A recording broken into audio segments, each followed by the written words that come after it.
And we start off with the roll call for our commissioners.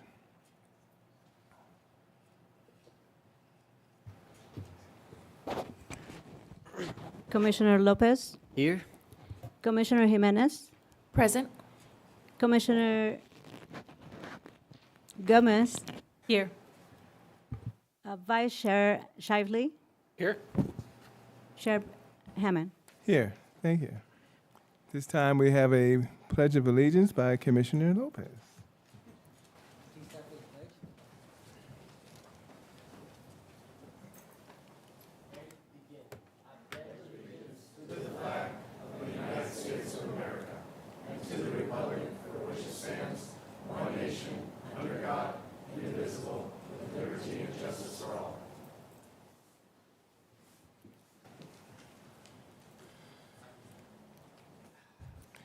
Thank you very much. We move on to, I don't believe there's a presentation this evening, okay. Item 5, consent calendar.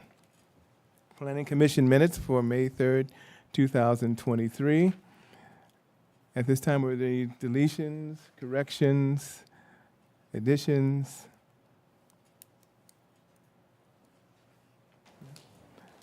Seeing none, we'd like to open up for public comment on the consent calendar. If there's anyone like to make a public comment on the consent calendar, you're welcome to come forward at this time.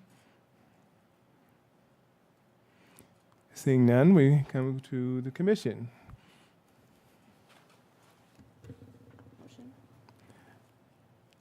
And do we have a motion? No, we can verbal. Oh, got to be verbal then, yeah. I'll make a motion. Commissioner Lopez? Commissioner Gomez, second. Okay, thank you.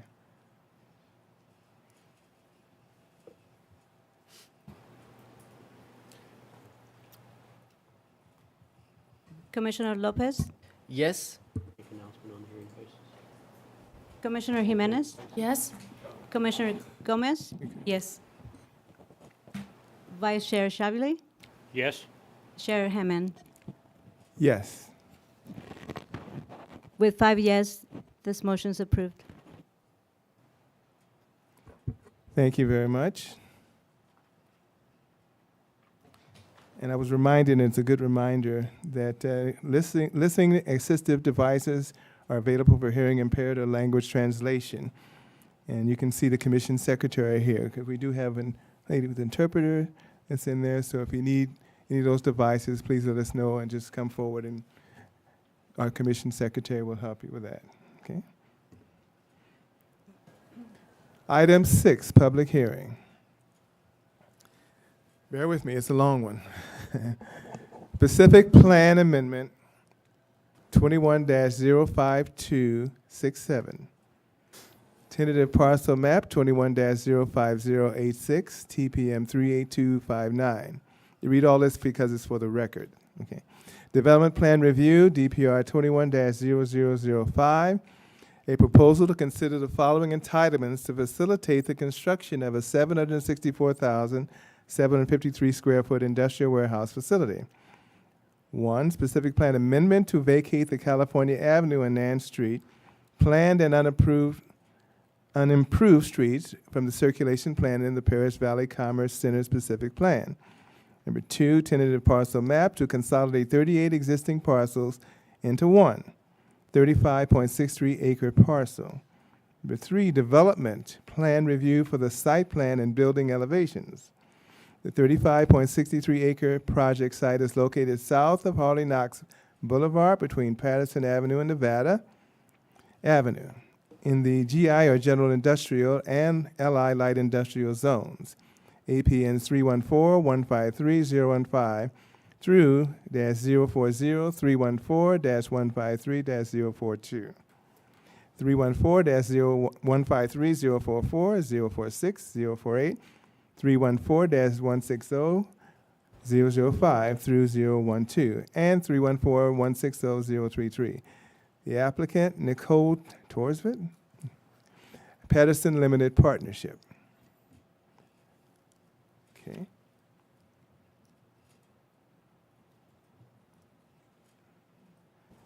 The request is adopt Resolution 2311, recommending that the City Council certify the final environmental impact report, SEH 2022010274.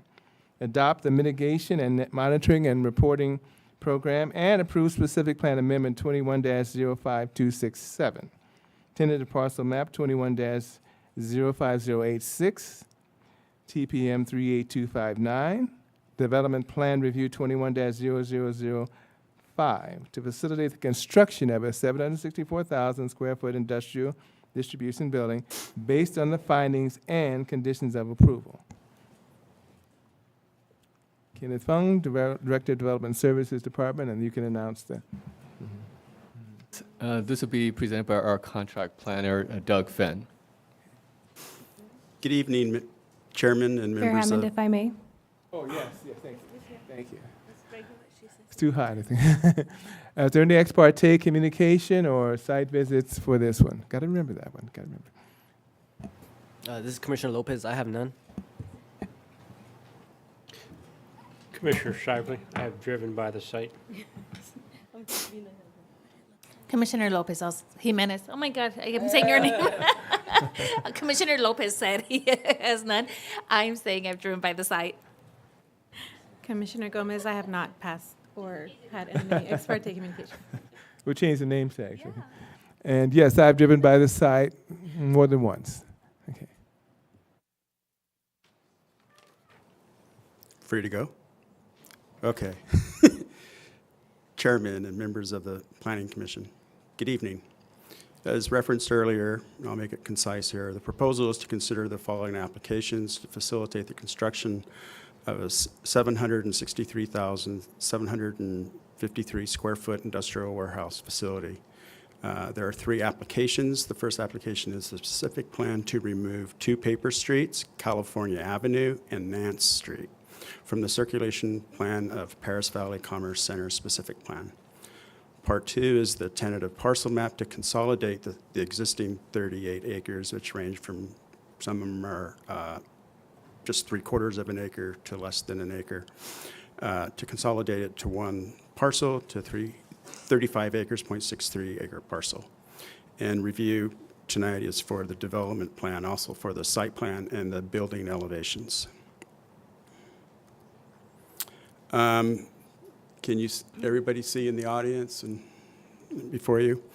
The site in red shows the project site. You can clearly see that there's a street that kind of bisects it to the south. That is Nance Street. California is a little bit to the north, but there is no right-of-way showing California. Basically, it's just fallow. And to the northwest, you can see where the March Reserve Air Base, the end of the runway, is. And this area basically is all general industrial. The general industrial portion of this project is roughly approximately 26.31 acres. South of Nance Street, 9.32 acres is for the light industrial. Both of these industrial designations permit warehouse distribution facility. So it's in concert with the general plan and the specific plan. As this is within the high noise zone B2 district. It's adjacent to the northeast corner there in yellow. That's highlighted Zone A. That's a clear zone. No new structures can be built. So basically, that whole area will remain vacant, and the existing structures can remain as is. And to the west of the project, it's Zone C1, approach departure. And all of the conditions from the district are included in the staff report, and they're pretty much standard. This gives a good representation for you for the site plan. The top part here to the left, over here on Patterson, the first entrance over 50 feet, that is for the truck route. The next access is for auto access. Then going further south on Patterson, you have truck access only and auto access. We have no commingling between trucks and autos, and there's no shared access. There are 2 pointed with the arrows outdoor employee areas, adjacent to would be the professional office portion for the outdoor employees. On Nevada Avenue, on the other side, this is to the rear of the building, this is east. Basically, what you see is a driveway there. That is not access for the trucks or for the autos. That's basically for emergency access only. This gives a representation of the west elevation facing Patterson is the top. I only included a portion of it because it's so long and then it kind of gets lost and bled out, but I have another picture. Down below shows you a good example of a 14-foot high wall. The wall, actually 40 foot on center here, is like little pilasters with caps and run along, and there's 4 different colors, four different color schemes on that fence.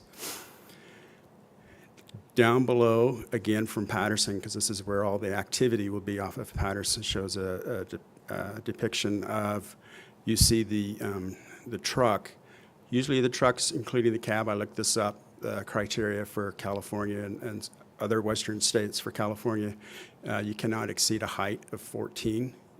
Industry standard is 13 and a half, so that's usually how tall they are with the cab. Some states it's 15, but once you get to California, you got to switch it. But that just gives you a good depiction because the screen wall that is shown right there is on top of a retaining wall, but I'll explain a little bit later that the applicant has agreed, because we still had some concerns. I'll go back up to this exhibit here on Patterson. You'll see the drive aisle for the truck access down below, that it's visible. Even though it's below grade, they do have a retaining wall, and they did slope up to kind of like screen it. It was best, the planning manager said, let's talk to the applicant and see if we can get that screened with that wall, just pop it out, put it in the middle, basically, of the landscape. Contacted them recently, they're good with that. And they probably agreed it probably should have happened in hindsight. And so we put a condition there. And so when it goes through the plan check to make sure that everything works out. So basically everything gets screened from the streets of Patterson and Nevada. I included the east elevation loading area. Even though this is the rear of the building, you can see that that whole loading area, there's vision glass in certain elements, and then there's the 4 different colors. It breaks up the roof line, and you see different types of materials. Again, another good example of the 14-foot high screen wall. However, on Nevada, facing on below, I included the cross-section there because there's going to be a 2-to-1 slope. So basically, you got a screen wall that's landscaped about midway up.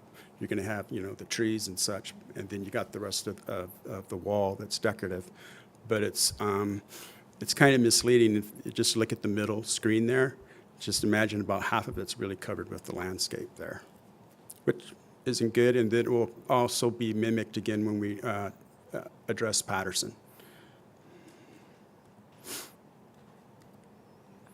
Okay. Mine doesn't come out too well, but there's a good representation of the material board that should be passed around. Basically, there's several different grays, and I think in past direction from the Planning Commission, they want to see gray. So we have, starting to my left here, painted concrete, pure white. There's a contrasting base color, painted concrete, lazy gray, which is a darker gray. There's the painted concrete cube ice, and there is contrast between all of these different types of grays. There's an anodized black decorative metal on the top of the roof, kind of give it a cap look. Now the concrete form liner, it's a gray. Unfortunately, we didn't get a material of it, but there is a picture of it. Think of it as kind of rubberized. It has ripple patterns. If you were to rub your hand over it, it's not smooth, and you can tell it's kind of like undulating, and so there's like a texture to it, which creates a good, there's a picture of it, but we wanted to get the actual material, but unfortunately we didn't have that. But that's used basically on the building and the accent points of the building where the professional office is at, and it's incorporated basically 360 degrees on all sides of the building. And the bronze glazing for the glass, for the vision glass. Kind of a nice warm hue, which is in concert with the specific plan, which a lot of the buildings that you see kind of have that blue reflective glazing, so that's a good departure. I've depicted a couple of the type of trees that are on here. I don't have them all listed because I didn't want this to be too busy, but the sample of the crepe myrtles are going to be along the north, the African sumac, which would be used throughout the whole project, the desert willow, the Brisbane box. This project is 12% as far as landscape coverage. That 12% also includes the general industrial, and the general industrial only requires 10. We get so used to light industrial, and I kind of first told them, oh, yeah, we need the 12%, and then realized, no, but we got 12 for the whole project, so we exceed there. All right, now for the environmental process. This project started about 2.5 years ago. Last fall, there was the 45-day comment period. There were four comments. On my list here, the first one was from the South Coast Air Quality Management District. Pretty much, they kind of bring up some of the same concerns about all the projects and make that the qualitative analysis of the potential cumulative air quality and the health risk impacts questioned by the use of the Cal-E mod. The other letter was from Lake Creek Industrial. Their concern was the location of the proposed recycled water line and sewer line described in the notice of preparation compared to how it was explained in the draft EIR. Bloom Collins, on behalf of Golden State Environmental Alliance, the commentator basically alleges that the draft EIR does not comply with the requirements of CEQA. The draft EIR should be revised and recirculated. Their focus was heavy on air quality concerns, airport land use compatibility, general plan policy consistency. Sorry, I'm reading this, so I don't want to skip anything. Transportation, cumulative impact analysis, and alternatives. Now, just this past Monday, May 15th, we got another letter from Golden State Environmental Justice Alliance, which is the letter that you have in front of you, and we got comments from the environmental experts responding. Basically, that they state succinctly that the responses and comments were prepared and included in the final EIR. None of the comments raised additional environmental concerns and have not been addressed that have not already been addressed in the final EIR, constitute significant new information or meet any of the conditions in the section 15088.5 of the state CEQA guidelines that would require recirculation of the EIR, basically stand behind what was already addressed. Just from these four comments letter, there's one more. Adams, Broadwell, Joseph, and Cardos, on behalf of the Californians Allied for a Responsible Economy. The commentator primarily focused on the information presented in the project description, air quality concerns, biological resources, noise impacts, and the findings for necessary land use entitlements, which is kind of standard on projects this magnitude that you'll get. They responded with 230 pages, thorough analysis, again with modeling and such. That was included in the final EIR. It's in the link. It was fun reading. I will now get to the recommendation. Recommend to the City Council adopt the Resolution 2311 recommending the certification of the final environmental impact report, adoption of the mitigated monitoring and reporting program, approval of the specific plan amendment SPA 2105267, tentative parcel map 2105086, parcel map number 38259, development plan DPR 2100005, to facilitate the construction of the 764,753 square foot industrial warehouse distribution building based on the findings and conditions of approval. I think I've used up a lot of your times, but that concludes my report. Thank you very much. For the record, I'm not sure if this is the time to do it. We did the same thing you talked about, item 6A. Was received from Planning Commission 5/17/23, 6 p.m. public hearing. I won't go through all the DPR number 21-00. And from Stephen Akmebi Singh and Pipecorn, but that was one of the letters, and the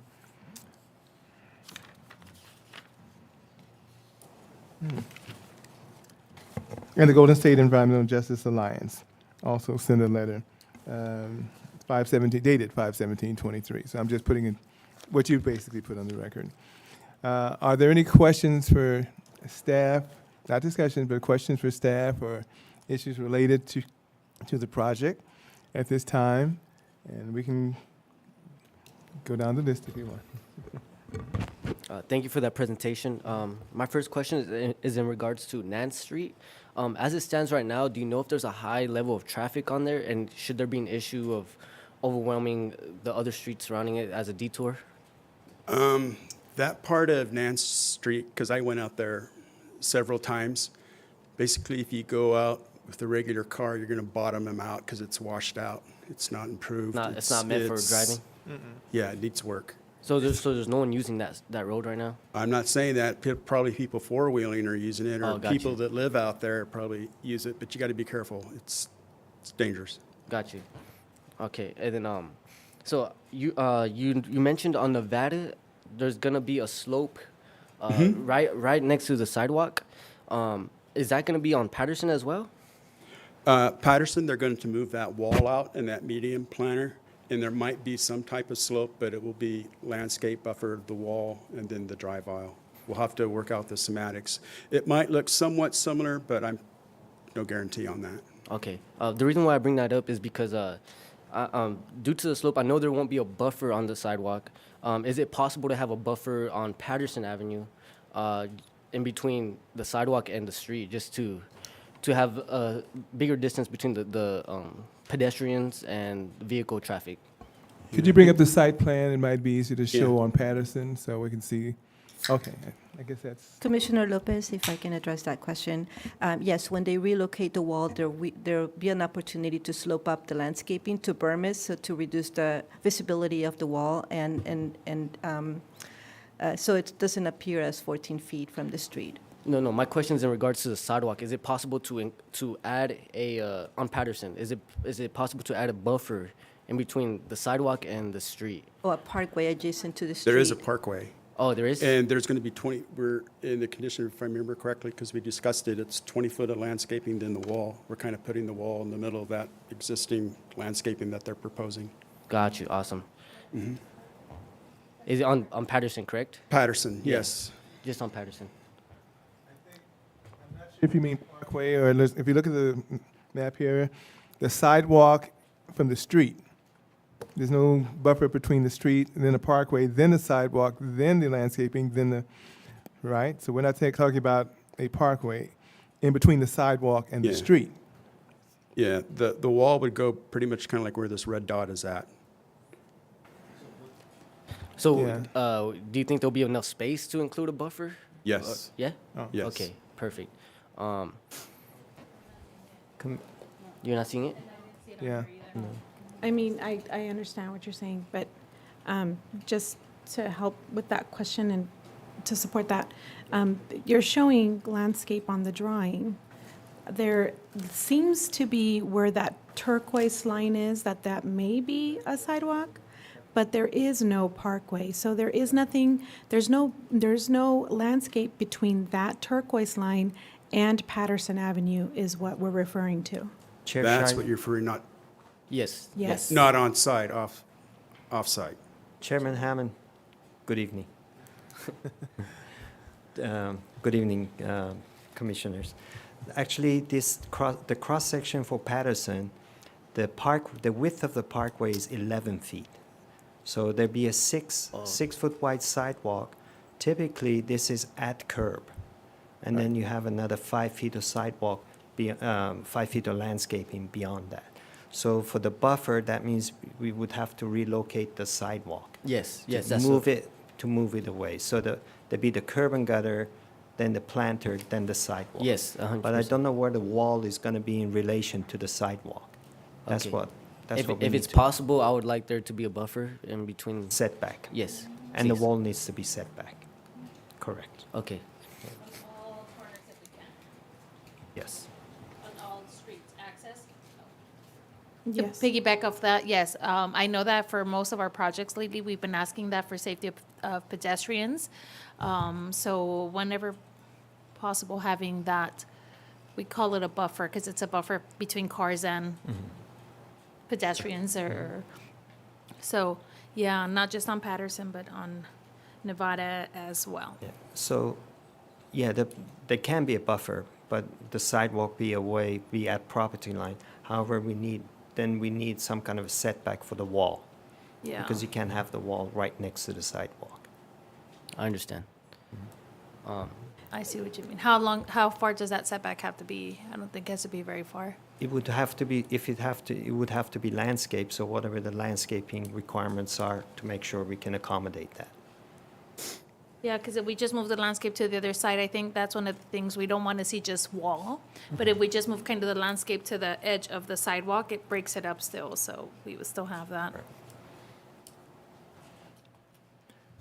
Just to confirm on the question regarding the wall, I'm understanding there is landscape that is going to be on the street side of the wall, is that correct? Yes. Okay. No, the reason for the concern is because there's still a residential area that is close by. So we want to make sure that there's a safe pathway, a potential safe pathway for residents. So I think if they can work with the applicant in regards to that, that would cover the streets that potentially will be made for this specific construction.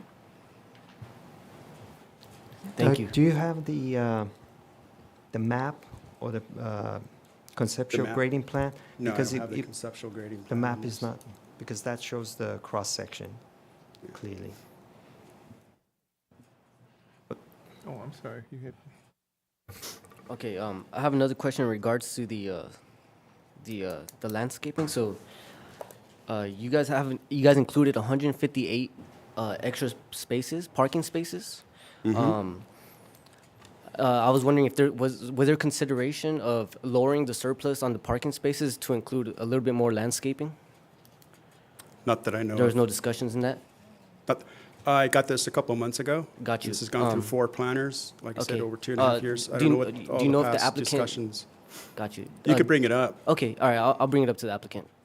But there is one thing is like in condition with the, regarding the airport, because we're Yes. so close to the flight zone, Page they 78 don't of want to this. like a lot of water features or trees and such that attract birds and such, migratory birds and such, that collision.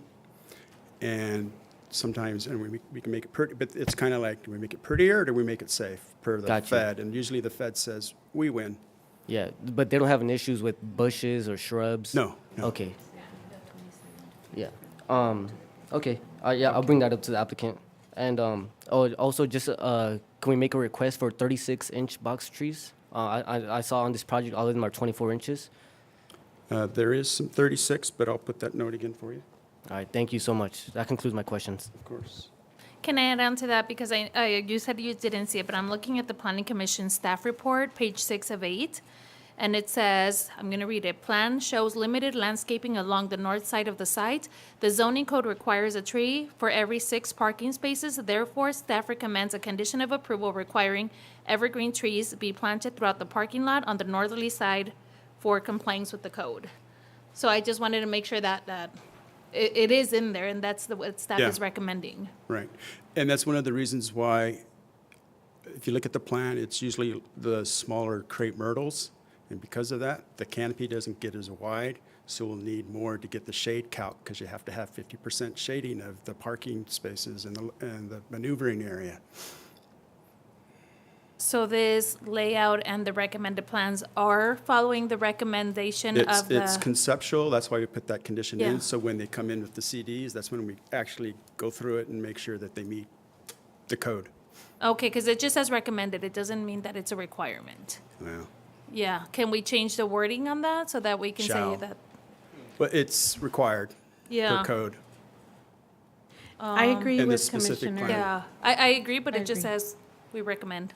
It should be, we can change the wording Can we on add that condition of approval so that it is a Which- recommendation, or So which It- one was, what's the number? it doesn't have a number. It is the top where we are, Page just the 6 staff of 8. report. It is page 6 of 8. 6, 8. That's also where they're talking about the 3-foot retaining wall with an 8-foot high tubular fence. So there's an additional thing about fencing as well Yeah, now. fencing. Commissioner Lopez, we do have a condition of approval 51H, where it says the project shall provide shade trees throughout the parking lot per the development code and landscape standards of the Paris Valley Commerce Center specific plan. Okay, but that doesn't specify how many, right? It just says per the code, because it does state it on top very clearly.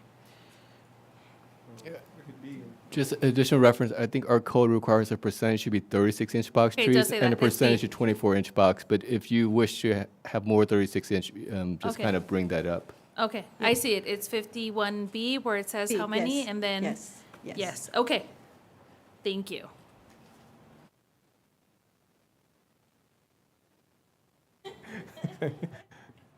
On the left, on my left side anymore.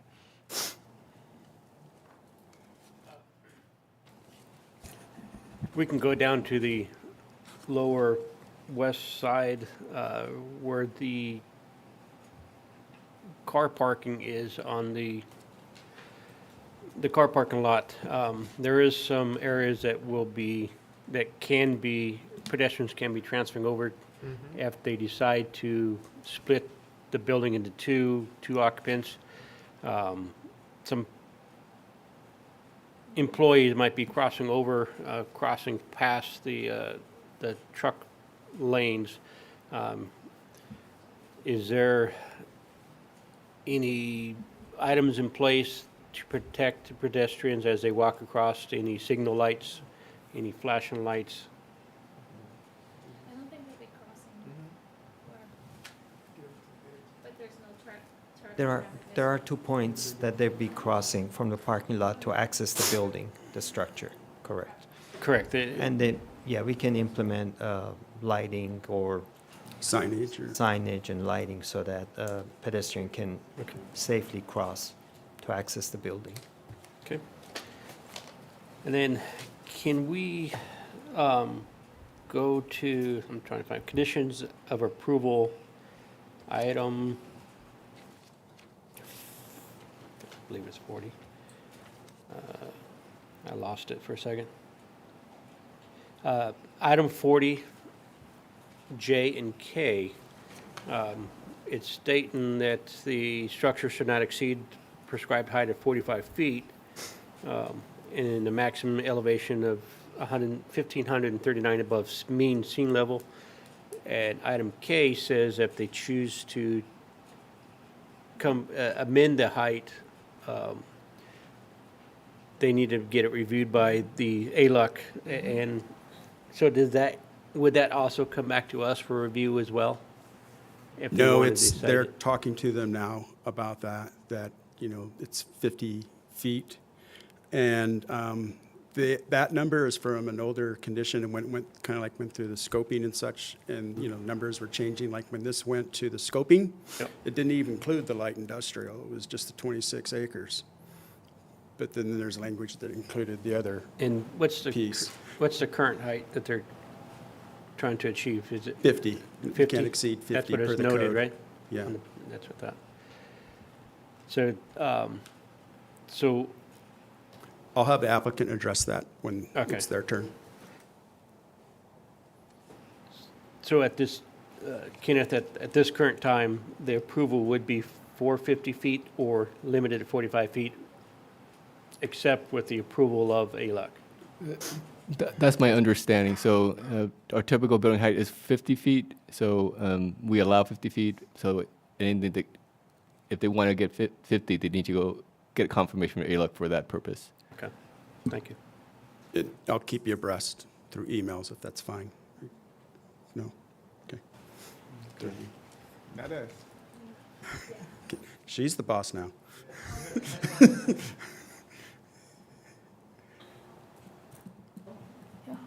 Go ahead. Any more?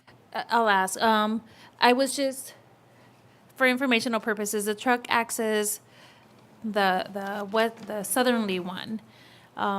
There's a funky little curve down there for I'm assuming for when they're coming in to reduce the speed. But I don't see the same curvature on top. How wide is that driveway? Because that says 55 to go to 66. Is there room for two trucks, I guess, without the turning radius?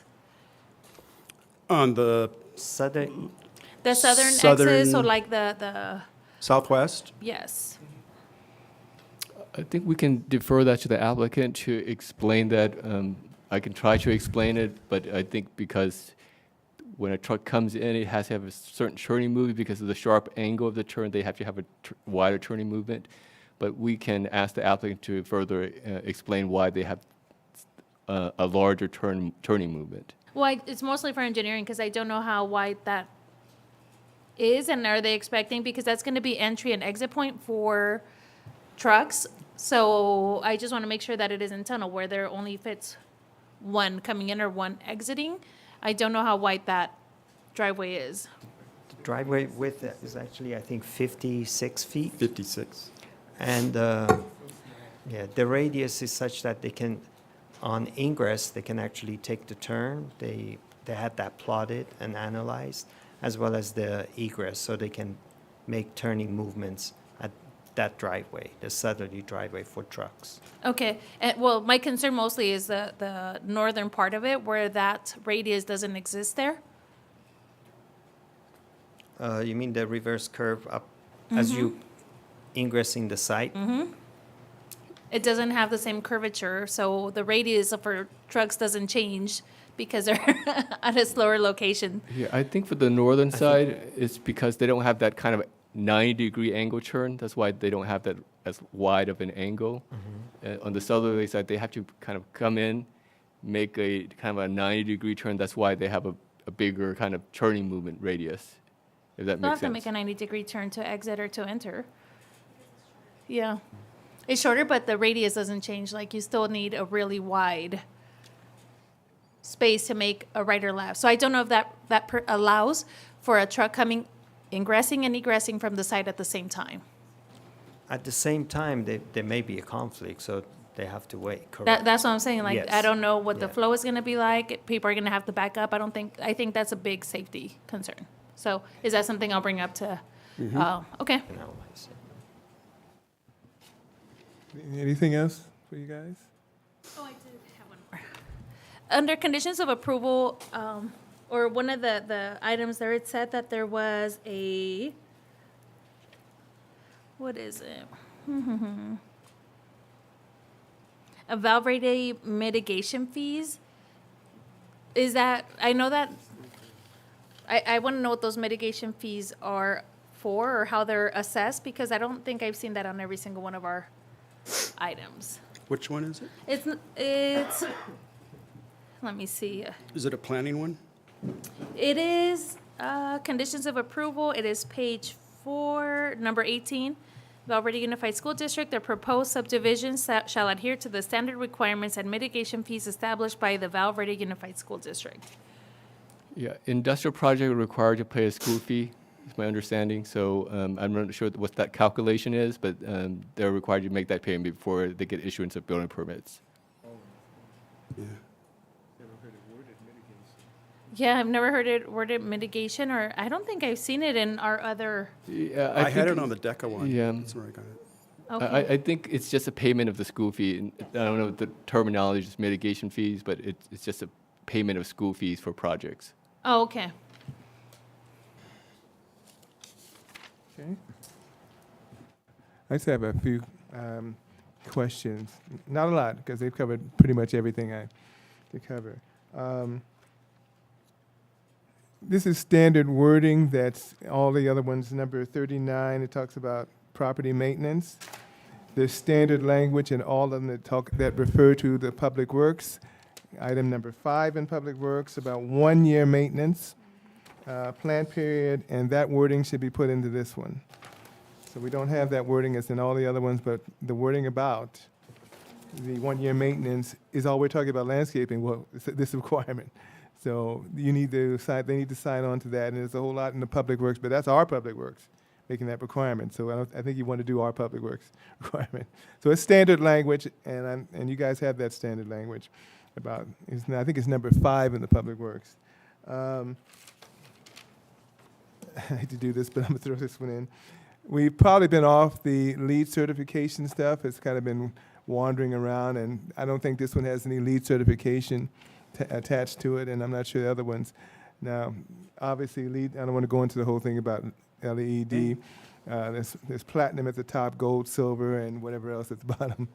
But certification, and it's a whole definition about that. I could go into it. I've been through several LEED certifications, but that wasn't mentioned here, and it's just more throwing that out as it's not a consideration, but there may be something to consider. One of the reasons, too, and I would say this, too, it's more concerned with Patterson Avenue in terms of the street and the sidewalk.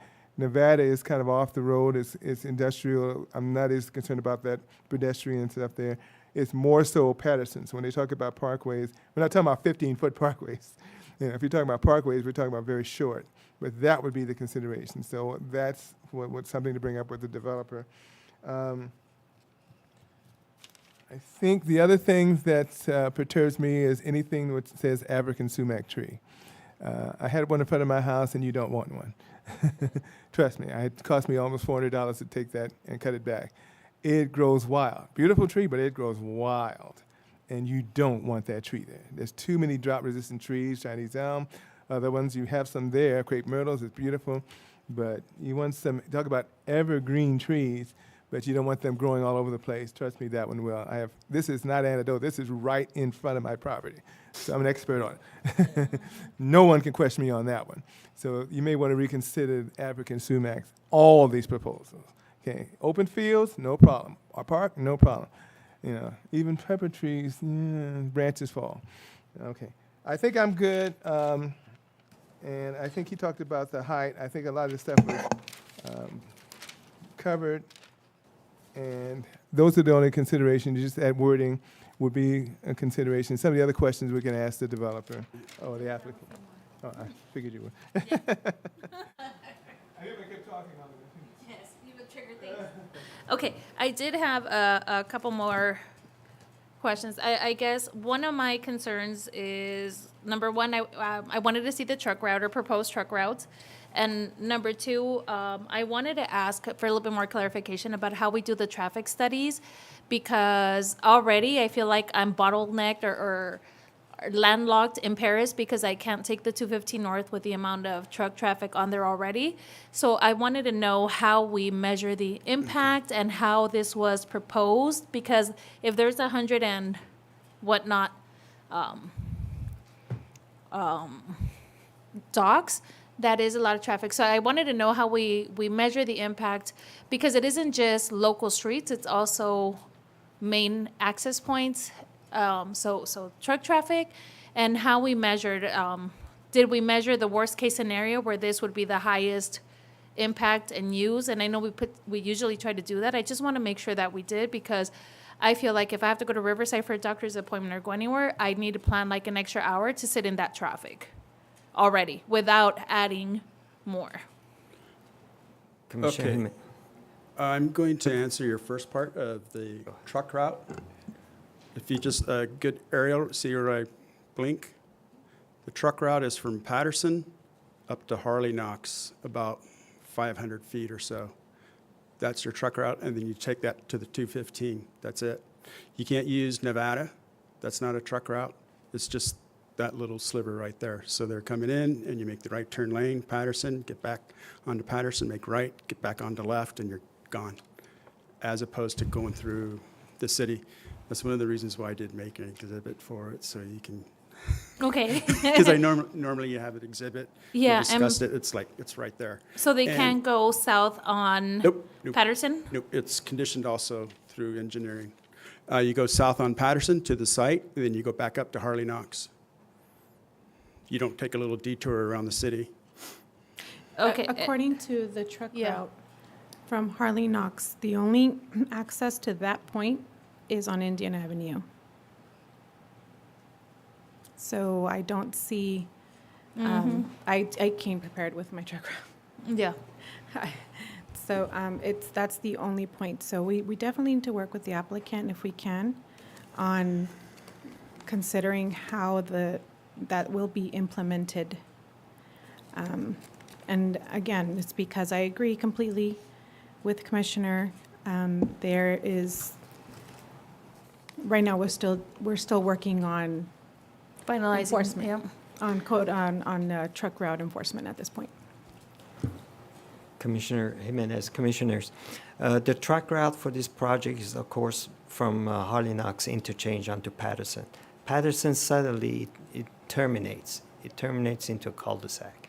So the direct route and the way the driveways are conditioned to be constructed is to limit that access so they can come in, make a left in and right out only, and go back onto the freeway. We are in the process, the traffic study you question, I think the traffic engineer may be here, the consultants, but we analyze street sections. The I-215 is a Caltrans truck route, so those we don't analyze, or we analyze the intersections. And if you're, I don't know if you're aware, but we're in the process of upgrading, doing the analysis of upgrading that interchange. We're into the environmental analysis and the Caltrans requirements. But at this time, yeah, we do analyze the interchange and the roadways for volume of traffic. But not at all the freeway access points, really, or the impact on the freeways themselves. Correct. But that's, I think, something that, I mean,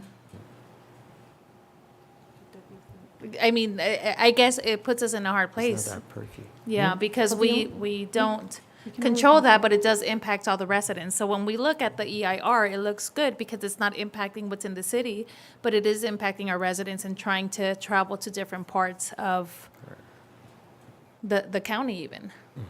Right. So we focus on our streets specifically. Correct. We look at the impacts at the interchange as well for queuing and delays and so forth. But those are, they're, run by Caltrans. We have no purview over those. So basically, all we can say is like, oops, there's more traffic. That's tough. Correct. And those are 'Cause- regional and Yeah. cumulative, yeah. Thank you. Okay, anyone else? Just a question. Were there any plans in regards to the streets that are going to be, that are in process or may be obstructed by this construction? Was it, what street was that? Was it Nance? And, California Avenue? yes, the ones that are going to be consolidated. Was it Nance Street and California? Did the city have any plans for that at any point? I mean, it was part of the specific plan, but there was no plans to develop those. And so the applicant came in and they requested to be vacated. So that's the request. But there was no planning or capital improvements to improve those streets. Okay, can we go back to the slide where it shows the aerial picture? Yes. This one? So I do see that on California, there seems to be several businesses at that point. And right now, it doesn't go through, probably won't go through all the way to the turnabout. And Nance Street, there's also businesses there. I'm just wondering if they are currently, I understand that you told us that it doesn't look like it, that it gets being used, 9th Street, but it does, I do see businesses there. And I do see that there's just that part that would need to be developed in order for it to be one street all the way down to Redlands Boulevard. So I just wanted to point that out, that does seem to impact those businesses around there. Otherwise, in the future, if they were to develop those businesses, they would have to go around to get there. But I just wanted to point that out. Yeah, pretty much from Webster to Patterson is a dirt road that's washed out.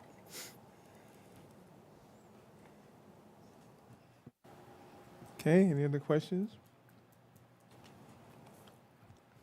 Thank you very much. We appreciate it. And at this time, if the applicant would like to make a presentation, please come forward. State your full name and spell your last name for us. Thank you. Good evening. My name is Closer. Nicole. Closer. Can you hear me now? Okay. Nicole, last name is Torstvedt, Torstvedt. Good evening, Chair and Commissioners. I'm the representative for Duke Patterson LP, the applicant and property owner of the proposed project. In 2022, Duke Realty merged with Prologis, who is the parent company of this project. I first want to thank our planner, Doug Finn, and all of city staff for working with us to get this project in front of you this evening. Prologis and Legacy Companies have been a longtime business and community partner in Paris.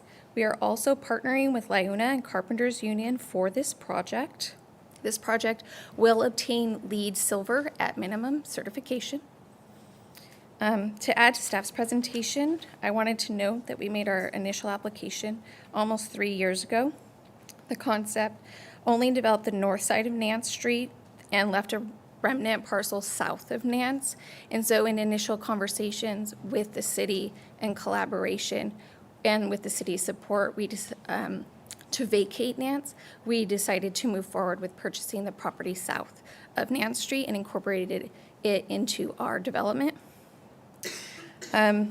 Although the project was deemed complete prior to the Good Neighbor policy taking effect, we worked hard with staff to incorporate as much of that into the project as we could, including working with the Airport Land Use Commission to meet all of March Air Force Base's needs to reduce the bird habitat. Our site is, all of the land within our site is zoned and general planned consistent for industrial use. And overall, our goal is to be a positive contributor to the community, a good neighbor, and we feel we've put together a great project that's both functional for a future user, minimizes or reduces environmental impacts, and it contributes to the community, along with being aesthetically pleasing.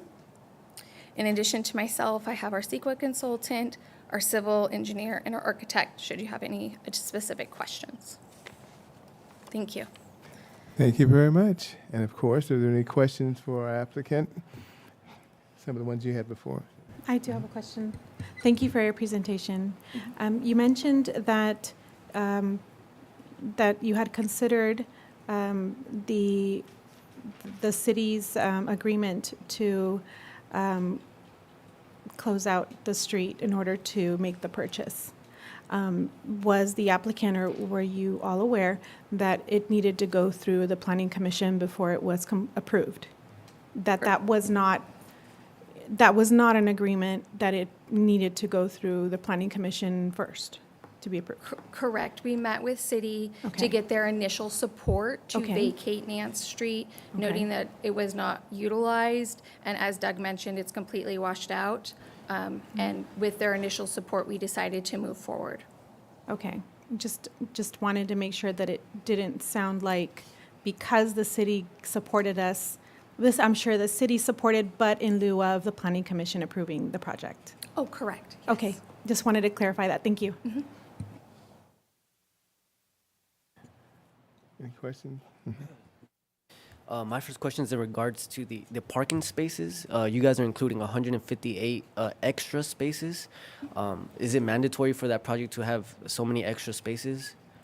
It's not mandatory, but as I said, we had to work with ALUC and March Air Force Base. And so that's why our landscape is at 12%, because we have to reduce certain things. And along with abiding by the specific plan code, we also have to abide by their landscape code. Are you open to reducing the amount of spaces and including some landscaping? As mentioned before, shrubs and bushes are compatible with that. We can work with the planner and March Air Force Base to see what we can do. All right, thank you. Also, I don't know if you understood what we were saying about the sidewalk as far as including a buffer. Are you open to including a buffer along Patterson Avenue? We don't have an issue with it as long as the city, we will no longer be general plan consistent for that particular street if we do so. So if we can work with staff. All right, thank you so much. I appreciate it.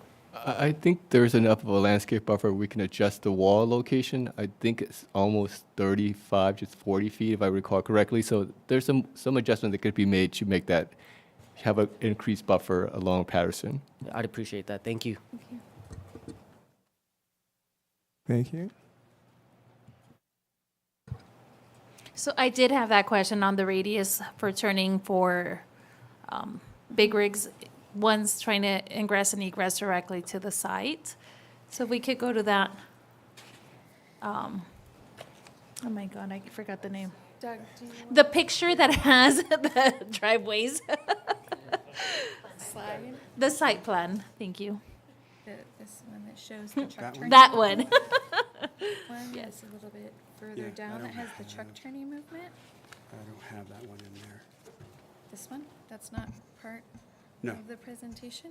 No, Oh, okay. no, because it came out pretty, Blurry? yeah. Okay. So in the entire packet, there's a sheet that does show the truck turning movements on there. So yes, so you can go 2 trucks in and out. The bottom half is overbuilt so that a truck can Reduce speed. swing completely out. Up at the north end, that's standard for trucks. So we can fit 2 trucks, 1 in and 1 out with no issues. At the exact same time. Yes. Do you know the width? Up at the top is 40 feet. Okay.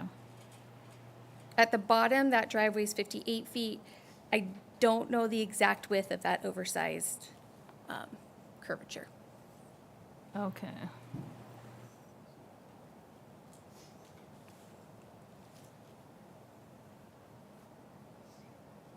I guess that was my main question. Also, do you know, are there any plans to subdivide? Because I see there's 2 outdoor employee amenities on each side. It looks like it could be divided right down the middle, but there's no office space on the other side. I don't know.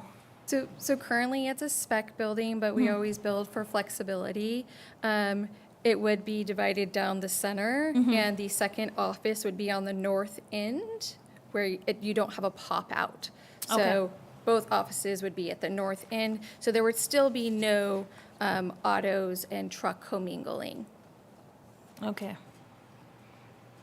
And then if that were to happen, would you add an additional indoor amenity? I'm assuming, right? Because there's only one right now. Correct. Just to be compliant because of the size. Correct, yes. Okay, I think that was it for me. Thank you. Vice Chair. Attaining a silver rated LEED certification or silver rating is quite an accomplishment, especially for the location.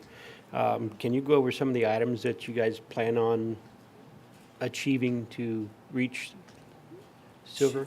Yeah, sure.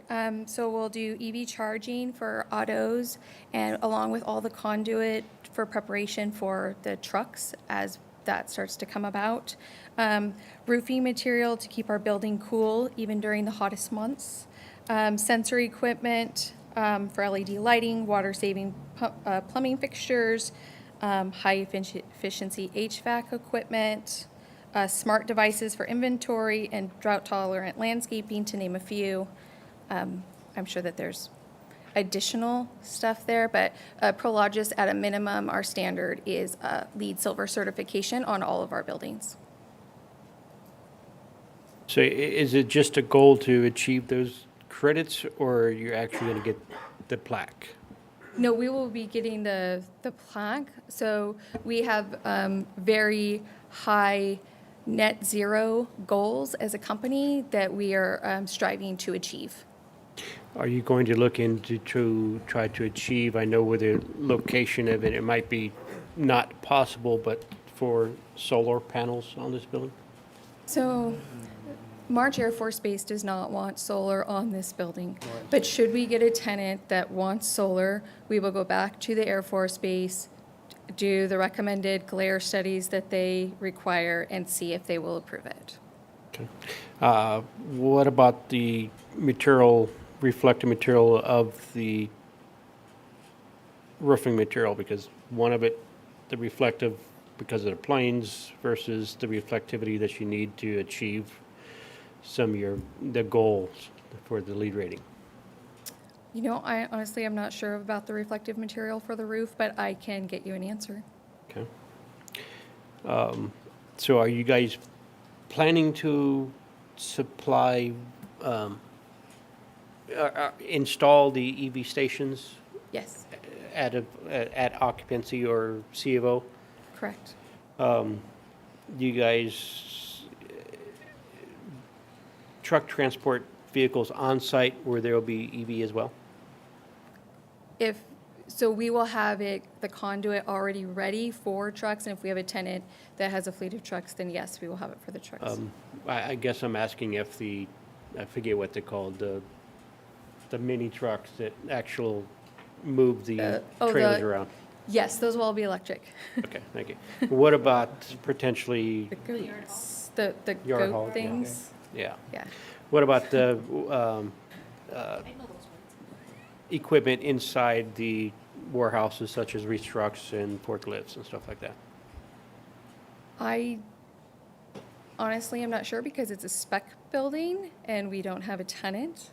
But we are also helping all of our tenants achieve their net zero goals, so there's a possibility that they could be electric. Would you be opposed to having that as a requirement?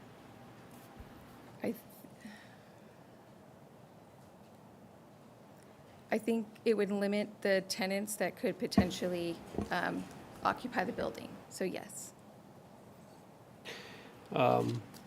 Can you have your architect kind of explain their exterior elevations for us? Yeah, absolutely.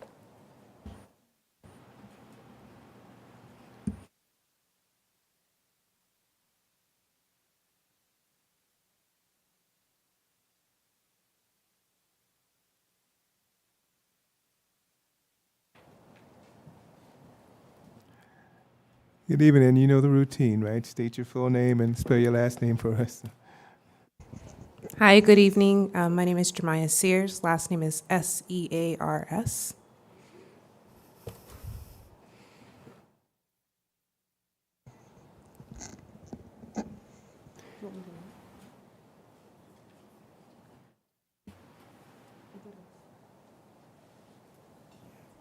Is it just back and forth?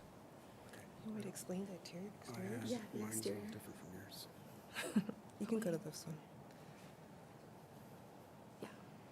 No, back. I'm going to go into fast. Commissioner Lopez, can you It's good. pass down the material board? Yeah, they just want to understand what the architect, You have the rendering? Might do it. I guess you guys might There like it. should be a rendering. I was hoping you guys had the rendering. We had a board that had a render. Okay, perfect.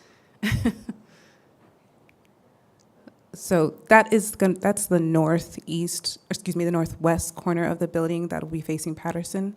And that architecture is indicative to what will be happening also on that south west corner. You have decorative metal around exterior architectural boxes around the storefront. You have decorative metal wrapping those two main pop-out corners of the building, as well as accent concrete form liner that will provide an additional textural element to the facades of the buildings, as well as highlighted grays and white paint accents as well.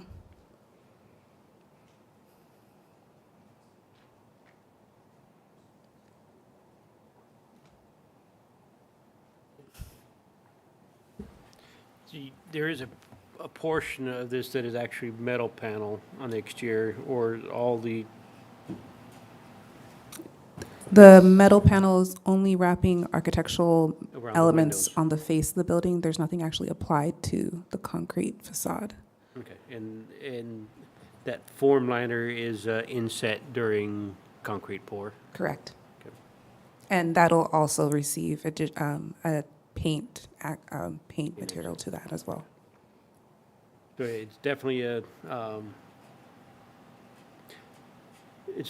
a permanent accent and can't be removed once it's in place, right? For the form liner? Yes, Yes. yeah. Okay. Are you opposed to any different color palette besides the one already selected? We actually adjusted our colors. They were originally a slightly darker gray and white palette that we've lightened, but we are open to possible changes if necessary. All right. I don't have any further questions on that right now, but thank you for your time. Thank you.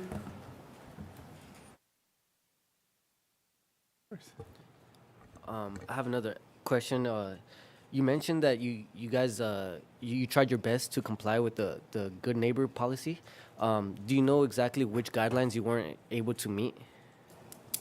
Only the landscaping requirement. Only the landscaping requirement. Got you. Thank you.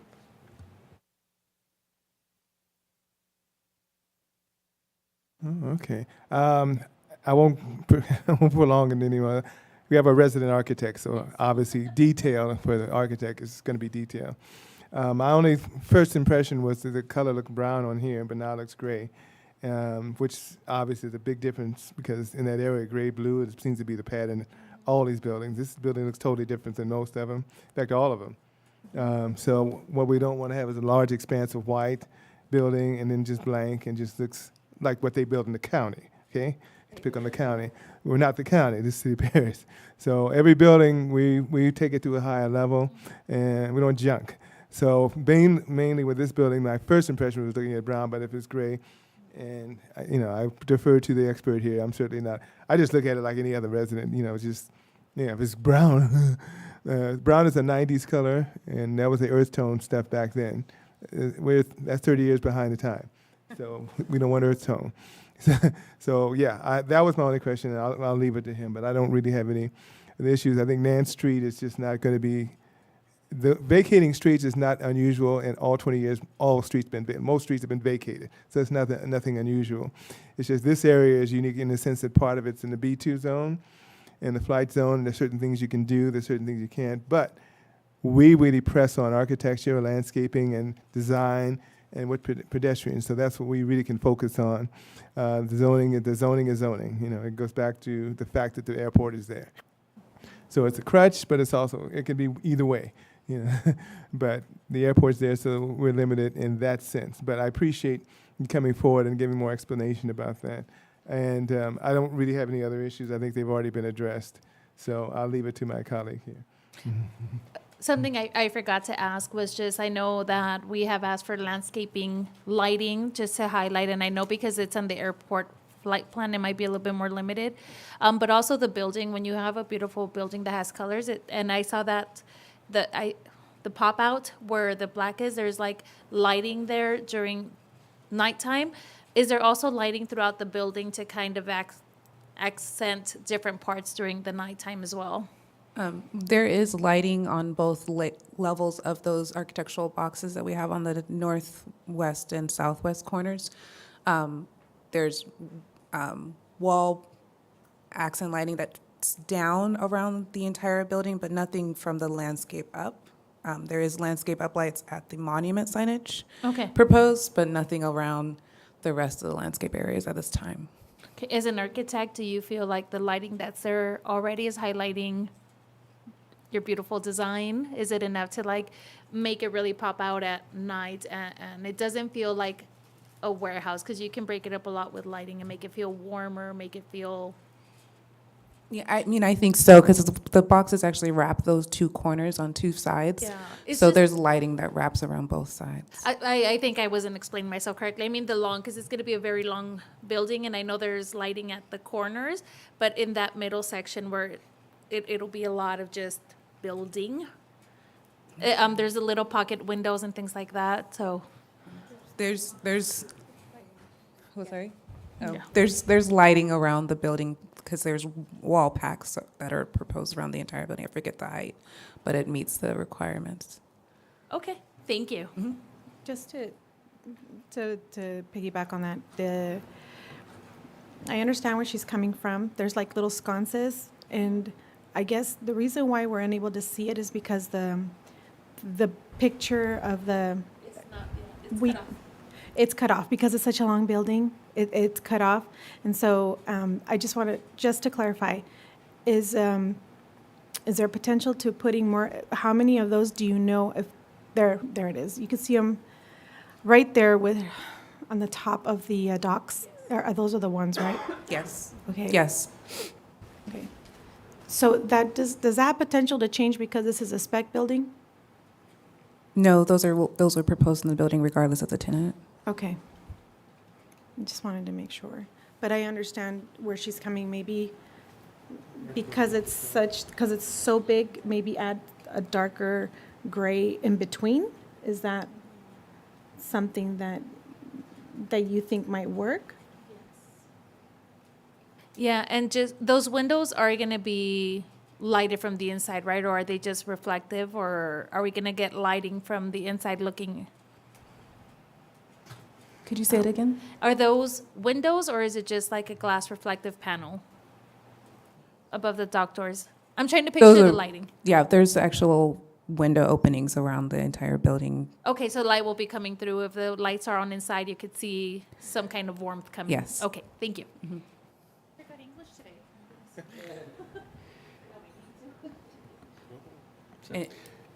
So, two questions I do have, one as a follow-up from Commissioner Jimenez. Another one is a statement that was made about the efficiency of the HVACs. The HVAC efficiency that you're actually looking at is heat pumps, I'm assuming, and it most likely will be in only in the office areas? For rooftop units, they're only proposed at the conditioned space in the office area, and they're exhaust units on the warehouse area. Exhaust fans. Swamp cooler type ones on the warehouse? Sorry? Swamp cooler type ones on the warehouse? I don't believe that that's been determined yet, as it's spec, our tenant may. I'm sorry, I can't hear you. I don't believe that that's been determined yet. Okay. And the other one is the lighting, that it looks like on these elevation stuff, that the lights that are on a lot of these locations potentially could be above the window and above the windows itself, or the black canopy. So if you can look at the locations of the light fixtures, that it might actually not be giving the full throw of light towards the bottom of or 30 inches from the walking space, instead of being blocked from the awnings or canopies.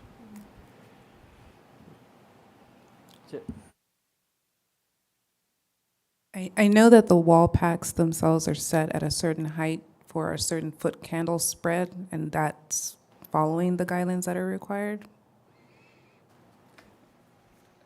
My assumption that they appear to be above the canopies, above the windows. Then if that's the case, they're going to be blocked. Elevation of the wall packs. It's meant to highlight the window, right?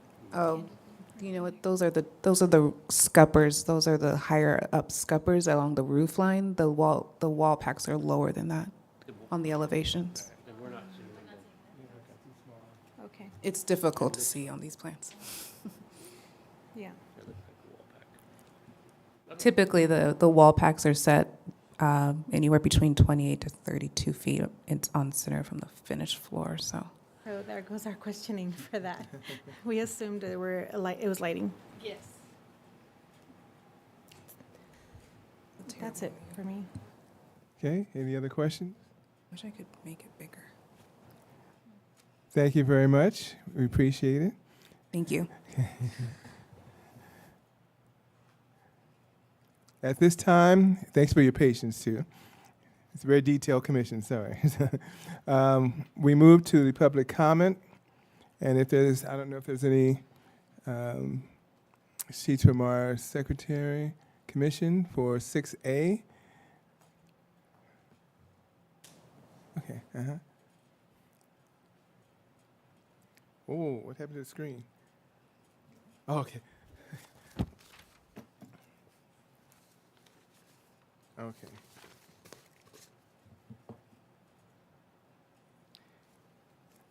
I hope I don't mess up the names. I'll do the best I can here.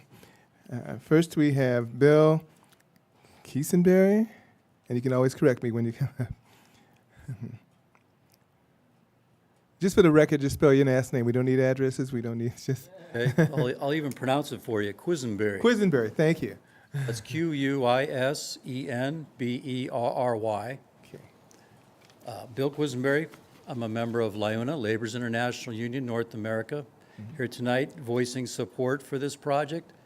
As stated earlier by tonight's applicant from Prologis, there's already a partnership with Labor's Union, the LIUNA, to construct the project using one of our contractors, which, of course, should the project get approved tonight and passed on to City Council, get approved there, this will ensure that the project is built in an efficient, productive manner, built safely with state-approved apprentices as well, who might be employed on the project.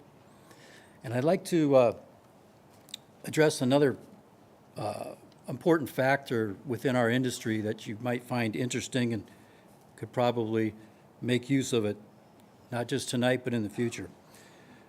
So I'd like to mention a couple of facts from a study done recently by the Labor Center at UC Berkeley. The study found that 1 in 4 construction workers, actually 26%, in California lack health insurance, which is more than 2.5 times the rate for all California workers at 10%. And that almost half the families of construction workers in California are enrolled in at least one safety net program to bridge the gap between their wages and the cost of supporting a family. And this comes at an annual cost of more than $3 billion in public funds. With approval of this project and eventual approval at the City Council, the LIUNA members and other construction craft members that will be employed building it will continue to earn a comparatively higher construction wage and will continue to be covered by some of the best medical plans out there. So one can even say that approval of this project will serve the public good by enabling union construction members to maintain their collectively bargained benefits in comparison to other construction workers that are likely a burden to the California taxpayer. So again, we have an established agreement with this developer through our contractors, which will ensure that our members will continue to get their benefits and that the project, if approved, will be built efficiently and in a safe manner. So I urge you to vote yes tonight. Thank you. All right. Thank you very much, sir. We also have an Amy Smith. Well, you spell your last name, but I think we can take a guess. Good evening. I will spell Smith. It's S-M-I-T-H. And as you said, my name's Amy Smith. Good evening, everybody. I'm here to represent CARE California. And tonight I wanted to address the noise and vibration impacts that this project is going to bring to your community. These have still not been adequately addressed. To this day, we still have these problems. Firstly, the project will result in significant noise and vibration impacts that will affect the neighbors and the sensitive receptors in the area. The noise from the project construction and operation may exceed the city's noise annoyance significance threshold, resulting in significant noise impacts under CEQA. Next, the EIR overestimates the distance from the source of the construction noise to the nearest sensitive receptor by approximately 200 feet, which results in an underestimation of the significance of this noise impact. And then finally, CARE-CA's noise and vibration expert recommended mitigation measures that would reduce these noise impacts to the nearby receptors. And with that said, the city failed to include adequate noise and vibration mitigation measures in the EIR and failed to provide certainty that these measures that were proposed in the EIR will be actually implemented and will reduce the noise impact and vibration impacts to a less significant level. And because of these issues, we are strongly opposed to this project, and I hope you feel the same. Thank you for your attention, and have a great evening, everybody. Thank you very much. And we have Louis Lopez.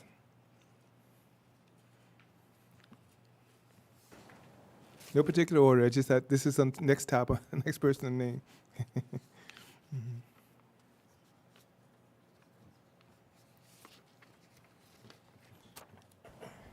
Just for the record, I know we know, Yep. but last name. I got you, sir. Louis Lopez, Lopez. Good evening, commissioners, community. First, I'd like to say I actually thank you for your guys' in debt. This is one planning commission that I've seen really tackle these issues. I'm a business agent for the Ironworkers Local 433. I represent over 5,000 members, and something that stands out to me tonight is exactly what Mr. Quisenberry, I'm sorry, I didn't mean to chop up the name if I did, but he's absolutely right with the wages and benefits, you know. Matter of fact, I got a phone call, an alarming phone call, earlier this morning with Vice Mayor out of Blythe, Mr. Rodriguez, about them trying to save the jobs over there at the Chuckawalla State Prison, you know, all good paying jobs. That's a big, high percentage of his constituents out there that are possibly going to be losing their jobs. So jobs, good paying jobs with benefits is a lifeline to a lot of the families in these communities, which brings me to another phone call I had just a few hours ago. One of my apprentices, our members, she's a single mom doing her best over these last 6 months. I won't get into her details, but she has a 6-year-old, and she called me, Louis, they're going to send me to UCLA. She lives right here by the National Cemetery. And she goes, what am I going to do? My daughter and I have been in counseling for the last 4 months since things have happened, and it's going to put me outside of my daycare. It's going to, affect our counseling, and those are real issues. Those are real family issues, you know. And anytime we could get any work close to home, it makes a difference. I'm kind of coming at this a little bit different. I'm going to ask this commission tonight to not move this project forward just due to the applicant not actually wanting to come to the table with the ironworkers. Not only the ironworkers, unfortunately, Mr. Sisley with the plumbers and pipe fitters couldn't make it tonight due to an illness. But it just seems like tonight, in many other areas, it seems like this applicant is just trying to move this project with the minimal efforts. I know the ironworkers would like more time to possibly speak to them to see if it's not just our brothers and sisters from the carpenters and laborers that would be involved in this project, but many other trades. You know, I came from the military, the Marine Corps, and unfortunately, not unfortunately, but I was mobilized out there in Desert Storm, Desert Shield, also in Somalia. So I know that I couldn't do it out there alone with just the Marine Corps and maybe the Navy. No, they had to include the Army, the Air Force, and actually UN nations also to get the job done. So I would like to see the applicant have a little more effort in good faith and bring more to the table. And we could actually help them next time, maybe push this project further if in good faith. Thank you. Thank you very much. At this time, we're moving along. Patrick Avila. Okay. I think I got that one. Avila? Avila. Avila. Good evening. My name is Patrick Avila, A-V-I-L-A. I'm here on behalf of the thousands of hardworking men and women at Ironworkers Local 433. We stand in firm opposition to the Duke Warehouse Project. Local 433 proudly supports veterans, the formerly incarcerated, and all those looking for an honest shot at a second chance. This project could easily participate in the same type of support, but is actively choosing not to. We had hoped that this developer would choose to hire responsible contractors who will hire locally, providing living wages, ensure benefits for the workforce, and provide the chance for apprentices to learn the trade on a real job site. This is simply not the case. Show the people of Paris that you care and vote no tonight. Thank you. Thank you very much. I'm going to try this one. Kalila Federman. You can always correct me, so. Good evening, Commissioners. My name is Kalila Federman, Federman, on behalf of Californians Allied for Responsible Economy, or CARE California. We submitted comments to the Planning Commission which addressed this warehouse project's violation of state and local law, showing that the Commission cannot recommend the City Council approve the project.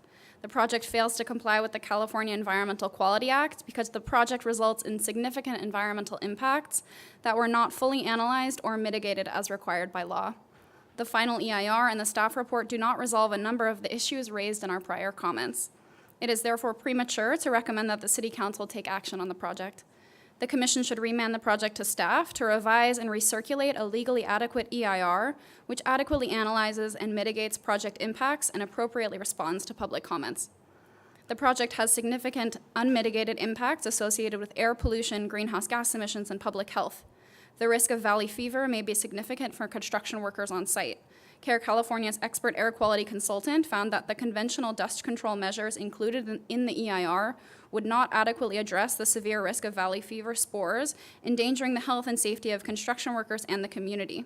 These impacts were not adequately addressed or mitigated in the EIR.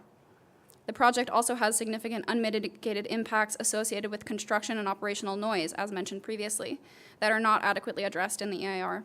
Our expert noise consultant found that noise impacts from construction and operation are significant and unmitigated and even more severe than previously analyzed. Our noise consultant suggested mitigation to reduce noise impacts, but the EIR fails to implement all feasible mitigation to reduce noise and vibration impacts to sensitive receptors nearby.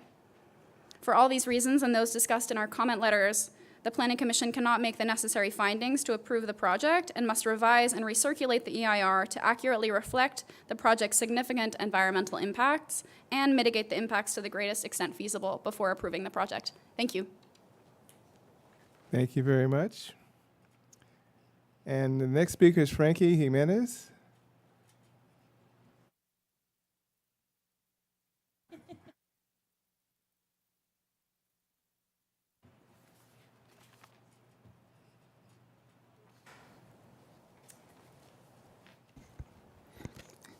Frankie Jimenez, President, Business Agent of Ironworkers Local 416.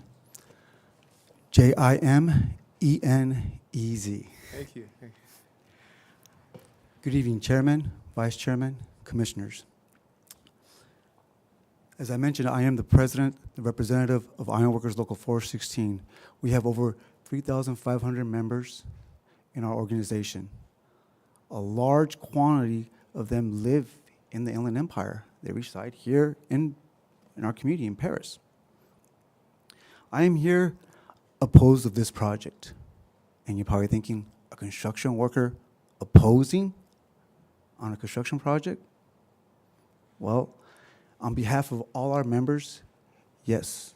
And the reason why is this developer, in good faith, has not reached out to make sure that they have the mindset of the community, making sure that skilled craft labor is in every aspect of this project. As commissioners, as chairman, vice chairman, it is our responsibility to make sure that we do the best for our community here. As you guys well know, we've heard in the news, 2 weeks ago today in Glendale, there was an incident where a structure similar to this one, a tilt-up, collapsed. And unfortunately, there were unskilled, trained labor. The structural integrity of these projects, yes, those walls are done by reinforcing iron workers that take pride in their work. The joists, the rigging is being done by structural iron workers. These are highly skilled individuals that take pride in their work to make sure that the job is done right and that make sure that everybody comes home. I do agree also with Commissioner Jimenez, Commissioner Gomez, on the fact that was this project actually rushed through when it comes to the congestion? Well, was Patterson and Hardy Knoxville, were they taken into consideration? Well, did they actually take into consideration the freeway access points? Well, the residents of this community will determine that. And I urge you, for everyone on this panel, to go ahead and oppose on this project. Thank you. Thank you very much. And we have a Rich Ruiz. Okay, I got yeah.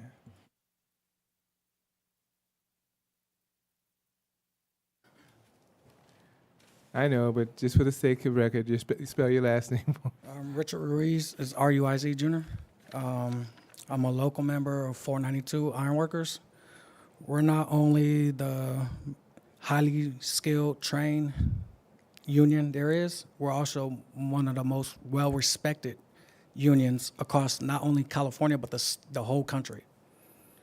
In order to get into our union, you gotta be responsible, you gotta be professional, you gotta be intelligent, and you also have to go through our rigorous apprenticeship program. We don't accept everybody.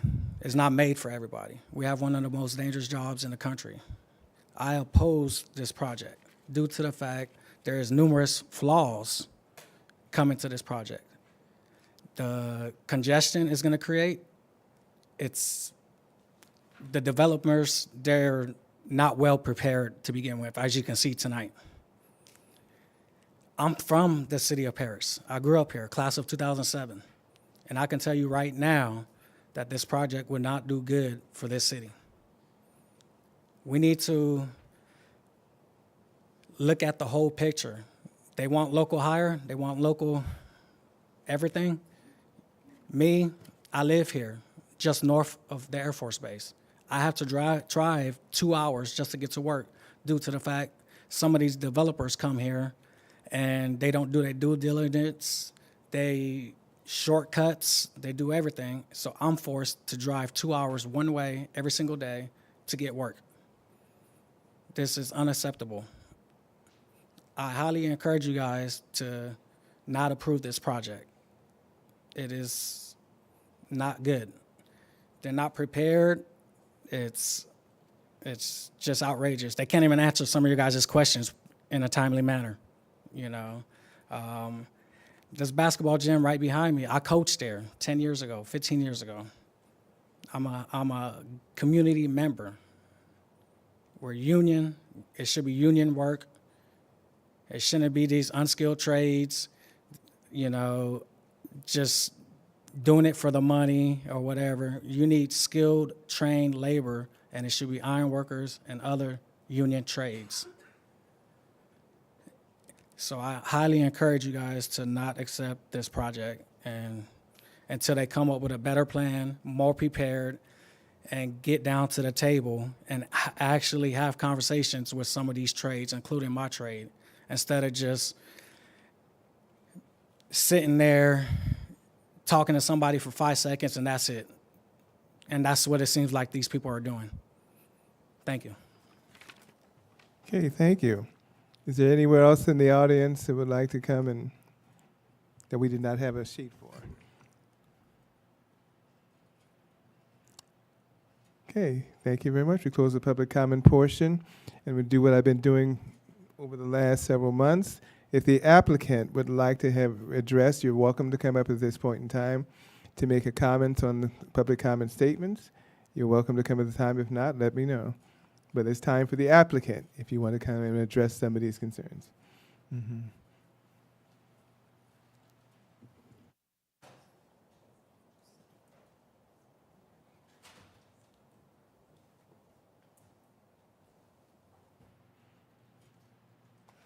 Good evening, Commissioners. My name is Cheryl Degano.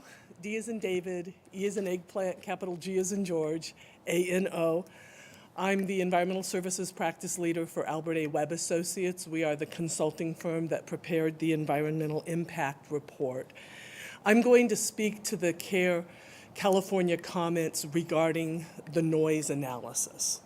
So the noise analysis done in the EIR used a methodology that was consistent with the Paris Valley Commerce Center Specific Plan EIR, and also a methodology that's considered acceptable by the Federal Transit Authority and FTA in their noise and vibration analysis. Nonetheless, in response to the comments from CARE California and their consultant, a revised noise analysis was prepared. So there are 4 sensitive receptors in proximity to the project site. We prepared a revised noise analysis that looked at the distances of, excuse me, let me get to that comment. And I am prepared, union people.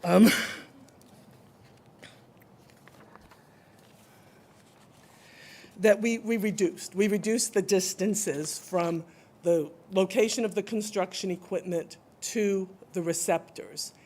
And the noise and vibration levels did increase, however, they were under the city's thresholds. We provided detailed responses in the final EIR to every comment that was made. Regarding not incorporating mitigation measures, there were no mitigation measures identified in the attachment from their noise consultant. So it's not that something was put forth and overlooked. Anything else? Thank you. That was it?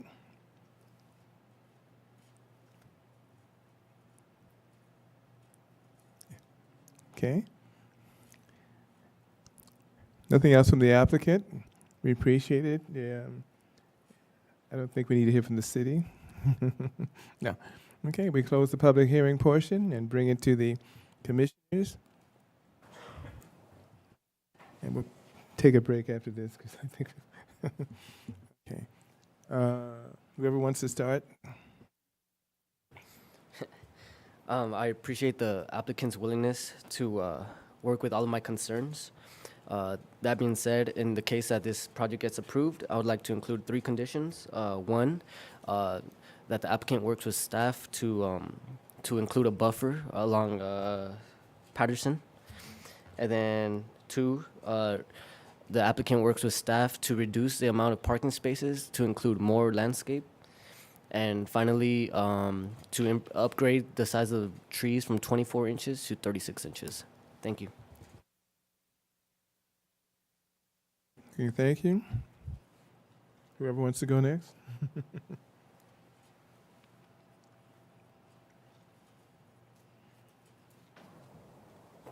I can go next. Commissioner Gomez. So thank you everyone for your comments coming from the union groups and their representatives. We really appreciate your feedback, and the CARE for California as well, with the representatives here and everyone else who has voiced their opinion today. It's important that we hear from our community. I wanted to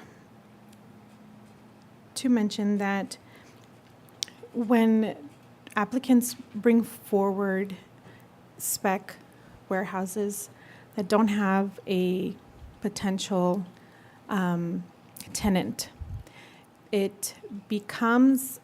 everything becomes more questioned, and there's less security on our part or reassurance of what the building is going to look like, what the impacts are going to be, what the routes are going to look like, traffic impact, noise impact, and such.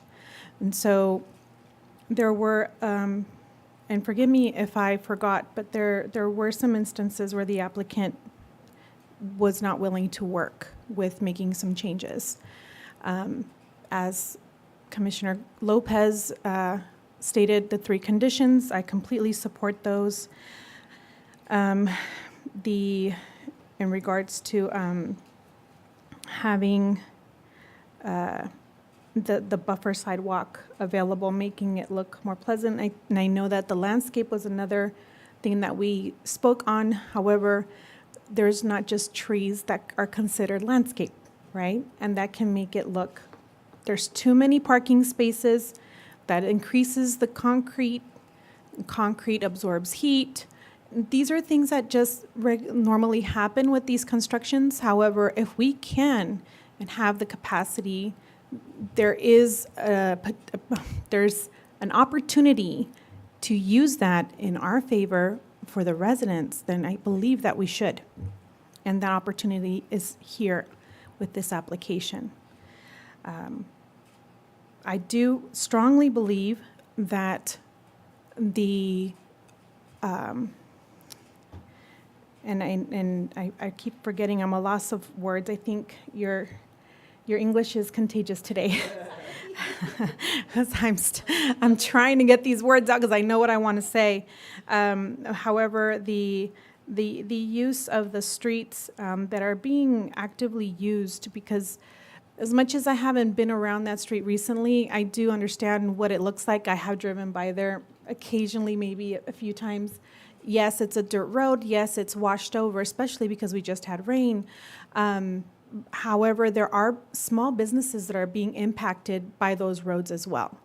And I want to make it clear to the public that we did mention that because the city does offer support, which they can and they should if they can, it really comes down to the Planning Commission and the vote here and the recommendation to City Council.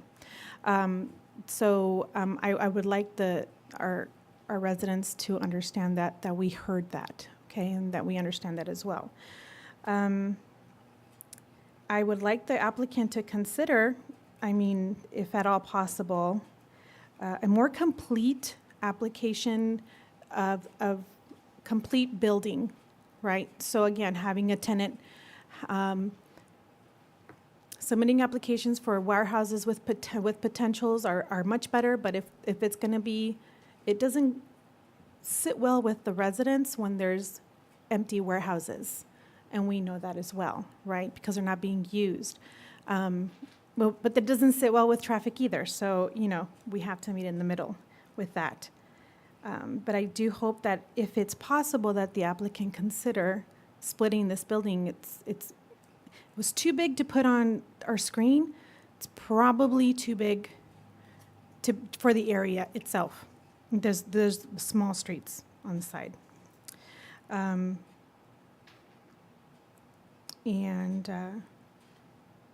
believe that's all for me at this point. Thank you. Thank you.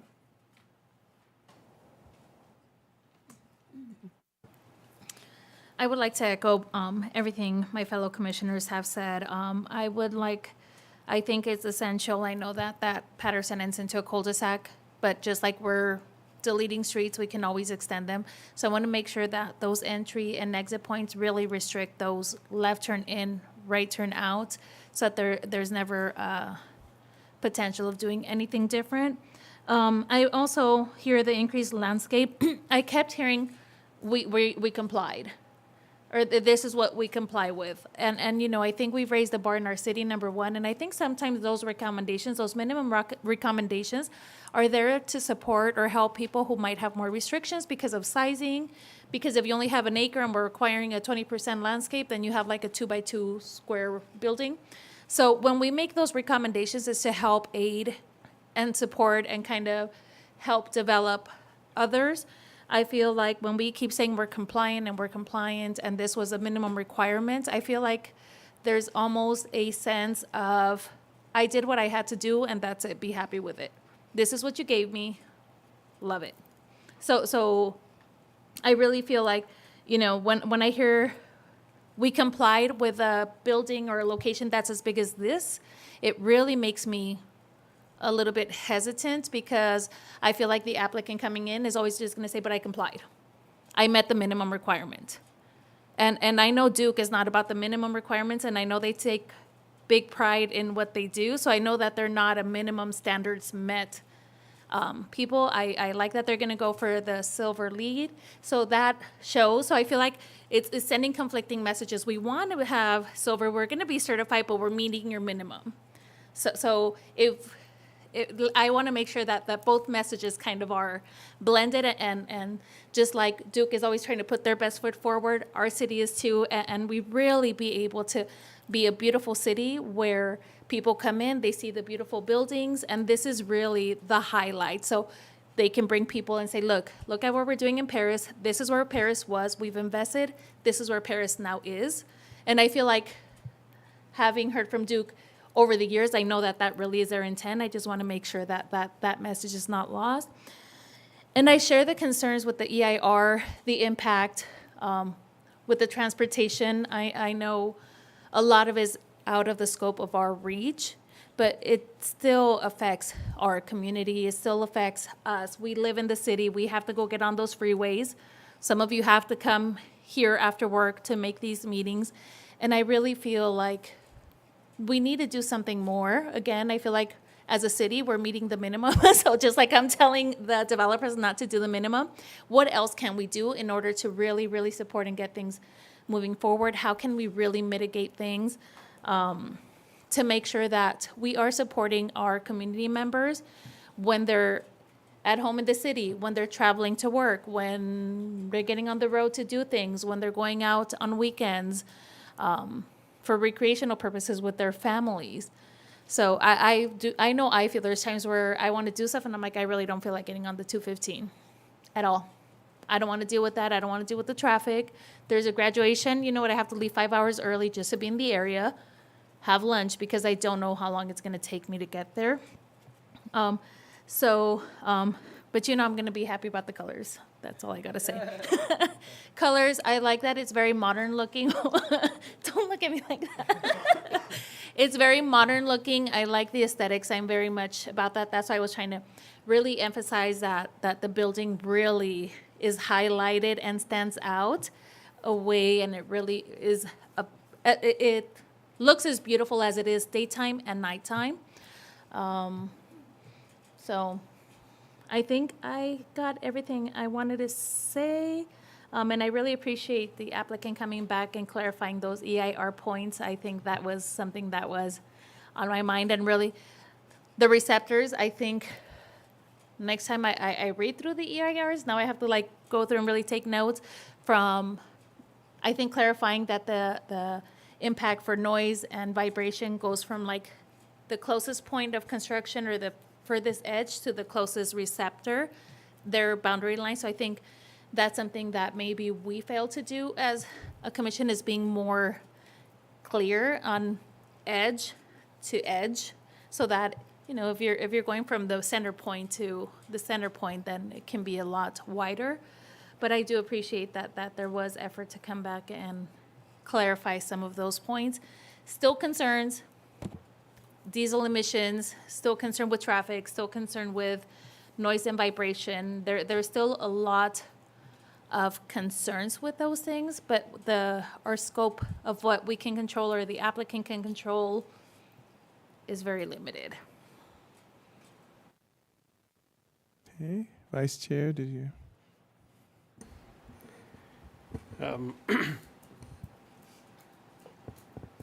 unfortunately, I don't agree with the color palette, but you guys are more accepting. You guys are more accepting of some of the colors than I see. I think the actual material that they're going to incorporate into the concrete is might be interesting. Give it a very different rugged texture and different views. A lot of shades and shadows along those vertical lines in there. One thing that we also have to review is that it does sit in the B2 zone, which is restricted on how many people can be inside and around the property, and where they can have their office space, and that's something they're going to have to look at even when they do their if they do have a second tenant coming on the south side of the building. One thing I do agree upon is the box size trees are 36 inches again, and the buffer zone, and including the reduced parking if all possible. And it should be possible. I don't see why it couldn't be. If it can't be trees, so we don't encourage additional animals or birds, which my plane last night had a bird strike too, so I know exactly what it is. So yeah, I think we could do different planting to be able to achieve that goal. It doesn't have to be higher elevation trees and stuff. And again, there's one item that it's not a big item. It's just something that needs to be stated, is that it's on the building conditions approval, the conditions of approval say 2019. It should actually be the current code is 2021 for their approval. And that's all I have.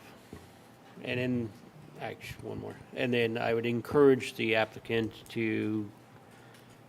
or look at having the applicant, I don't know if the other planning commissioners would like to try to offset some of the air quality issues, and we try to do a requirement for the tenants to have electric vehicles and operating equipment on the inside or not. Yes. So, but that's all I currently have. Okay, I promise not to be long. Appreciate the comments. All the public, we always appreciate the comments, and we want all the comments.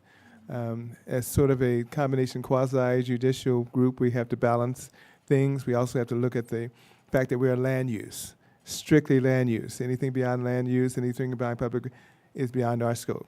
Okay. The EIR, we don't deal with doing and conducting the EIR. We don't conduct the CEQA. We deal with the staff that are professionals in that. So in that sense, that is something, and I took CEQA training, so I know CEQA, okay? But I also know that there's certain standards you have to meet in order for that to be overwritten, and that's not easy. What I'm saying now, I agree with everything. I would just say this much, and this is for any developer. Developers need to watch the way we operate, because we're going to ask these questions and all need to be prepared to be detailed. And if you're not, that's why we get a lot of this feedback, a lot of these things coming. Two things with this real quick. Number one, goes back to the general plan in 2005. Because of the airport is designated light industrial, general industrial, it's not going to change. Okay, so that's a reality. Everybody in the audience has to realize it's done because of the airport. Get rid of March Air Force Base, and none of us will be alive if that ever happens. It's not going to happen. The feds are not going to do it soon. They're making money off the new targets going, but they're not going to give up that airport easily. The kind of difficulty is just get a budget out of Congress, right? So good luck with that one. So that's a problem the city's had to deal with for several years. Not our fault, but we've had to work around it, and they say no, we say yes, they say no. That's a difficulty because a lot of things we'd like to go in, we just can't maneuver. So our purview, what we've done is increase the landscaping thing, which that definitely needs to be increased here. We can look at the building, we go into detail about that. Egress, ingress, we go into detail about those areas because those are the areas we can really look at. I would suggest too, before I get into one or two things, developer at any time needs to be discussing with the Ironworkers Union, that's on you. Okay. If you haven't, learn from the other ones that do. So that is beyond our scope. That's something that should have been done, and that's beyond our scope. But that's something you really would need to be talking to them, and not just 5 minutes. You need to be getting in conversations, because that's major entity. When you come here, then we have to hear this, right? So we've got to balance the land use, which is what the Planning Commission's about for 20 years since I've been on it, land use. Zone general industrial, zone light industrial, is that the best use for the area? As far as the traffic, you've got a lot of industrial buildings, and this building's not going to make any difference, because you've got a cumulative effect of buildings in this area. So even if you said, no, you've got all these industrial projects that have gone way beyond. And so that cumulative impact, which is the only thing, is how much does this go along with the cumulative impact? Another secret issue, guys, is cumulative impact. The transportation thing, they pay money into the 215. That's something that these developers pay into. That's about all we can say. That's part of the COA. They have to pay into that improvement. I had no idea what the improvement on the 215 is. It's clogged right now. So now we're talking Placentia, and they're going to be, it can't go down to Placentia. They're going back up to Harley Knox, and if you've ever been around there, it is packed. So how do you deal with that? Caltrans. Please tell me how you deal with Caltrans. Anybody got a hand how fast you're going to deal with them? Okay. This is what happens when you're 21 years here. You know all the insides and outs. So dealing with Caltrans, RCTC, the city is a lot better. Trust me. It's a lot easier to deal with the city. County maybe slightly. So my thing on this, I think it's been covered. He covered it perfectly. Buffer on Patterson, because Patterson is your major street. The parking spaces, that's something between administrative staff. Upgrading trees. Okay, but I think a lot of it is not so much Nevada, it's mostly Patterson we're dealing with, and it's Patterson where they buffer the trees. And I guarantee the council would mention that too. It's those trees, it's the buffer. It's that having that landscaping not just be the minimum. You know, it might have to be 25%, might be 20%, whatever. But that's something you can deal with staff. But that's one of those things that should be automatic from the developer. Landscaping and trees. We should even have to be discussing that. That's one of those things that can maybe take away from a lot of that, the concerns. And we want that buffer in the terms of the aesthetics, which is one of those issues. Aesthetics, you don't want to just look over there and see a flat bunch of buildings with a flat surfaces. You want to have trees to buffer, you want to have things like that. It's not a heavy residential area because it's not R6 down to the left, it's not ours, but you still want a buffer because we want it to be consistent with some of the other projects. So I think that's all for me. I think we've heard all the public, we've heard from staff, we've heard from the applicant, and I think it's just a matter of what we want to do with that. So unless there's something else you guys want to add. We got one. You have any issues with your African sumac? Your African sumac? Oh, I was going to mention that if we got to that. African sumac. Yeah, it's just a messy tree, that's all. Nothing personal, just I personally have one. And that really is not the best. There's other trees that are much better, Annie's elm being one of them. Crepe myrtle is beautiful, but that's, put it on the list. But anyway. I did want to just say. I appreciate all our iron workers and our UNA people here. I'm glad they'll be working with you. I really want to encourage Duke, if what this does move forward, just to reach out to a community. I've been in the position where as a mom I have to travel 2 hours for work, and it's difficult. So hearing those stories really, I think, humanizes our stories and what we go through as a community, and that would mean other people have to step in. That would mean you have to have a stronger network, but sometimes there isn't that person. There's times where it needs to be mom, it needs to be dad, it needs to be somebody who's close and accessible. There have been times I work at a school where we call mom or dad because somebody got sick and the poor child is sitting there throwing up for 2 hours because parents work in LA and it takes them that long. So we're sitting there with poor, miserable children with fevers, throwing up, just extremely ill, and there's nobody else who can pick them up. So just as much as you can, I would appreciate. I know there hasn't been anything in the works yet. It seemed like with iron workers, but really trying to tap into our community as well. Thank you. Okay, thank you very much. And with that, we bring it to the commission. Oh, sorry. For a motion and whatever other amendments Mhm.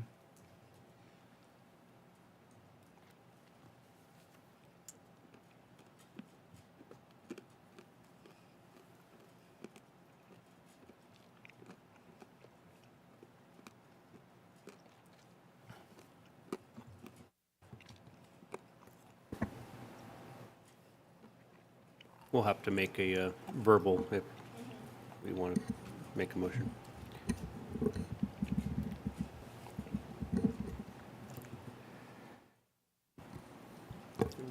So I will go ahead and make a motion for approval with the addition of Several. several of the items. The 36-inch box trees, the buffer, increase of the buffer along the Patterson sidewalk, and reduce parking and increase landscaping standards for us. I would like to also include the machine operating equipment to be electric inside the warehouse. Not sure if there's any additional that we would like Yeah. to add. Additional wording from the Public Works, number 5, about landscaping maintenance, the standard wording that's in all the other ones. And I think the applicant Sumac, we could replace that one. So Yep. just And- throwing it out in case you didn't. And then the revision of the code for 2019 to 2021. Which number was that? It's in the building conditions of approval. Okay. I don't know what number. Yeah, I think it actually might be number 1.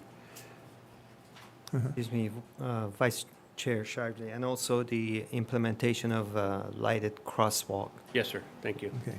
And the in turns and out turns, the, Ingress and the turning radii, make sure that. yes. And if we can also add the Commissioner Jimenez request for a second indoor amenity.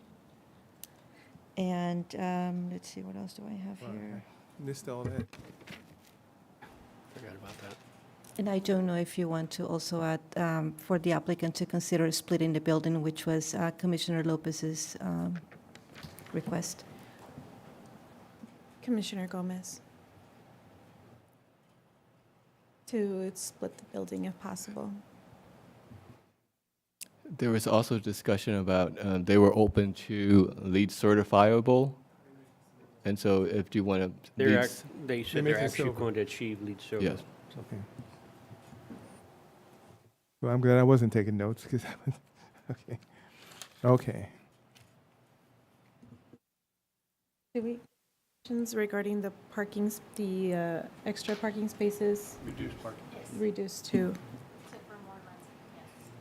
And the larger box size of the trees? Okay. I wasn't paying attention, sorry. I thought I was. Yes. Okay.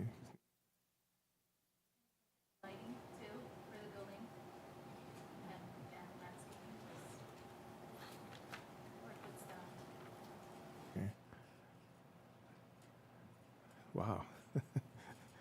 Don't ask me to repeat that one because okay. Yeah, thanks. Yeah. Okay, just need a second, guys.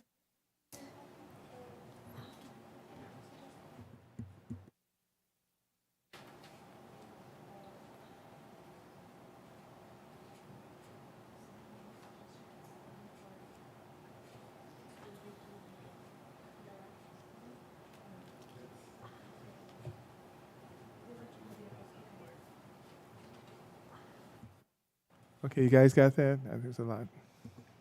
Okay.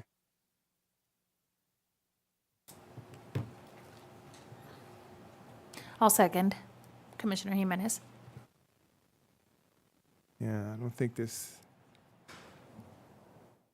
working here. Oh, good, Commissioner Jimenez. Okay.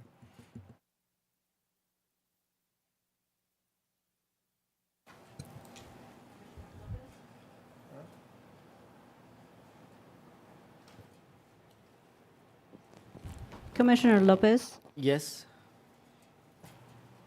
Commissioner Jimenez, Yes? Commissioner Gomez, Yes. Vice Chair Shively, Yes? Chair Hammond. Yes.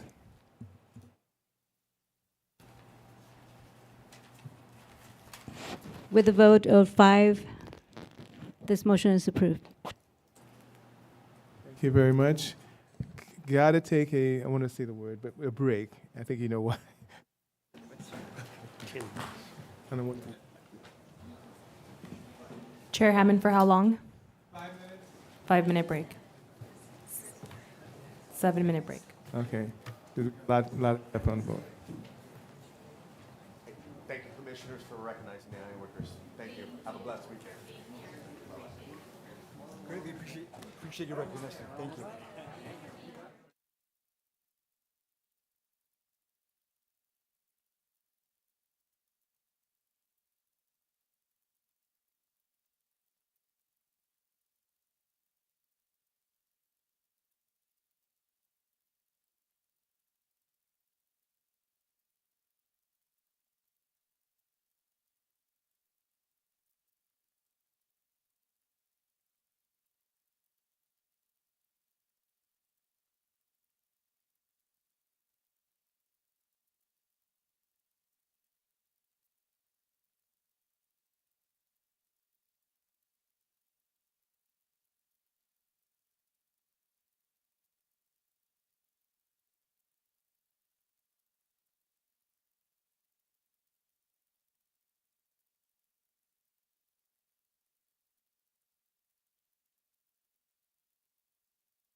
Okay, let's reconvene, guys.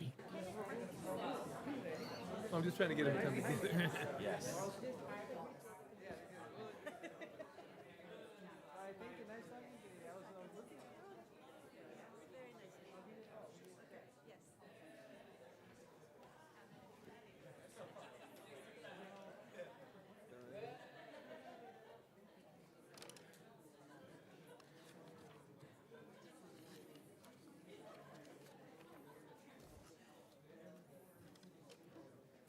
Okay. We're reconvening, if everyone's here. We're reconvening at 8:27 p.m., May 17, 2023. And we're going to start with item 6B, conditional use permit 21-05080, proposal for a conditional use permit to allow the outdoor storage of construction modular units and auxiliary, now I'm getting the English thing, ancillary 6,115 square foot industrial office building, parking and landscaping on 5.97 acres, located on the north side of Mates Road and west of Getz Road, in the GI Industrial Zone, APN 330-080006, applicant CSLM Construction. Requested action, adopt resolution number 23-14, so you don't have to read it. Adopting the mitigated negative declaration number 2376 and approving CUP 21-05080 to allow the outdoor storage of construction modular units and ancillary 6,115 square foot industrial office building, parking and landscaping based on the findings contained in the staff report and subject to conditions of approval. Is there any ex parte communication or site visits from our people here? This is Commissioner Lopez. I have none. Commissioner Gomez, I have none. Sorry. Go ahead. Commissioner Shively, I've drive by that many times. Yeah, I would think so. Yes, I drove by the site about 2 or 3 times. Thank you. Ready. Thank you, Chair, for the introduction. Good evening, members of the Planning Commission, the public, and staff. As mentioned, this evening we have before you the outdoor modular storage conditional use permit. The project site is located in the southern portion of the city of Paris. It's surrounded to the north by an extension of the railroad yard. To the west, we have legal nonconforming residences. To the east, we have AJ's Rentals and a southern portion of the southeast area, which is vacant, and just south of the project site is vacant as well. With respect to the general plan and the zoning map, both general plan and zoning are consistent for general industrial. We have general industrial to the north, south, east, and west. About 650 linear feet to the east. Southeast, it is the Green Valley specific plan, but that underlining land use designation is industrial as well. So industrial all around. Here we have a site photo. It's a street view. It's a panoramic street view of the subject site.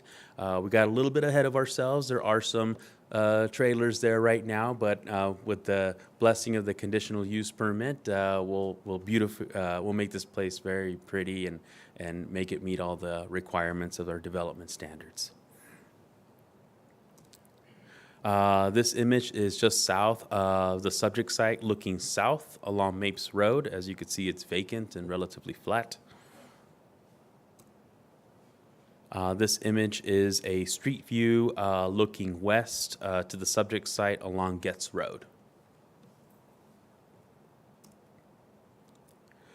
With respect to the site plan, the subject site is 5.979 see, me too. I'm also like, blah, blah, blah, blah.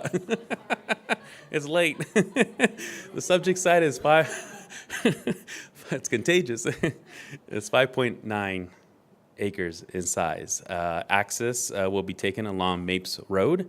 The proposed project is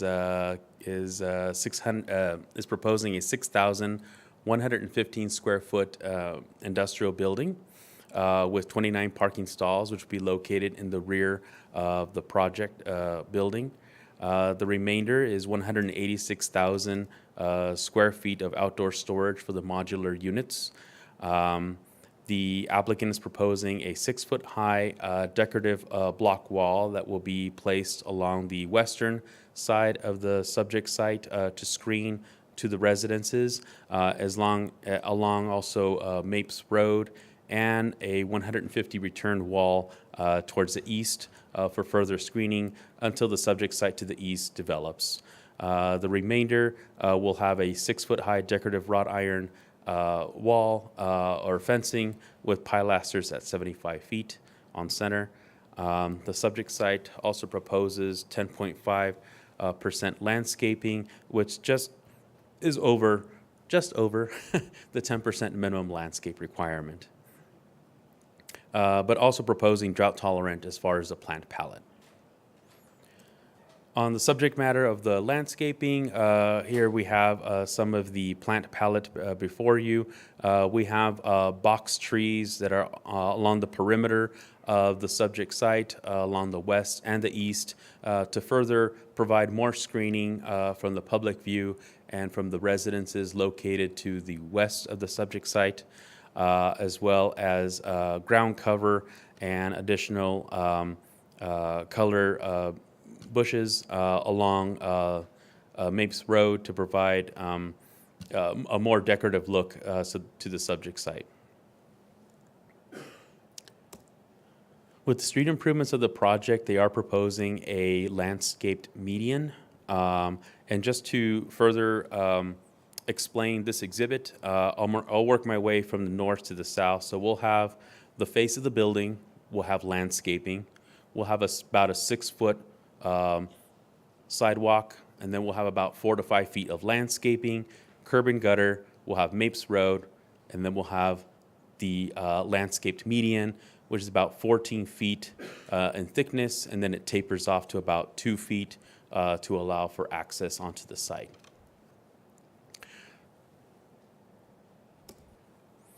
With respect to the development standards, the subject site does meet the development standards and exceeds them at times. With respect to the parking standards, they are met with a surplus of 12 parking spaces. I believe Ms. Sylvia has the color board. It's right in front of you, Ms. Sylvia, I think. Right behind you now. In front of me, between me and you. There we go. Yeah, perfect. So the architecture of the building is modern. I believe it would be classified as utilitarian.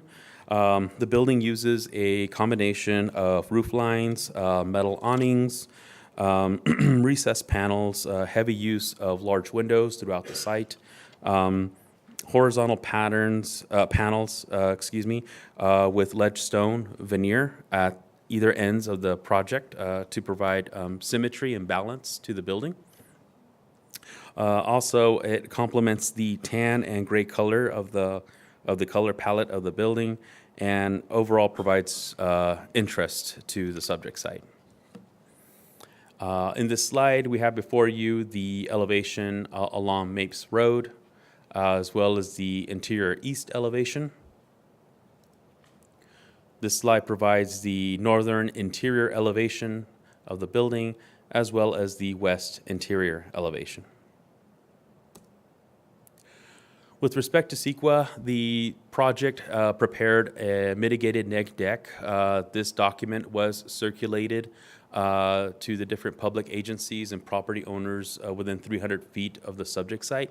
During that 20-day review period, staff did not receive any comments from the public. Therefore, no significant information was raised that warranted a recirculation of the MND. With that said, this evening, staff's recommendation is for the Planning Commission to adopt PC Resolution 23-14, adopting the MND 2376, and approving Conditional Use Permit 21-5080 based on the findings and subject to the conditions of approval. With that said, staff, for the record, wanted to add an additional condition of approval for the record. This condition of approval will be under number 29, which is under the landscaping for planning. Section C. And this would read that the African sumac tree will be replaced with a carrot wood tree, which will also be a 36-inch box tree placed at 10 feet on center along the portion of in the front of the subject site to provide additional buffering and additional shade to the subject site. And that concludes my presentation. I'm available for any comments that the commission may have. The applicant, Mr. Amer, and his development team are here this evening too, that can provide additional clarification if the commission has more questions. Thank you. Thank you very much. You anticipated that one, didn't you? I did. I caught that. At this time, do we have any discussions or questions for staff? I'm sure we do, because this commission. Yeah. Thank you, Alfredo, for that presentation. Thank you. My question's in regards to the east and north side of the building. What was the reasoning behind choosing wrought iron just for those sides? We were trying to work with the applicant for cost-saving measures. We were sensitive to the residences to the west in order to block sound and visuals. To the north, we have the rail yard, so it was similar uses as far as outdoor storage. So we wanted to help, again, be cost-effective for the applicant for the construction of it. We have AJ's Rentals that are to the east as well. Again, they also store outdoor things. And almost just to the south, let me just bring up the, just southeast of the subject site. That area has not been improved, but we will be covering that with a solid wall for the 150-foot return. So we feel like we are screening there, but at one point it will be developed and an additional wall may be constructed or further elongated as they develop that site. So you said to the east, it's going to be AJ's Rentals? To the east, we have AJ's Rentals right now. And what's going to be their view looking into the property? What will be their view? Yeah. They will see modular units. They're gonna see it. It's gonna go right through, huh? They're gonna through the wrought iron. Yeah. Yes. Okay. All right. Thank you. Oh, another question. In the back, you guys laid out brick on the north side of the project site. Is that gonna be a driveway, or is that just decorative? I'm sorry. To the north of the project. Let me bring up a site plan it here. looks like red brick. The fire department turn around. That is actually a hammerhead for a fire truck. Oh, gotcha. As they go through the fire entrance, if they needed to go in there to put out an emergency, they would hammerhead their way out. Got you. To get out safely. Yeah. Perfect. Thank you for that clarification. Whoever wants to go next. Okay. Do you know what the building materials are? What's it, is it CME block, or is it wood framed, is it modular, or is it? I believe it's well, let me see.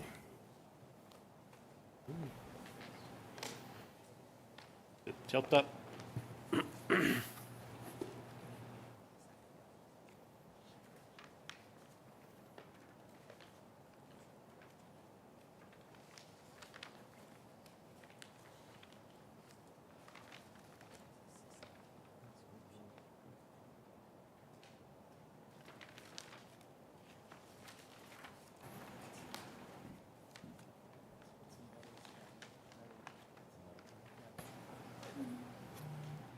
It will be metal frame.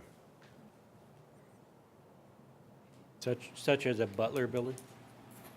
Do you know the Butler building? No, it's right here.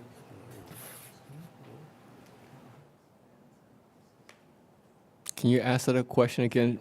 Is it such as a Butler building, metal frame building with the A-frame type construction? No. No, just the staff. Maybe we can wait for the applicant to clarify that later. Yeah, absolutely. Security of the property, other than a 6-foot high fence, is there any site lighting in the rear of the property? There will be security lighting throughout the property, yes. It just doesn't show right now in this. And it might be a question for the applicant, is this building going to be a sales or lease office for the trailers, modular buildings in the back? I don't know the complete specifics of their business plan, but I do believe that it's mainly for rental purposes. But I'll let them expand upon that.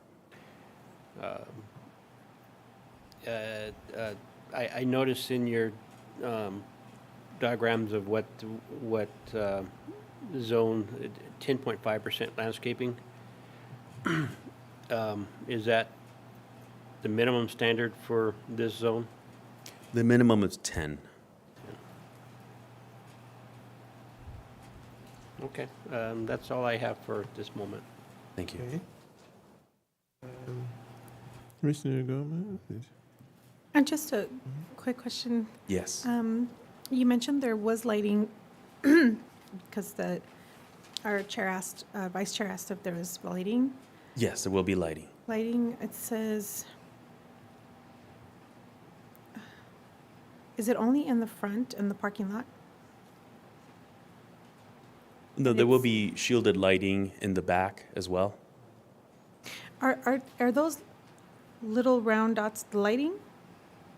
Little round dots. What, yeah, Oh, that appear before you? yes. They're part of the fencing legend that's in the site plan. Oh, I see. So when staff puts up the image, we cropped the other information, but it should be part of your site plan package. Oh, yes. Okay. Because I see 1 foot, excuse me, will provide 1 foot candle, foot candle of illumination for pedestrian safety and security along all parking lots and pedestrian areas. So that's been met. Okay. I don't remember seeing it, but okay, thank you. You're welcome. Do you know why normally when we see a business, the parking is in front and business in the back? This one is flipped. Is there a thought process behind that you know of? In most jurisdictions, it's preferable to have the parking in the back and have the building be the present feature along the right-of-way. And we felt that this would probably give it a better visual.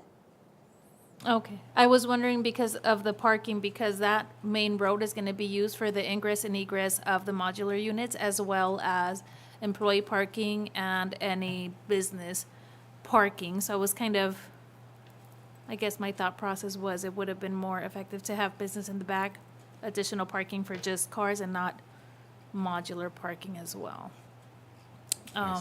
Is it because it's narrow? Or was it just what staff recommended? With working with the applicant, this is the best design that we thought would be more effective. Okay. And then the trash enclosure will match, and it'll have an enclosed space on top? Correct, Trying to correct, find that. yes. The trash enclosure will match in color to the main building. And And we're- it's got a solid roof as well. It is located just, as you enter the site, there's the throat of the entrance, right? Mhm. And there's a hammerhead hatch pattern. Yeah. It is just to the west Portion of of that, the entrance of yes. the gate, yes. I was gonna ask, is that enough radius for the truck company to do that? Because it seems like it's only one spot that is reserved for that. I don't know if that's enough. Or Yeah, we wanted to remove the truck from being in the aisle of the passage of the truck. Mhm. So in front of the trash enclosure, we have a reserved, loading area? correct, loading striped area, so no vehicles should park in there to allow the trash employee to go in, push out the bin, load it into the machine, and then push it back inside. Would it be possible instead of a loading area to have it as a crossed off, no parking? It is no parking. Okay. Yes. So it's not labeled loading there, because if I see loading, I'm gonna think I can park there and load stuff. Correct, right. So it is striped in a fashion where nobody should be parking or putting anything there. Okay. Okay. And color scheme, was there any discussions about color schemes with staff and applicant? Well, we did try to incorporate the gray tones, but we wanted to add a little bit of the tans just to break up the grays and the whites. Okay. I didn't see any grays. Other than the stone, and I know that stone falls a lot, right? Do we have a lot of familiarity with, what is that called? What kind of stone? Ledge stone? Yes. The culture stone veneer base.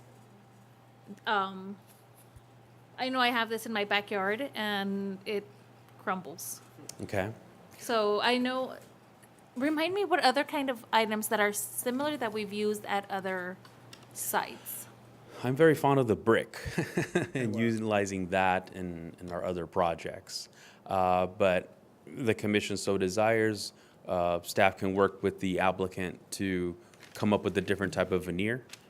Just because I know that one is cumbersome and it falls off and it peels off and. Okay. Okay. And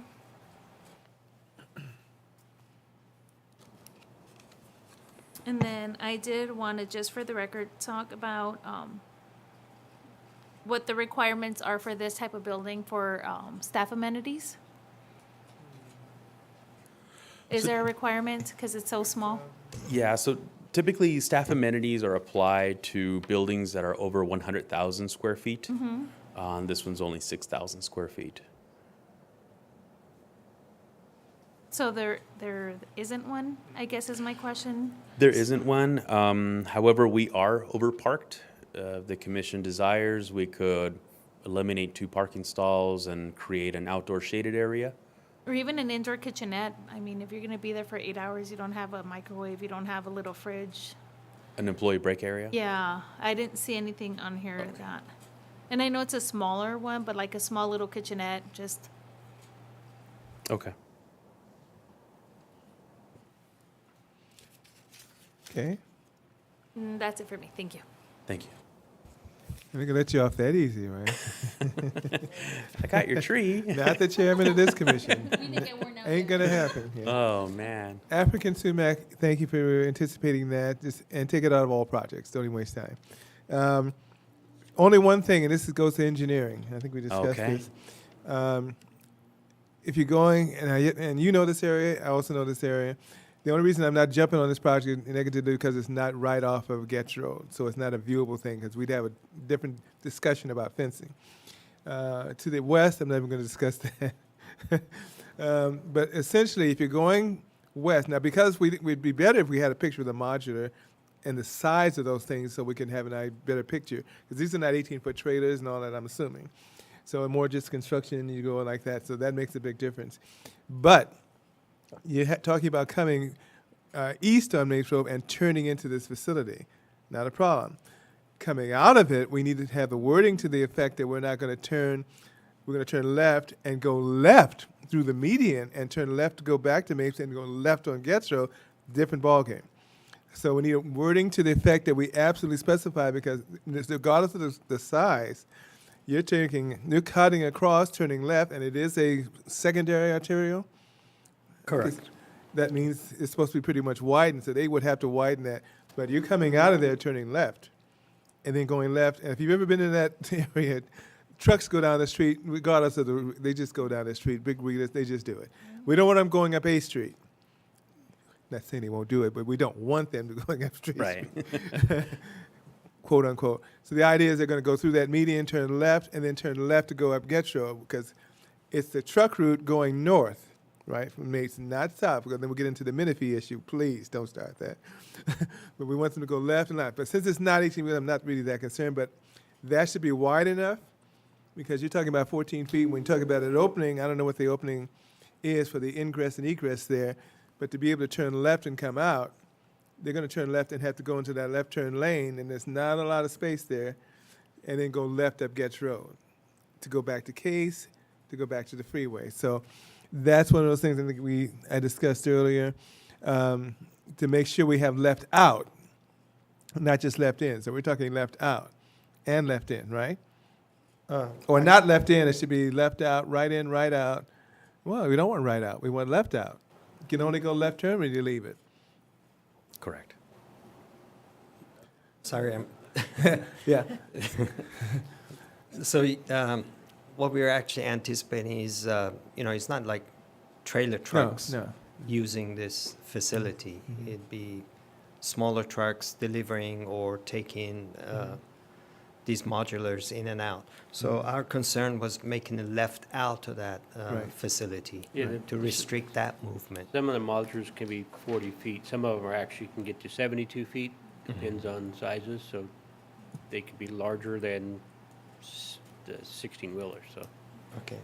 So again, validates the point that you probably don't want to have it left out of the facility.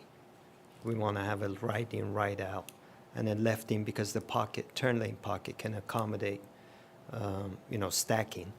But the left out and crossing oncoming traffic, Yeah. that's what we were trying to negate. Okay. We're assuming that the size of these, like he's talking about, modulars are not gigantic. Because if you're going to ride out, you're going to go to 8th Street. Correct. And you're going to go 8th Street, and they're going to have a field day over there with that. Okay.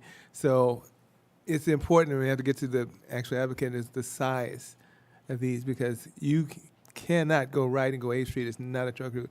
So if they're just smaller modules, it would be better to see a picture of a modular in the future.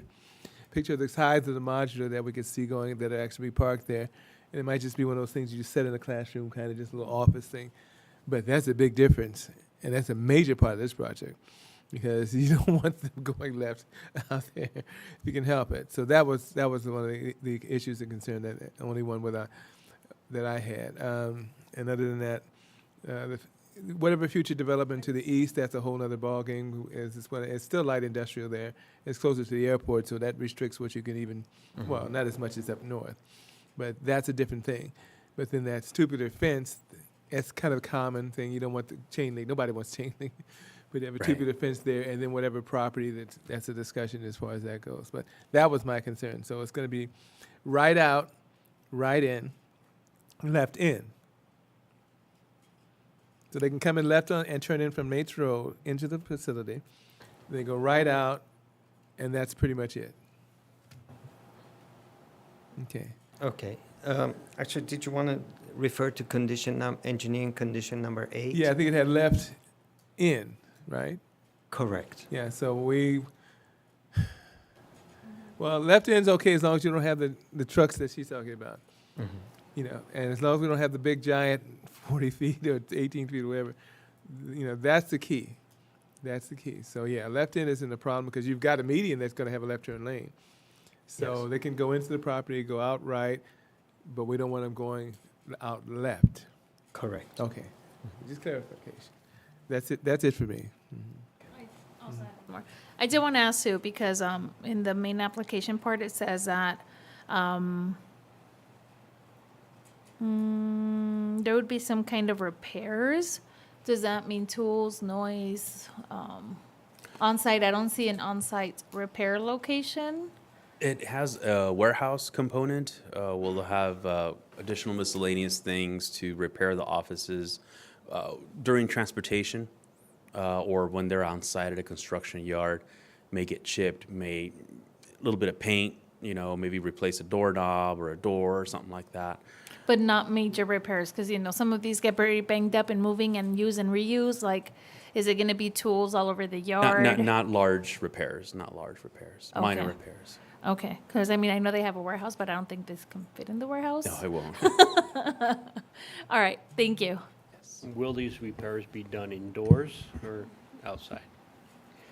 I'll let the applicant expand on that. Yeah, and I know some of those repairs can get pretty extensive, especially after being on the site for 10, 20 years.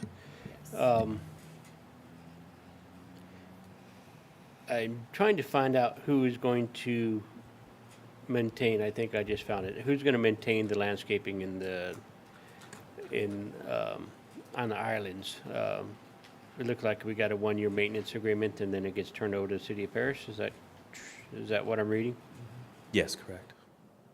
Yeah. It'd be ultimately maintained by the Public Works Department.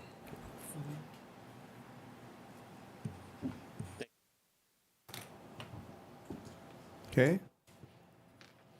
Thank you very much. Thank Not you. too bad, right? No, not too bad. There's still blood in these veins. Yeah, I'm okay. At this time, if the applicant has a, I don't know what the applicant, if the applicant has a presentation, now's the time to come forward. Just state your full name and spell your last name for us, sir. Thank you. Thank you, Chair. My name is Amar Jakher, it's spelled Jakher. I'd made a few notes as we were talking about this, as you guys were talking about this project. So I'll start with some of those and see if I answer all your questions.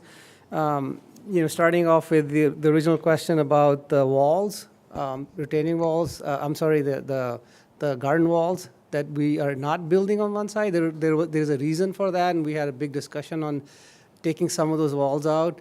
We're okay with building them, but we also have drainage, cross-lot drainage that we're accepting, and then there's a cross-lot drainage to the east that we're discharging.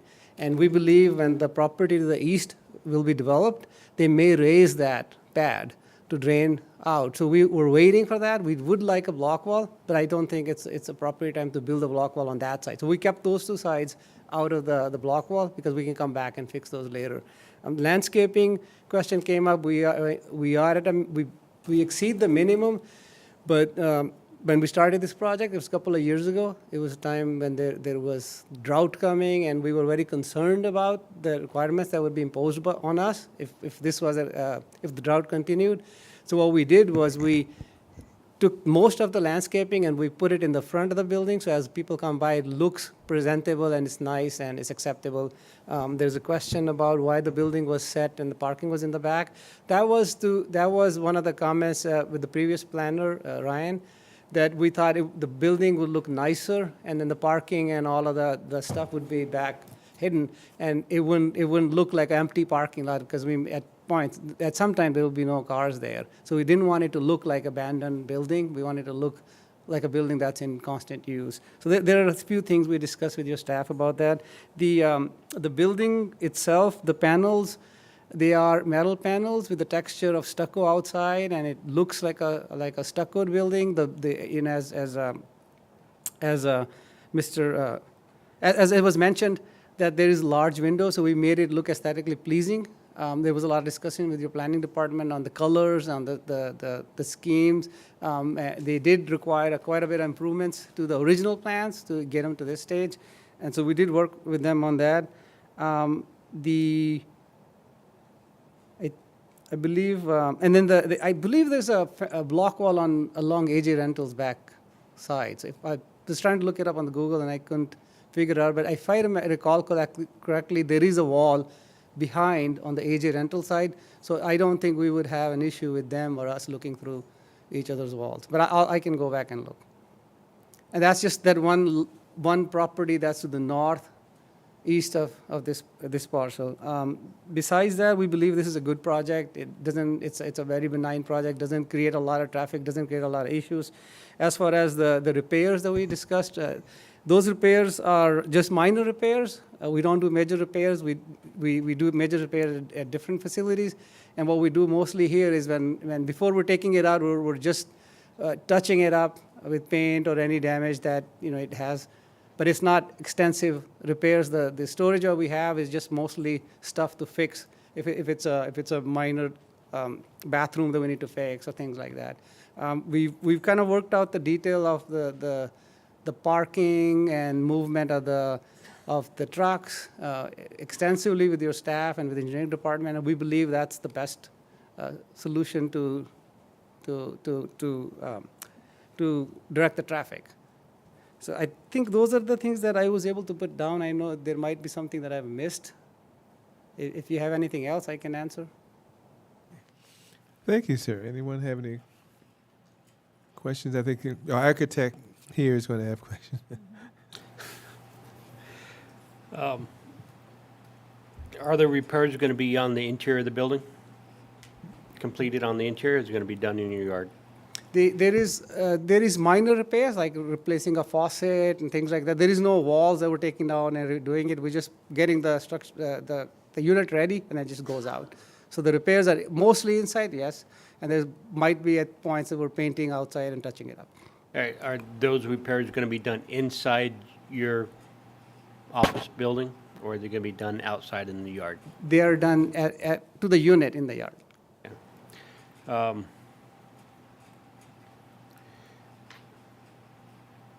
Can you, I'm looking at the conditions of approval, and the lighting is not very clear. Are you intending to put lights in the rear yard, in the back area? There was a request by the planning department to add lights and security lights to the backyard, and that will be part of the building submittal. Okay. What it kind of reads to me, and she might agree with me, that it appears that it's only in the front. So lighting, show the lighting in the back where you can actually potentially see if there's someone sleeping in the back area in the trailers or not. One of my concerns is security in there. Is it going to have any security at all after 4 o'clock? We will not have security per se. We are putting cameras, and I believe the lighting condition might have been missed, but we plan to have lighting in the back. That's a discussion that came up with your planning department. If you want to add that condition, we're okay with it. Okay. But that would be to put lighting and cameras in the back. Are you opposed at all to have any, have 8-foot-high fence along the front of the property where the transition of the parking in your rear yard to be 8 feet instead of We're 6 not- feet? So you're talking about the block wall behind the park, separating the parking from the, yeah, no, we're not opposed to that. Okay. And are you also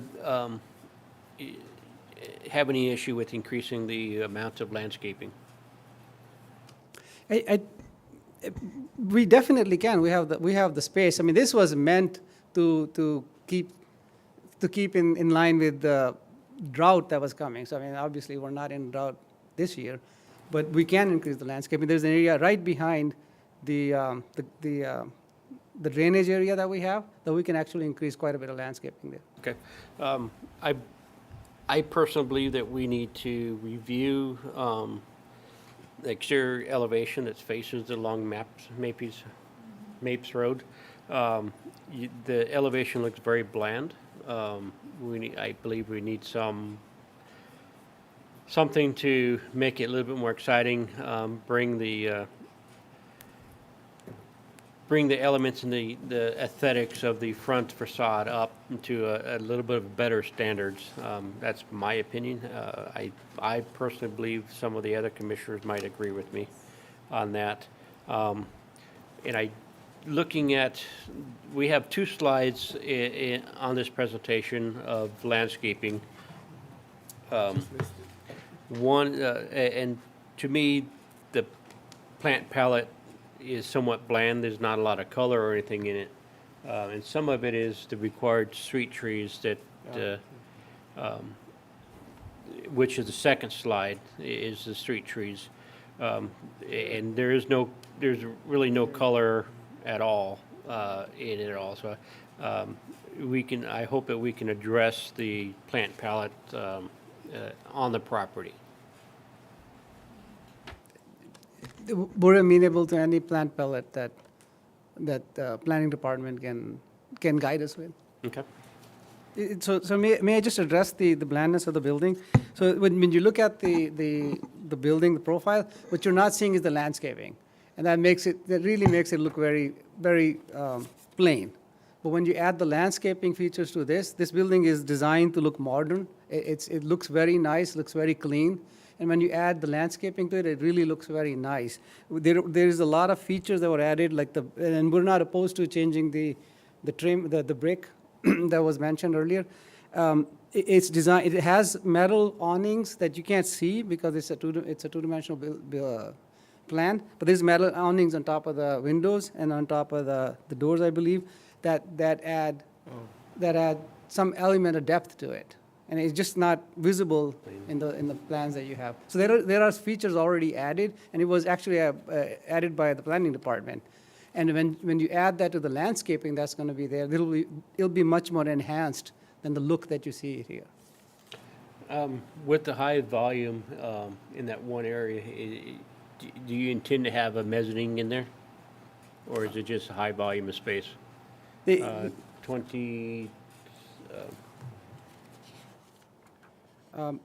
26 feet, 24 feet? Yeah, so we will have some storage placed along there, and it's meant to be high to have a better working area. Yes, so, yeah, my assumption, because you also have the roll-up doors, so that's why I was questioning whether you do any repairs on the interior of the building, or if it's done completely in the yard. We could do small repairs inside the building. That's not planned right now.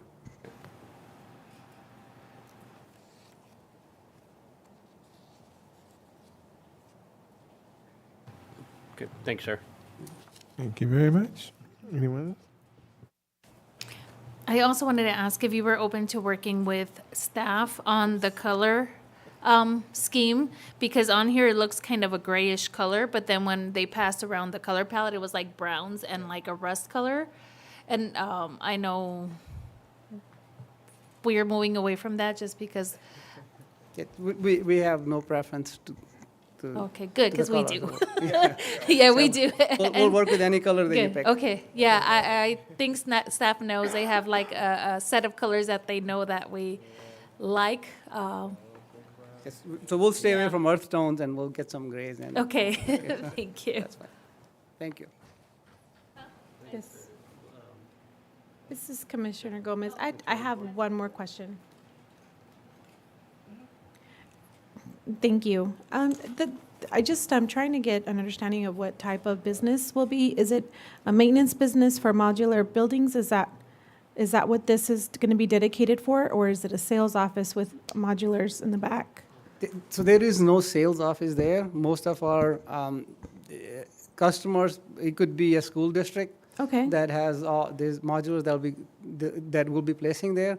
So this is mostly just an area where we house them. In the meantime, we're taking them to the next site. So we don't do. There's not anybody coming to look at them to buy them. There's not a point of sale. So it's just a holding place for the delivery of modulars, similar to the ones that are used at schools. That is correct. Okay, thank you. Okay, thank you very much. I don't have any questions. I know, unbelievable. And with that, we move to public comment. Is there any members of the public wish to comment on this agenda item? Are you all asleep out there? Okay, seeing none, we close that portion of the public hearing and bring it to the commission for discussion. Initially, my biggest concern was the wrought iron fence around the east and north of the building. But the applicant explained why they had it and how future development could possibly put the brick wall. Besides that was my only concern. Anyone else? Are we good? Good? I never know.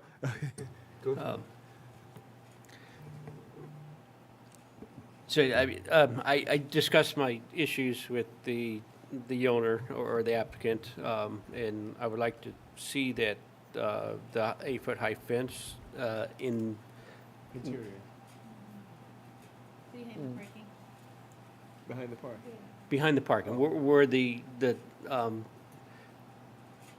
separation of where the parking is and the backyard begins, and then the adjustment of the plant palette, I would appreciate very much. And then the same thing with the front elevation, if it can be revised and changed. Working with staff to be able to do so. That's only real concerns that I would have. And I won't prolong the agony for you. No, I think they've said it as we work together as a commission, so we pretty much are going to say it. If I don't, someone else will. I think we brought up not major issues to me. Initially, I looked at the architectural design. You got to be kidding, right? Colors is the thing is important, and landscaping is important on this one. But understanding the area that you're in, if you know the properties to the west and the north, you know why this looks a lot. Really upgrades this area. Okay, but future development to the south is another discussion. To the east, that's another discussion. But I think you've pretty much covered the point. Security is the big issue. You need lighting and you need security. That's not negotiable. So if you're going to have something like this, you want security, maybe even a gate to get back into that area. And if you don't have physical security, you're going to have some cameras. So that's one of those things where if it's not in here, we may have to consider adding that. But when you have modulars that are sitting like that, look out. You just walk in and then find out a whole bunch of people are having a nice home there. So you want to make sure you have security in that interest. But I'm done as far as that concerned. And unless there's something else, okay. We move on to requested action. I should have done that the last one. Adopt Resolution 23-14, adopting the mitigated negative declaration number 2376 and approving CUP 21-05080. And incidentally, our city attorney, we're the only ones that do the CUP, right? So that approve CUPs, right? QCUPs, yeah, so that's what. Yeah, 05080 to allow the outdoor storage of construction modular units and ancillary, it's your fault, 6,115 square foot industrial office building, parking and landscaping based on the findings contained in the staff report and subject to conditions of approval. You've got quite a list here. One of them, veneer. I think we're talking about changing and looking at veneer. That's a staff issue. Yeah, color scheme. COA number 29, section C, about African sumac tree. That goes without saying. Front elevation. I'm not to work with staff in terms of the front elevation.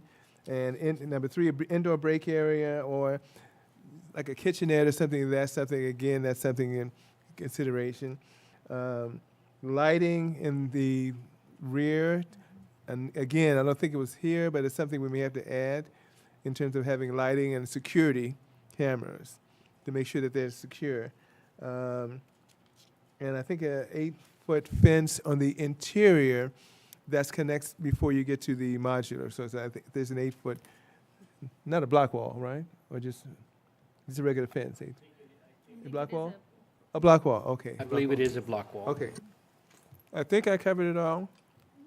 Okay. Don't ask me to repeat that. The plant palette. Plant palette. Okay. Okay, we need a motion for this one.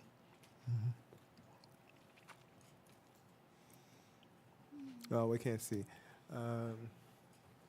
I'll make a motion. Okay, Commissioner Lopez. I will second Commissioner Gomez. Oh, Commissioner Gomez is second. Good. Thank you.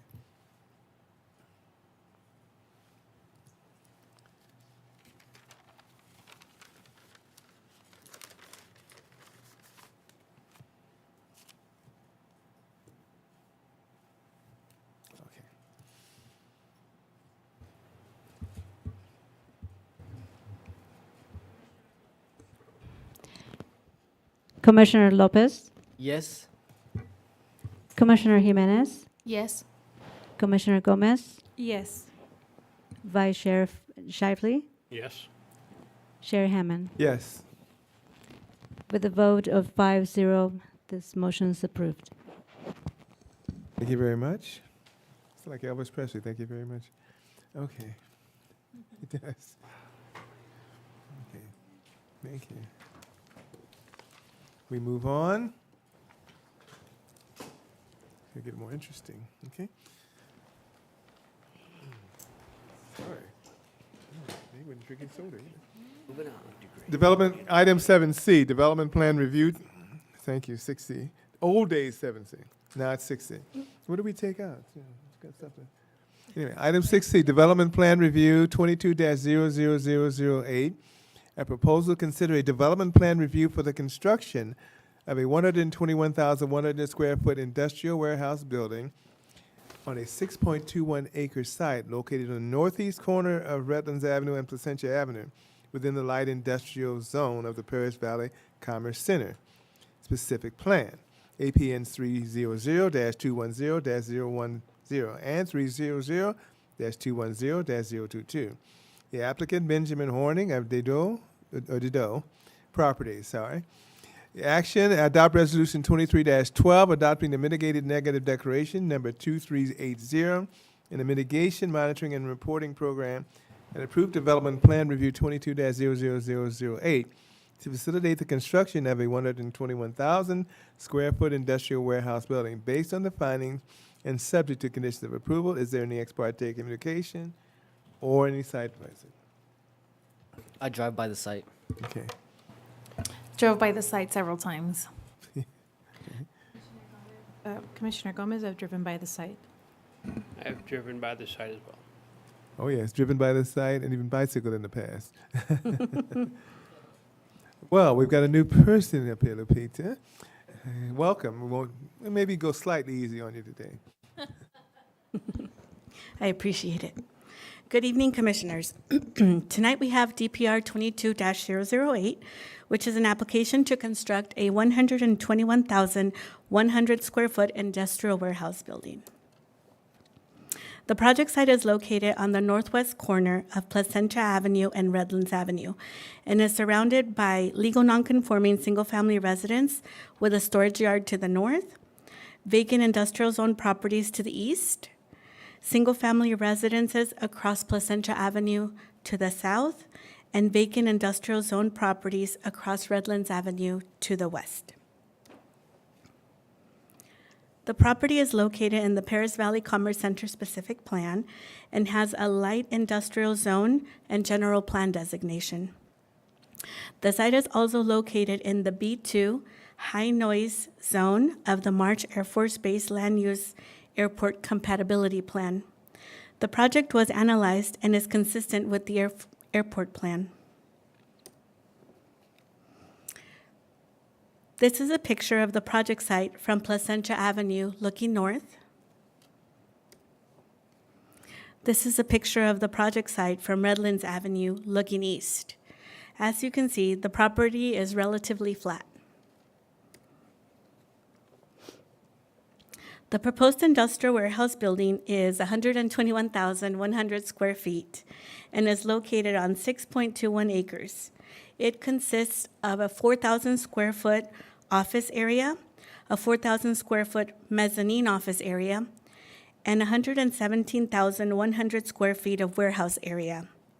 Outdoor amenities include a landscape concrete lunch patio with seating and a trellis cover, along with a horseshoe pit. Both of the amenities are located on the northeast side of the building. An indoor amenity is also provided.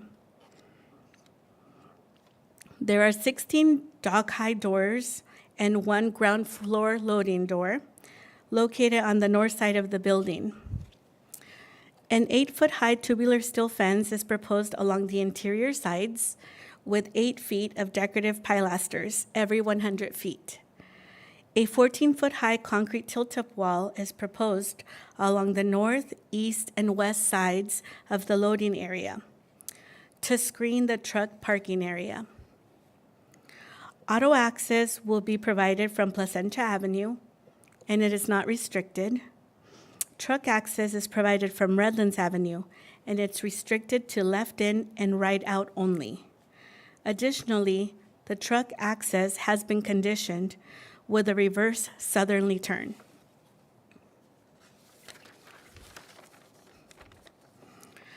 Trucks are anticipated to exit the site via Redlands Avenue to Harley Knox, or they can also exit the site via Redlands Avenue to Morgan Street to Indian to Placentia. Both routes are consistent with the city's adopted truck route. The project is proposing 19% of landscape area which exceeds the 12% required by the Paris Valley Commerce Center specific plan. It consists of coast live oak trees, desert museum Palo Verde trees, London plane trees, and coyote brush and Texas privet shrubs. The proposed industrial building meets the light industrial development standards of the Paris Valley Commerce Center specific plan.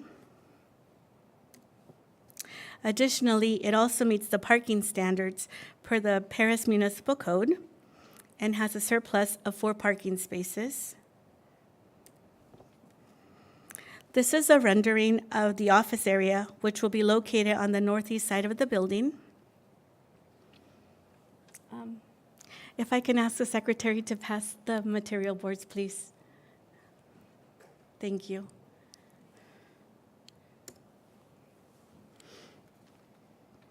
The building is utilizing complementary colors and materials to distinguish the base, body, and cap as required by the Paris Valley Commerce Center specific plan.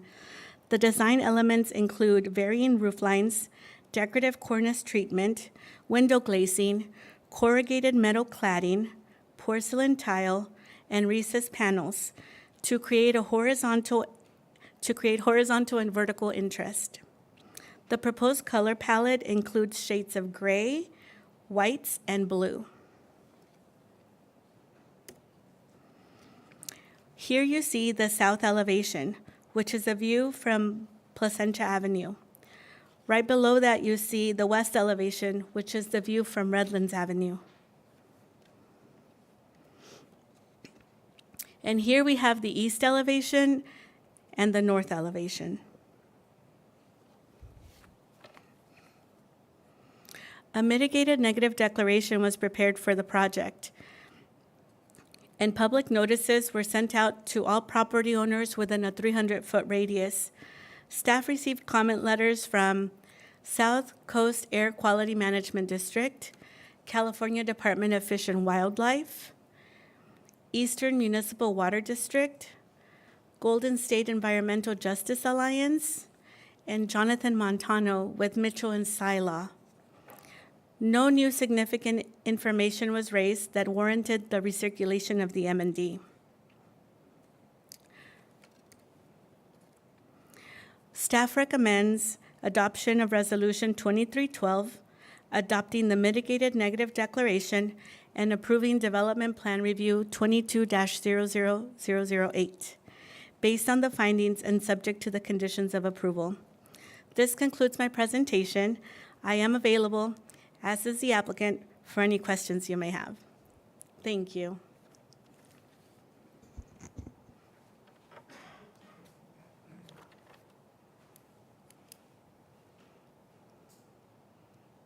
Thank you very much, sorry.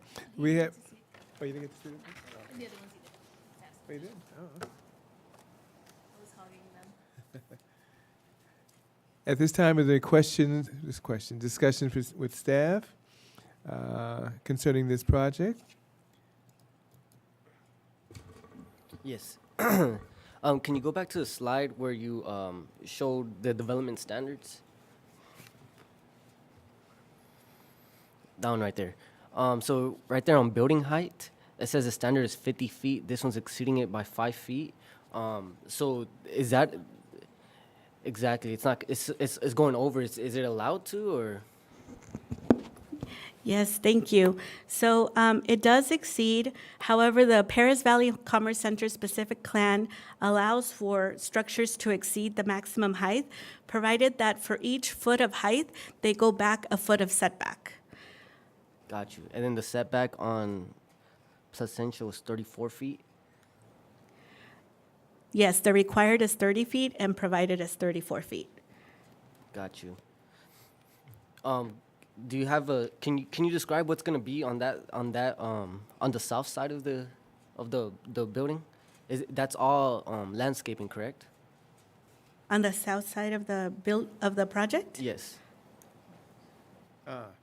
So the south side and the west side are fully landscaped. You also have perimeter landscaping along the east. Okay, so my concern with that is there enough space to set back the sidewalk? Because I know there's a park down the street and there's the residence right in front. So I'm assuming there's gonna be a lot of pedestrians. I definitely want to add a buffer or medium for the sidewalk, that includes landscaping. Yeah, the project does provide a sidewalk, curb, gutter, and in addition, they provide landscaping on their property. But I would like to include a median from the sidewalk to the street. Okay. Parkway. A parkway. Gotcha, yeah. Excuse me, Commissioner Lopez. Yes. Just to get that clear, so there is curb and gutter, there is a buffer, and then a 10-foot wide multi-use path, and then additional parkway, and then there's the buffer. Do you know how as well. wide that buffer is from the sidewalk to the street? The buffer from, yeah, minimum 4 feet. 4 feet, and that's landscaping, or? Correct. Okay. Is that the beige color line on the edge? I think there's a, I don't know Or is about it these the colors. one that looks but- like cement? Yeah, no, there will be a buffer between the curb and the sidewalk. Yeah, I think that beige, just because of the scale of the building, that beige should be the 4 feet of landscaping, then the sidewalk, and then the landscaping again before the building. So it looks like it's like a DG buffer. I mean, from what it looks like to me, and then there's cement, another small DG buffer, and then landscape.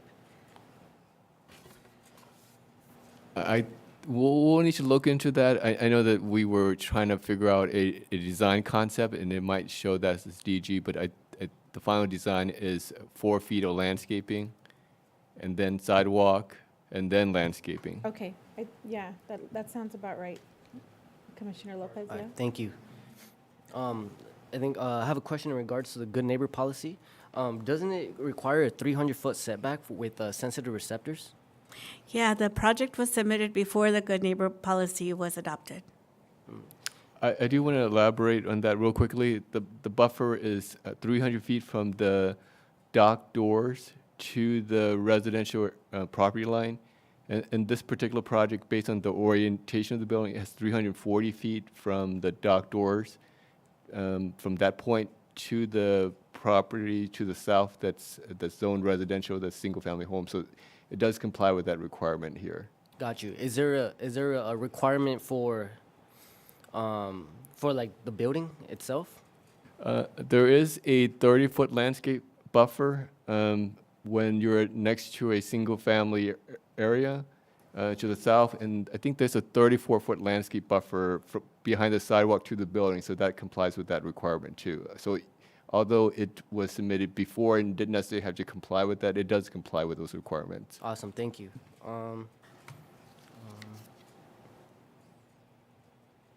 Okay, one more concern. This one, I'm willing to discuss it with my fellow commissioners.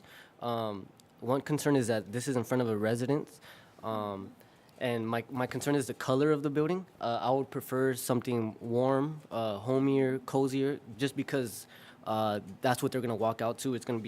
This is more cold. I don't know, it just kind of, I would like to see more like coziness to it.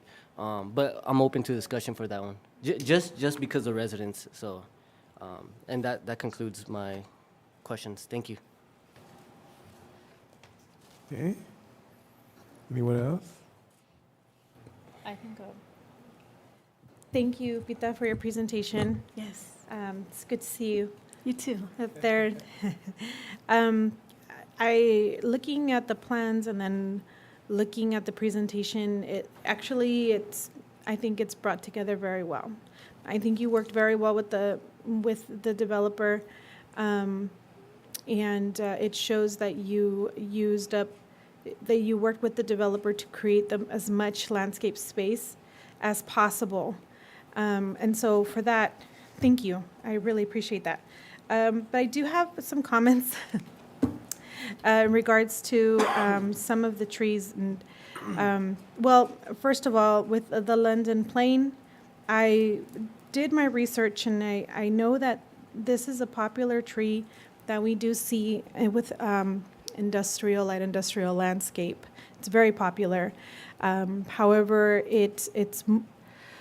more useful in the coastal region, because here in the city of Paris, it will crumble. It will dry in the summer. And it does tend to dry, especially if it gets infested. So I'm wondering if did you speak to the applicant and if they were considering a different type of tree? If that was discussed at all? No, we didn't discuss the London plane tree. Okay. However, the applicant is here along with their team, and we can ask them to see if they feel comfortable maybe replacing the London plane tree. Okay, and this tree, just for the record, is also very aggressive with rooting, not only with sidewalks, but it also does get into the pipes. It does go, and it will get through that. And considering that there's residential neighborhoods right across the street, that's something that I think we'd like to move away from.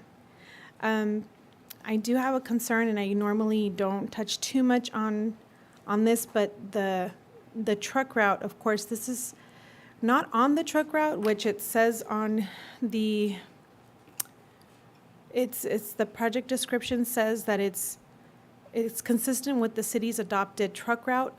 I can understand why it says that, but it really, technically, it's not, right? It's not within the truck route. I know that there's a certain parameter that can be used in regards to getting to the truck route from where it is initially. However, did the staff, I do see the, I'm not sure if there's a street view, if we have one, on Redlands Boulevard, Redlands Avenue. Is there any way that we can, I know there's I think the right in, there's a left in and a right out, correct? Okay, so on the corner of Redlands Avenue and Placentia Avenue, and I'm going to say why after why I'm asking this question. Is there any way that we can have some kind of restriction on that corner so that those trucks cannot come out, because they will try to come out on Placentia Avenue? Actually, we have a condition, engineering condition number 29, that requires a channelizer on Placentia Avenue. Okay. So that would negate actually trucks, if they ever decide to go east on Placentia to make a left on Redlands, this condition would prohibit that, as well as if trucks are trying to make a left, which, to get onto Placentia, again, that channelizer, they won't be able to make that right turn from Redlands to go onto westbound Placentia. Okay. Now, the reason I say that is I see the center dividers within the truck access. However, I know that Commissioner Those Jimenez. are actually, they're not, they're striped. They're okay. They're See, not actual raised medians over there because of the limits of the turn lane pockets, and the we won't be able to actually have a raised median in that location. That's a problem. I mean, that's a big issue, because they will. We have on Indian Boulevard, we have raised medians on Indian Boulevard going towards Ramona, and I actually have a picture of a truck, of a rig, making a left instead of making a right, making a left, and as it is a proper word, jackknife, like could not complete that turn, and it backlogged all the trucks that were trying to come in, that were coming in. So I know they're gonna make that turn.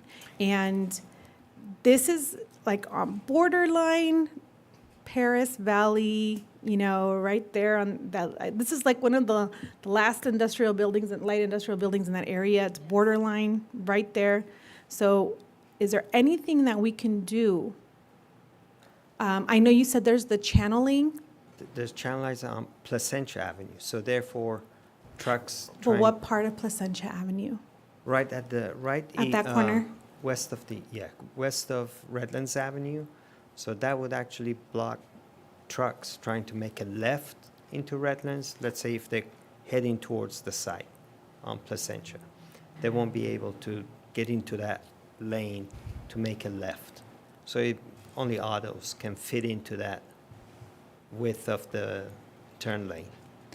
So if there was a truck that came out of, gets off on Placentia and is making its way towards Redlands Avenue, is trying to make in a Trying to left make a turn, left, they won't it be won't able. be able to. Correct. And if it won't be able to make a turn, then it's gonna have to go all the way down. Well, they didn't, correct. I mean, otherwise, if they actually heading west, Yeah, I'm sorry, heading East. east on Placentia, yeah, they won't be able to make that turn to get into the site. okay, so, They'll just have to continue going, and then, of course, it's restricted, they won't be able Yes. to go, correct. okay. Because I know it's gonna happen, and the residents are not gonna be happy about that, because it's gonna be stuck in front of their yard, in front of their street, so I think, I am not sure what else can be done to avoid them getting this far on Placentia. Just, prevent it from getting there in the first place.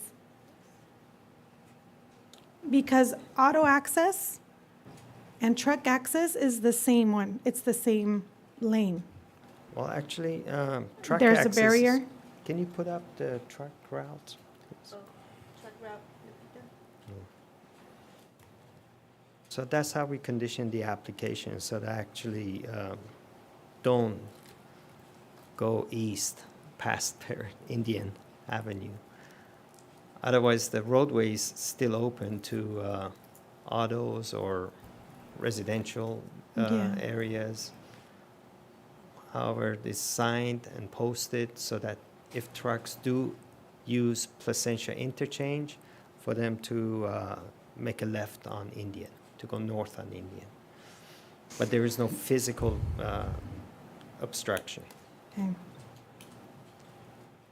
Okay, well, it's just noted that it's definitely a concern that it's gonna happen. And I think that's something that we need to seriously consider our streets, keeping them from making those turns.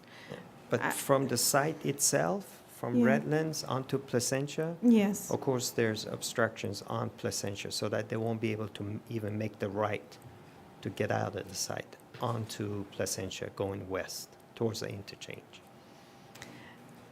okay.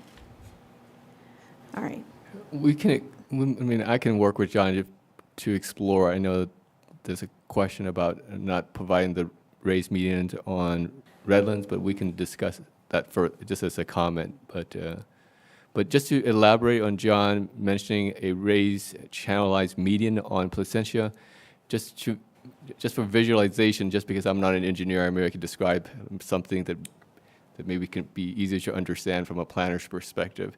So how the channelizer would work would be there would be two raised landscape median along Placentia before you hit Redlands Avenue. And the landscape median would be just parallel to each other, and it'd be narrow enough that so if they got on there, they would either get stuck on the median, hopefully maybe one or two times. If they try to do it, they realize this is a bad way to come up, and then the next time they won't do it, but maybe that might happen one or two times, but after they get the picture that they would get stuck, then they would follow the truck route that you see in the yellow, but just wanted to elaborate on that. yeah. The only other way would be actually to explore to fit a median right at the driveway. It'd be very tight, but that would be the only other Nice option. and tight. On- Sounds on- good to me. On Redlands. Well, we have to make sure that we have to consider our emergency access Yes, as well. you're And right. we have had discussions with our fire department, and they want to make sure they be able to respond adequately, within the response time. Well, I'm So glad by you're- restricting all these movements, they're actually raised concerned. Thank you for mentioning that. It's good to have that open clarification so that our residents can understand these difficult decisions and why there's so many stakeholders involved. Thank you.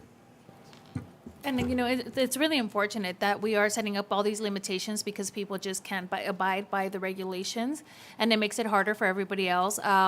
We saw a big rig almost flip over the other day. I think it was on Indian and Ramona where they shouldn't be at all. They made a U-turn right there, right in front of us, and their truck shook. We thought they were going to flip over. So we have very creative ways of them trying to get around things like that. I see where we have the channelizer for the left turn, and trucks will stand in the straight going forward and make the left. So, I mean, it's really unfortunate that because people cannot abide by the regulations and be respectful of our expectations, that, you know, we're limiting something like fire access, fire response. We're limiting so many other things to try to prevent some things just because we have a group of people who don't want to comply. And it makes it very, very hard for us because we're trying to balance our community. We're trying to balance safety, noise.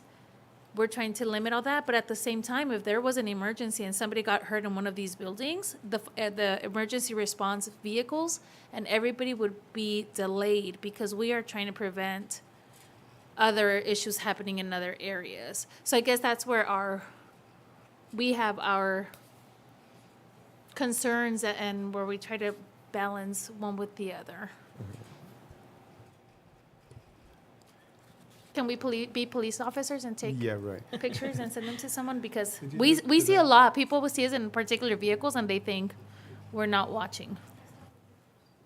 Yeah, I thank you, Peter. I think I just had one quick comment, because obviously they've covered it. I go back to what I said previous, some developers, the city, for every developer, should require them to give notice to every truck driver in their facility. That's how the city does their part. That this is the truck route. You can do that tomorrow. Tomorrow you can do that. This is the truck route. This is the way you can go. Hand it to them, sign it off. Now you've got a documented evidence, so you're off the hook legally. So the city can do that instantly. Because I work for City of LA, I can do it in 30 seconds. Okay, and I had much more difficult stuff than this. But as a contract administrator, you want to put it in writing and let them know that this person coming up, this is the truck route. You sign off. This is what you're going to do when there's an incident. Guess who gets sued? The person who runs the company. So you don't want them coming to us. This is the truck routes we've designated, approved by the city council. This is the direction you go. You go another direction, you're on your own. That's how you solve it legally. So the wording can be there. You should do it tomorrow. You should get that wording together for any project, not just this one, so that stays there, so that's something the city would help and see every single one of these. This is the route, so we're not jumping all over the place. 'Cause right now, well, you're supposed to go this way. There's continuity for all these projects. So I just solved the problem for the city of Paris. I'm not getting paid, right? So you do those kind of things, because I was in the city employed 30 years, okay? You do those kind of things to protect not only that person, but you also want to protect the city. So if you're going to, this truck route that's here, this is the direction you go. You go something else, you're on your own. So that person who, IDS, whoever it is, logistics, whatever, you have signed up and you've told these employees that this is the direction you go. Because that's in short of having sheriffs sitting outside, in short of having police and cameras. This is more realistic. But that's just another point. I think the only other thing, and I'm going easy on you today, because of the fact there's residential to the south, it's going to be key to have a landscaping mega thing on the south. Guarantee the next level. We'll talk about that. But mega landscaping on the south and mega on the west side. If you have to overdo it, we overdo it there, because you have to have that buffer. Also, it talked about walls around the side. It didn't talk about walls on the part that's facing the residence. I think you want a block wall facing the residence, not tubular steel. So even if the truck stop is way up north, you want that view to be blocked with landscaping, right? So I think that's one of those things, and even bring it up with the developer, that when you're talking to the one place you do need the landscaping is the south, because the residents are down the other side. So I think that's where you would really want it. We talked about the parkway and all that, but I mean really buffering that and then a wall, because right now I think it's just tubular. I think you have north, west, east block, and we don't have anything on the south. Well, that's the one place you want it. Because if I'm a council person, that's the first thing I would bring up. Hey, they're looking at the south, looking right into your property. Even though there's no trucks parked there, it's, you know. So that's one of the things that I would talk about, the consideration that wasn't there, and I can bring it up with the developer. But that's pretty much it for me. I think everything else, outdoor amenities, all that other stuff, increased landscaping, it's all been covered. So I appreciate it. Okay? And I'm done unless you have something. I did have one more, and I'll defer to our architect for this one. I'm not completely sold on the architecture. How many renditions did we go through before we came to this one? Because it doesn't match absolutely anything in that area or anything that we have approved or color schemes or anything in the general vicinity. We worked with the applicant. We worked hard with them. We must have seen 3, 4 renderings.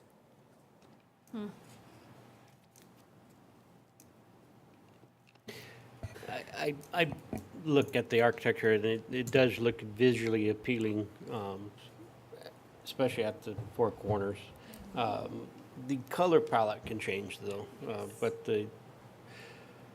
we have the shade structures or the roof system that actually creates a shade visual line as the day goes on, but the color palette can probably change.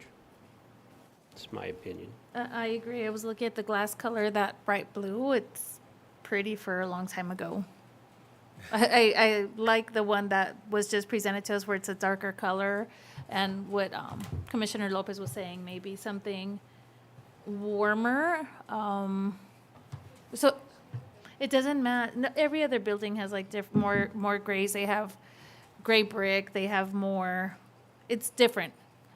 And I'm not talking about the architecture. I do like the slanting on top and the way it's broken up and the different levels. I think you're right. I think it's the colors that are completely unmatched to anything in that area.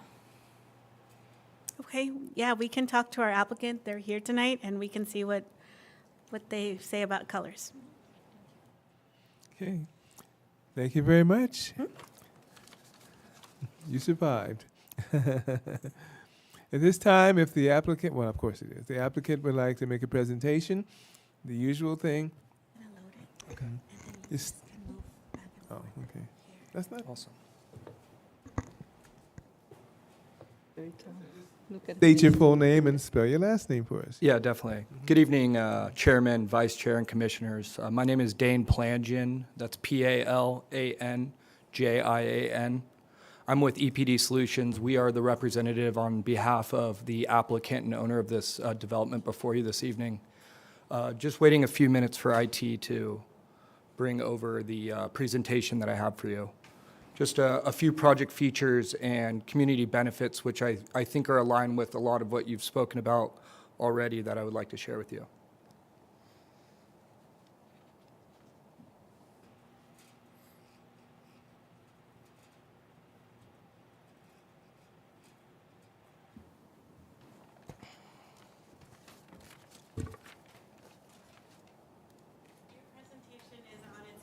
Oh, no problem. All good. Thank you, Lupita. Yeah, and with that, I think I would like to just start by thanking staff, especially Lupita and John, for their continued support throughout this process. It's been a long one, but we're happy to be here, and we're excited to bring this new project as part of your guys' community. A little bit about Dado Properties. They're one of the most active developers and investors in logistics-oriented facilities in Southern California, and their vision really is to create property value for the aligned benefit of the community, investors, partners, shareholders, tenants, and team members. And with that, these are a few of the partnerships throughout the community, and I would say that are really long-lasting partnerships that go beyond the completion of their individual projects. Most of these are in the greater, more regional scale of Mead Valley, but with that, I can assure you that there is an overflow benefit to the residents within the city of Paris.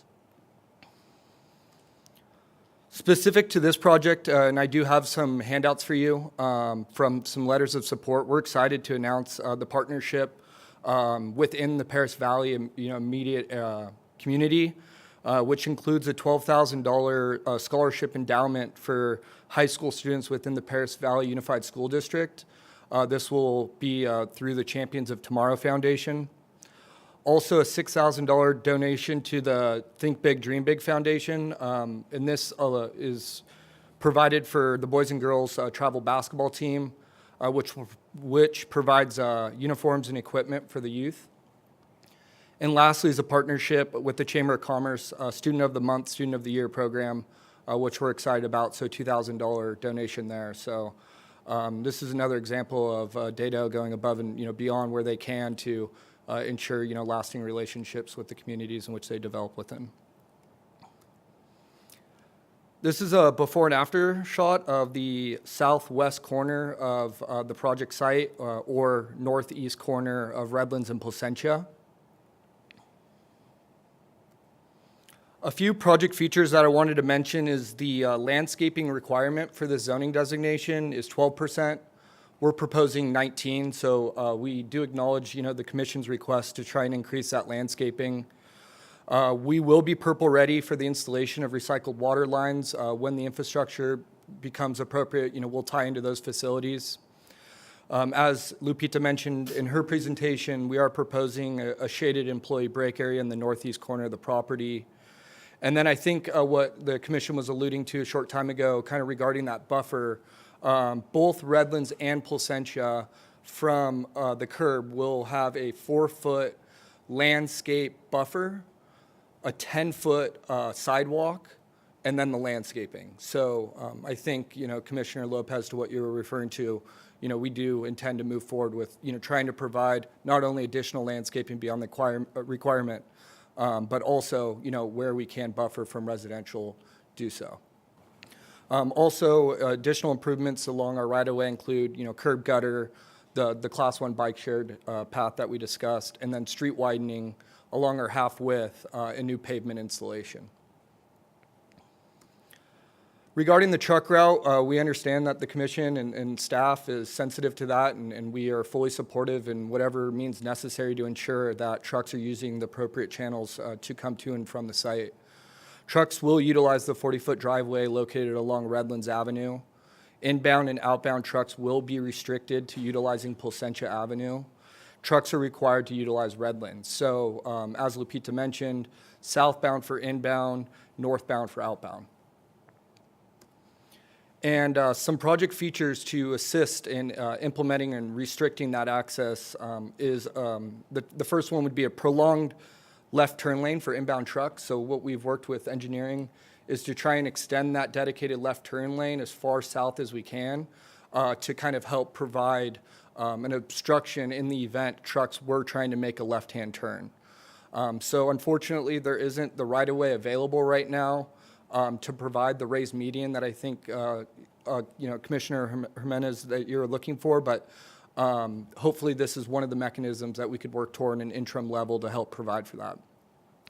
Also, as Lupita mentioned, a reverse curb on the south side, which will kind of make that movement for trucks more awkward and prohibit them from making that movement. And then also, as John and Kenneth mentioned, we've worked with them to install a lane channelizer at Redlands and Placentia to help prohibit trucks from making that dedicated left turn onto Redlands. Also, what wasn't talked about but I think should be mentioned is just the on-site signage where appropriate. We obviously have every intention to install, dedicated signage for no left turns and right turn only. Last but not least, is the off-site community benefit, and that is, we are installing a master drainage facility along Placentia, and this is actually going to go from the intersection of Redlands and Placentia to Wilson. So we're looking forward to helping the city kind of get to their ultimate goal, building out that storm drain facility. And then in addition, we worked with engineering and have agreed to an additional approximately 650 linear feet of improvements east of our project frontage, which will include curb gutter, street widening, and new pavement installation. That concludes my presentation this evening. We have a number of members from our team here to address anything if I can't. And I think with that, I was able to take some notes, so I'd maybe just kind of lean over there and touch on a few of the ones that I can, and if there are any others, I'll defer to the appropriate individual. Regarding the setbacks, I did want to make one correction in that the setback along Placentia Avenue from the building is actually 37 feet. So that's even, above and beyond the standard. And then also with that, along Redlands is 38 feet. So those are two setbacks that we're moving forward with. And then the parkway, again, Mr. Lopez is going to be that 4 feet along both streets outside of the sidewalk. Regarding the good neighbor policy, we are not applicable to it. In working with staff up until the last minute, we're agreeing to above and beyond landscape contribution based on our square footage. So 1 per 5,000 square feet, which I believe comes out to 24 trees that we will plant throughout the city, and/or work with staff for a cash in lieu in the event those specific areas can't be identified. And then lastly, what I can address regarding the architecture, we did work very diligently with Lupita to try and at least make all 4 corners look like an office, and try and enhance the architectural features within those, acknowledging that there is, close proximity to residential. And then Chairman, regarding your concern or inquiry as to a wall along the south side of the property, I guess I'd just like to understand that a little bit more, and that would, ultimately block the landscaping or the office. So, we're open to working with you guys to address your concerns, and with that, I'll see if you have any questions. Thank you very much. Appreciate the presentation. And at this time, I know you do. I'm just curious, what was your guys' thought process behind having a 55-foot tall building? Because I know similar buildings were still able to operate under 45 feet, and considering there's residential right there and only a 37-foot buffer, why so big? It's going to be very overwhelming for the residents. Definitely. I mean, we are meeting the development code and providing the additional setback needed to raise the height. And I would just say, given the current market conditions and the demand for these types of buildings and the storage within them, that's what we're proceeding to move forward with. So your tenant specifically requested 55 feet? I would just say it's more market-driven, and a lot of the projects, throughout this area, as well as others that we're seeing, are starting to increase their building height for an additional clear height. All right, got you. I think Lupita might have explained already, but what type of screening do you guys have along the east and north side of the building? So the north side, the entire truck court along the north side, it will be screened, I believe, by a 14-foot high screen wall, and that will be solid. The east and west sides will also be screened, aside from an actual gate on the west side for ingress and egress. Got you. So it's going to be brick wall? That's correct. Okay, thank you. And then on the east side, we are doing tubular steel there. We felt that it being adjacent to industrial and to actually allow for some visibility to kind of the nice landscaping and office area and accessory parking that we're providing, we felt that was the best route to move forward with. The type of parking that's going to be a vehicle parking? Vehicle parking, yes. Any truck coming to or from the site or parking on site will be screened from the public view. Got you. I'm a little concerned with the tubular screening on the east side, because there is a project on the north side of your guys' project site, and you could see all the cars and stuff, and it's a little bit of an eyesore. I would like to suggest a brick wall screening for that side, but I'm open to discussion for that one. No further comments. Thank you. Thank you very much. My own belief is that your 55 feet height limitation is probably at the 4 corners and not at the body of the warehouse. That's what I believe your intention is. Are you indicating for the way in which the height of our building is being measured? Yes. Okay. I would defer to the architect on that, and we can have him come up and address that. Okay, thank you. Would you like him to address that now, or? Sure.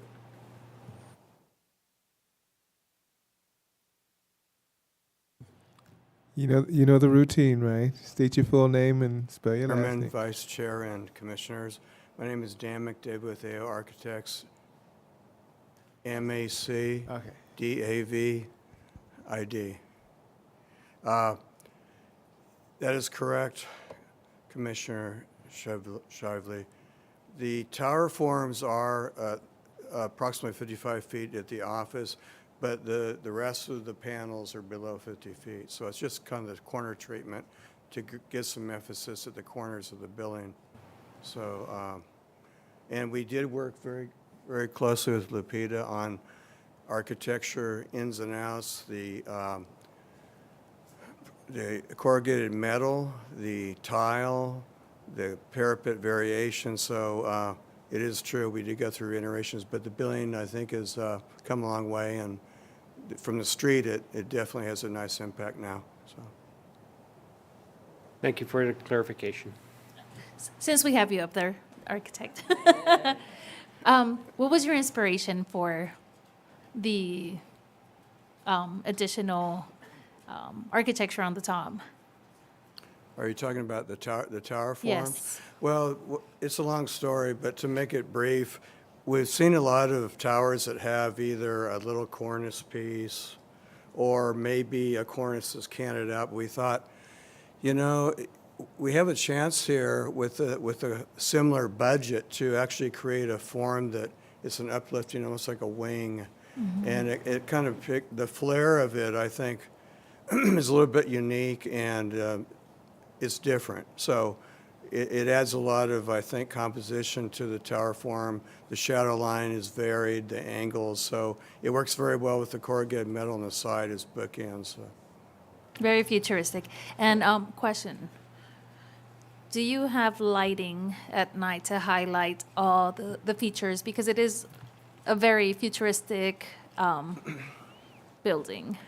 I think that's a good point, and we can work with Dado Properties to enhance the key points of architecture along, especially at the corners and maybe on the south and the middle where we have a similar form. But it would look really nice, I think. Yes, With if it was lighted at night, so it's beautiful at day, beautiful at night. Yeah. Okay. And with the foreground of the greenery. Mm-hmm. Yes. That was it for the architect. Okay. That's it for him? Okay. Yeah, so Commissioner Gomez, thank you for your presentation. It's been a while since we've seen a presentation that includes what the developer is doing within the community. So I really thank you for bringing that to our attention and continuing to work with our community as well. I agree with Commissioner Lopez that while this is a beautiful building, and there's an opportunity, as the architect said, you know, it's a corner building and you have an opportunity to create this really beautiful piece, it just does not fit with the exact corner where it's being placed. There are residents right across the street. There's a park right, is it catty corner to down the street to it as well. So I haven't even seen the building and it already feels overwhelming as a resident. And so I wish that you would consider the impact that is being made on the residents. It has nothing to do with the fact that it's light industrial, it's beautiful, the landscape is wonderful, but it's just too much for our residents. As much as we already explained that we can't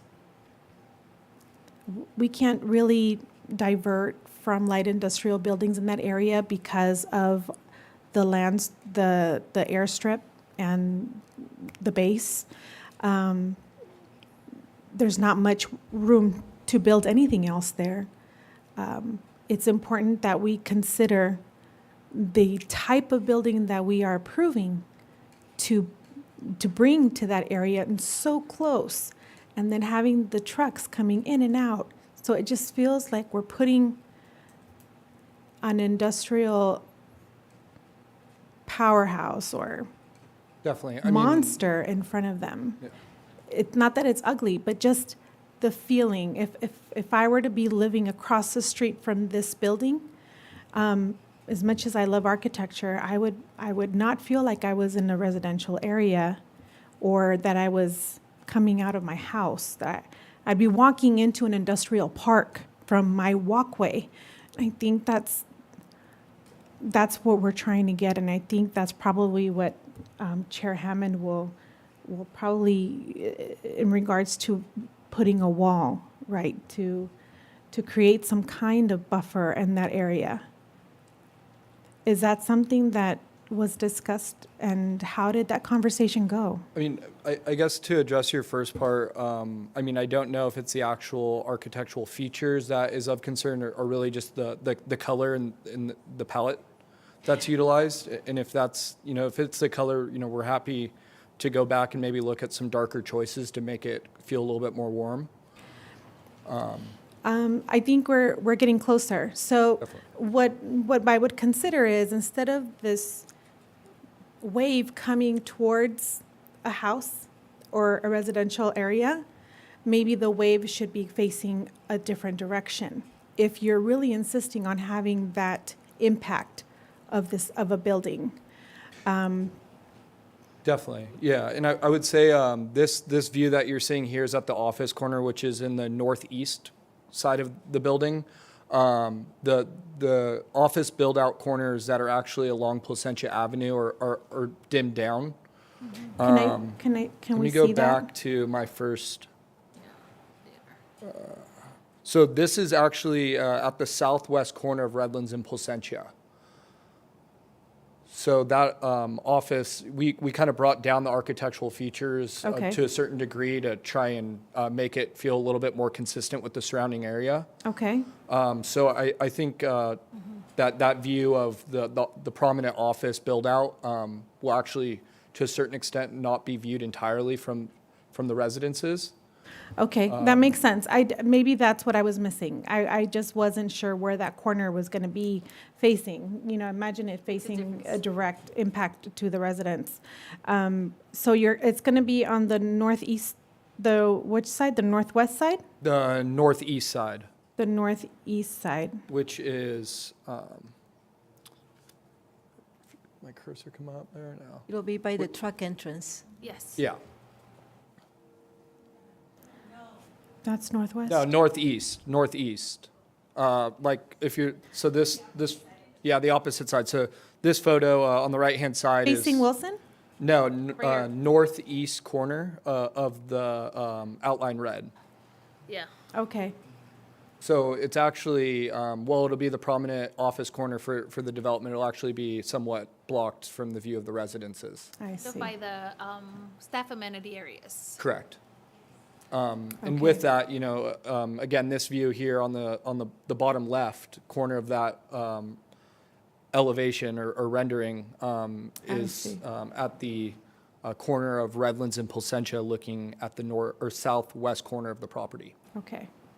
Well, that makes more sense. And I do think that a wall an elevated wall with landscape, Yeah, and so regarding the elevated wall, I just, I guess, would look to staff and you guys as to kind of what you want that to look like. Just because, just keep in mind that by putting up a wall, you guys are going to be blocking out some percentage of the landscaping. Yeah. Well, we would prefer the landscape to be out on the exterior and then a wall. Can you bring up the site plan? So Yeah, maybe. Oh, the previous Do we one. need to switch back over? So along this is probably good enough unless you want to get. I see it from okay. here. So along the easterly boundary or the right side of the slide, that's all the auto parking. And so we were suggesting that should be wrought iron and pilots every 100 feet, just because that's all the auto parking. If it's the desire of the planning commission to screen that with a wall, we would recommend like an 8-foot tall wall. But we just think that because it's no trucks is coming through that direction and it just kind of leaves it more open, we suggested wrought iron with pilasters. But it's up to the desire of the planning commission as a group to decide whether they think that wrought iron would be better, or maybe an 8-foot tall block wall back there. Is there a wall on Placentia Avenue? And where is it? Maybe that's what I'm missing. So, yeah, and That's so what- Kenneth, that's I what think I'm their referring concern is to. that there's no wall along Placentia, which, It's just the back of the building facing the residents, so they have no buffer. There's there- landscape there, but there's no. Can you bring there's- back, If there was a raised elevation, maybe, do you want to block the auto parking with like a, No, if the building, because the building is so close and there's landscaping right in front of the building, Yeah. I think we don't have that buffer to have a wall where it's just buffer, sidewalk, landscaping, building. Like, there's no room to have that there's no wall. oh. If I may. But I think a wall there Would would block make it. it would make it Yeah. more claustrophobic Yeah. because there's not that much space. So I think there shouldn't be a wall there. Well, I get On- it. on- I understand because of the space. Yeah, it's not a lot of space. So But- it's gonna be closer to the houses Yeah. if you include a wall. Yeah, So and there's there's no no way- entrance exit there. Yeah, there's no entrance or exits there. so, It's a In wall a or wall's the not gonna perfect world, block if we, anything. in a perfect world, if we can move the building further north, Yeah, that's the best I option. think that would work better. I'm very, I think So, creating a setback. I would think be to better. round it up for me, it's just more of a, I'm not hard and fast on it. No. But the screen, whether you have a lot of landscaping to buffer that area because you're walking, it's not zero lot where you're right on the sidewalk, but you got a 30-foot landscape buffer there. I'm just saying that needs to be intensified. So even if it was a see-through, I think it's the back, but what we're trying to say is the separation, so there's enough landscape. You really have to overdo the landscaping there so that you buffer that view. So you just don't have trees standing up and then there's wall. So buffering that is my key thing, not whether it's, I'm not gonna be hard and fast on a hard, solid wall, but buffering is important because that is the view from there. So buffering that with landscaping, even more bushes and trees, that may be the case. And in your picture, it seems closer, but then you have that 30-foot buffer. Now you see what I'm saying right up against there. Oh, there's a wall there, or there's a building there. You want to say, is there a building there? But that's how much landscaping you want. definitely. And so maybe for perspective, I can just starting at the street, you'll have your curb, you'll have 4 feet of landscaping, you'll have a 10-foot sidewalk, and then you're going to have 37 feet of landscape setback. Right. So in total, you have 51 feet before you hit the building. And then you have the Placentia Street. Can you bring up site plan again?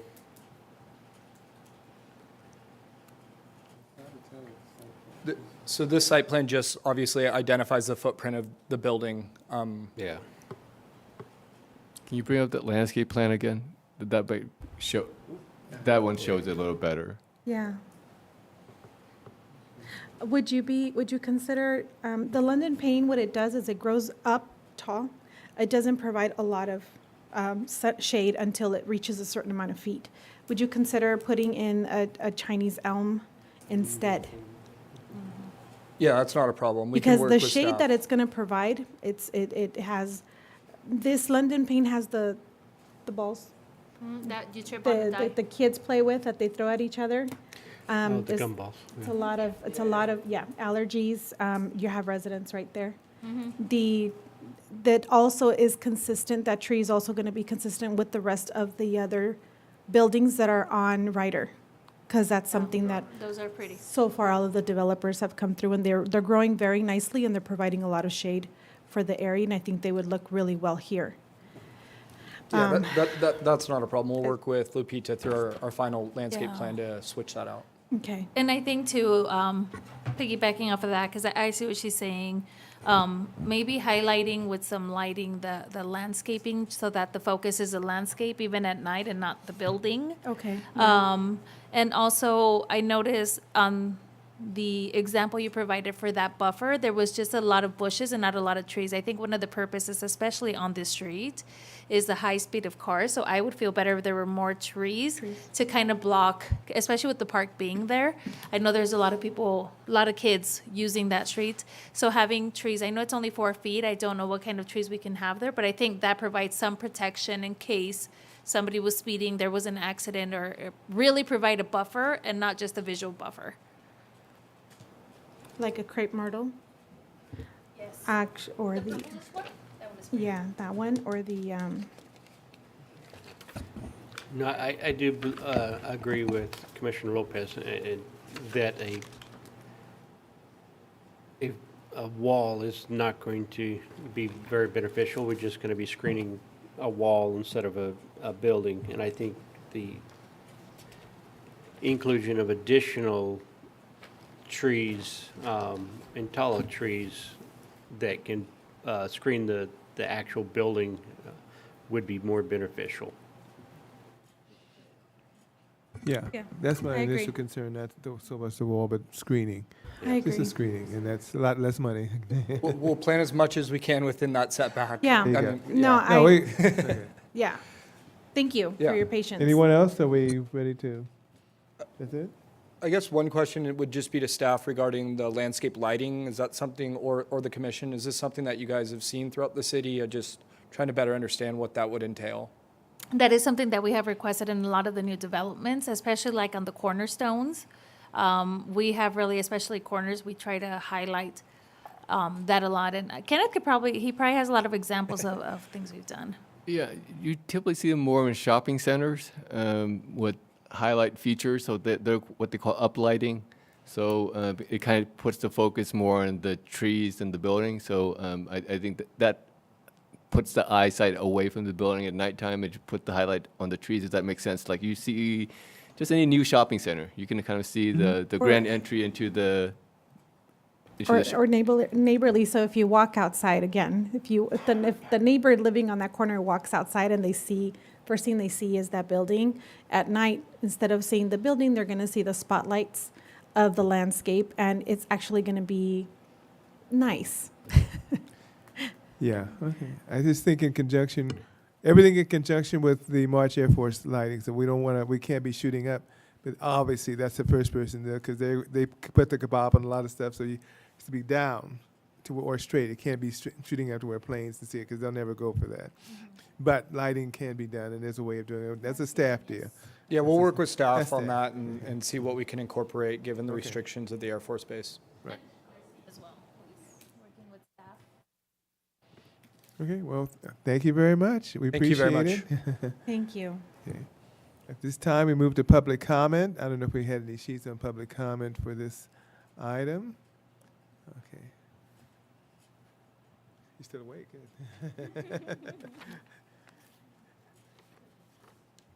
Oh, thank you very much.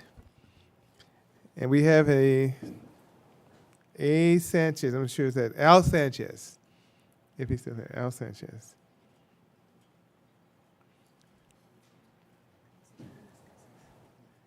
And if you just spell your last name for us, that would help.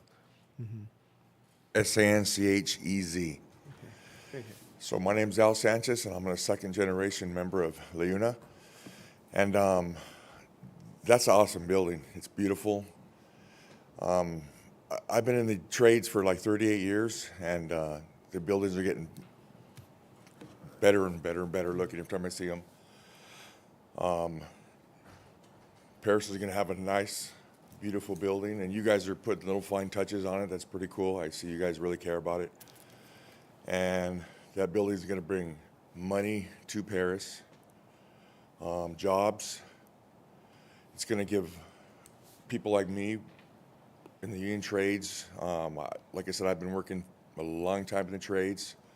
Started from a little apprentice, worked my way up. Skilled and trained. We jump through a lot of hoops to make sure everything's built right. All the other union crafts are involved. We get very well paid. We get awesome medical. We get a pension. I'm thinking more and more now to retire because I can. And I'm not gonna be living on anything but stuff that I've earned through jobs that I've been working through the years here around this whole area. My first job was Alpha Andreas about 25 years ago, one of my first jobs. And it was union back then, and the boards were back then, it was a little kind of hit and run, and they weren't as beautiful as they are now, but the bottom line, they're, you know, you're going to have an awesome product that's going to bring a lot of revenue to Paris. And you know, our world's growing, and you know, there's cars and there's traffic everywhere, but the bottom line is we just got to go with the flow, and appreciate your time, everything. Thank you. Thank you very much, sir. Is there anyone else in the public like to speak, or at this time on this agenda item? Okay. And we close the public hearing on this one and move to the commission for discussion. Wake up, guys. Discussion. Any comments? So I do understand that this project does meet all the requirements as far as setbacks and code requirements. But I personally feel that more could have been done to consider the residents across the street on Placentia. 37 feet, in my opinion, is not enough. It's no matter what, it's going to be overwhelming. The building is tall. It's 50 feet, 55 feet. I think a larger setback would have been the better solution. But as it is, like I said, it does meet requirements. Besides that, the color palette, I would like to include some, maybe swapping out some of the colors for a warmer tone, like a tan or a brown, just to give that homier, cozier feel to it. That'll be it. Thank you. Thank you. I also think that although it was proposed before the good neighbor policy, I think looking at the turnaround for where the truck entrance is and the radius for trucks to turn, I think there was a potential to still move this further back and narrow up the space in the back just to keep it as far away from residences as possible. And I just thought about this because I was looking at that truck bay seems very wide. So I think we maybe was something that we could have considered is scooting the building further back, narrowing up the truck bay. That way it was only enough radius for trucks to turn and just what it needed to be used for instead of having it so wide. So I think that was a missed opportunity to be able to comply, and I appreciate that, you know, it was moved back and up, but really when you think about it, 55 feet is not really a lot. Because a big rig is 26 feet, that's two big rigs, and when you look at them, they're really not that big before you have a 55-foot building right in front of you. 19% landscape is amazing, but it's still, you're looking out your house, you're at the second floor of your house, you look out and all you see is this building that is really, really close to your house, your children. So I am concerned about the proximity to the residents and not doing a little bit more to mitigate that.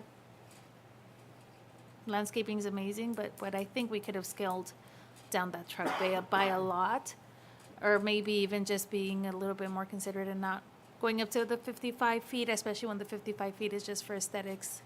So I feel like we had a couple missed opportunities with this one. Okay. It's Commissioner Gomez.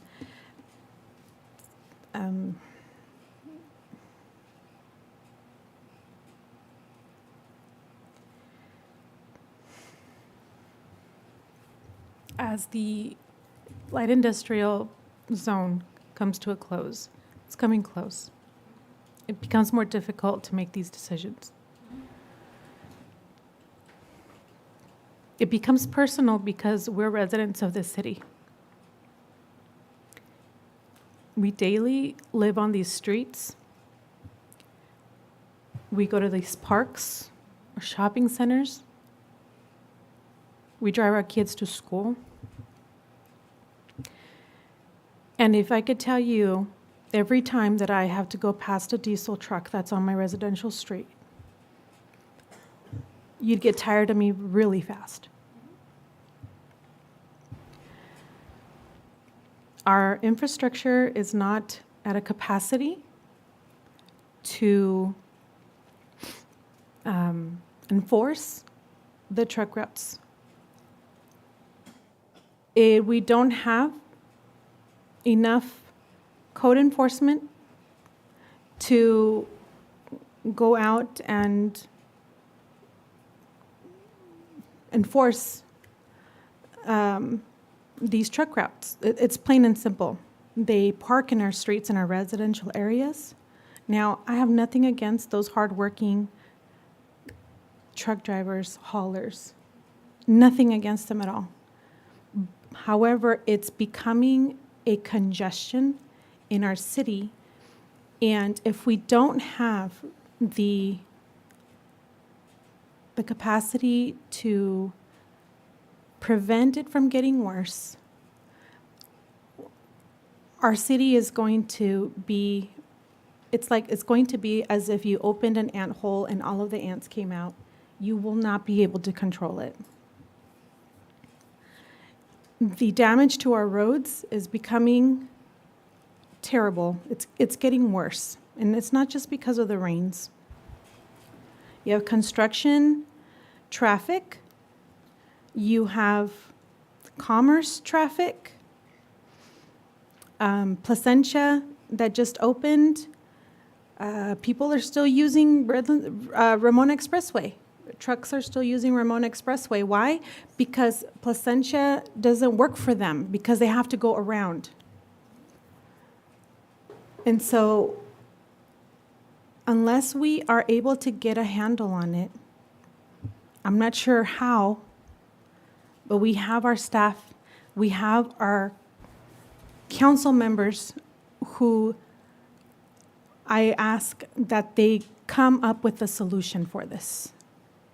Because I cannot in good conscience continue to vote for these that are within limit. They're within the restrictions. They're within, the applications are, you know, they qualify,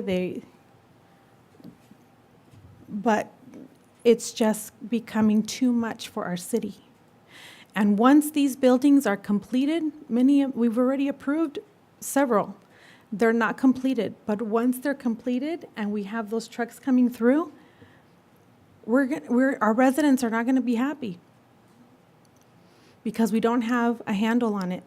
Yes, it brings money to our city. Yes, it brings jobs. It brings money for our parks, for trees, for our schools. But at what cost?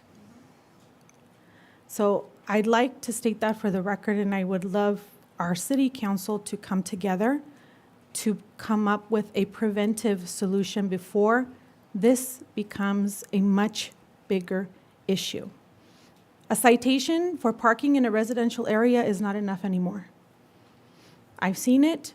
They'll park there next weekend. They're just paying for parking. They'll pay it, $80 off. No sweat off my back. It's not even about that. They're not willing to comply. So I really appreciate the work that everyone did this. It's a beautiful building. But there is a bigger issue out there than just light industrial zoning. That's it for me. Vice Chair, did you? So I believe the building is a very nicely designed building, has a lot of good concepts, and the scale of it is, you know, a little bit out of proportion just because of the location and the adjacency of the residences.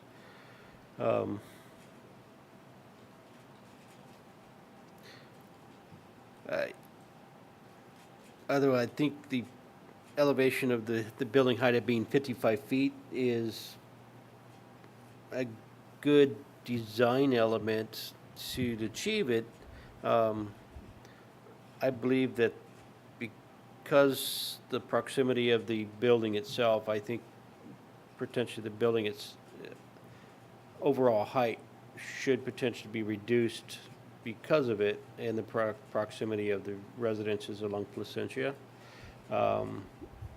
One way also to do that is to, greatly increase the amount of trees and landscaping, mostly trees of different heights and colors, would potentially screen the high walls of the building. But I think it should potentially be decreased. I understand, and it's probably something that they can work with the applicant to get it to be lowered. But also it's a warehouse and it needs to be high volume to be able to achieve that too. So hopefully there's some type of happy medium. I know there's, something that maybe can be achieved in the process, and work with Lupita to kind of get it worked out. So the building itself is in a light industrial zone, and it's allowable by the zoning code to be a warehouse. But I think it's the adjacency issues is the problem that I'm currently having with it. So that's my thought. I completely agree with that. We could have put the parking up front to give us even more buffer between the houses and the building itself, adding more landscaping to the parking, so that would have increased the distance. Like I really feel, and I'm with Commissioner Gomez and Lopez.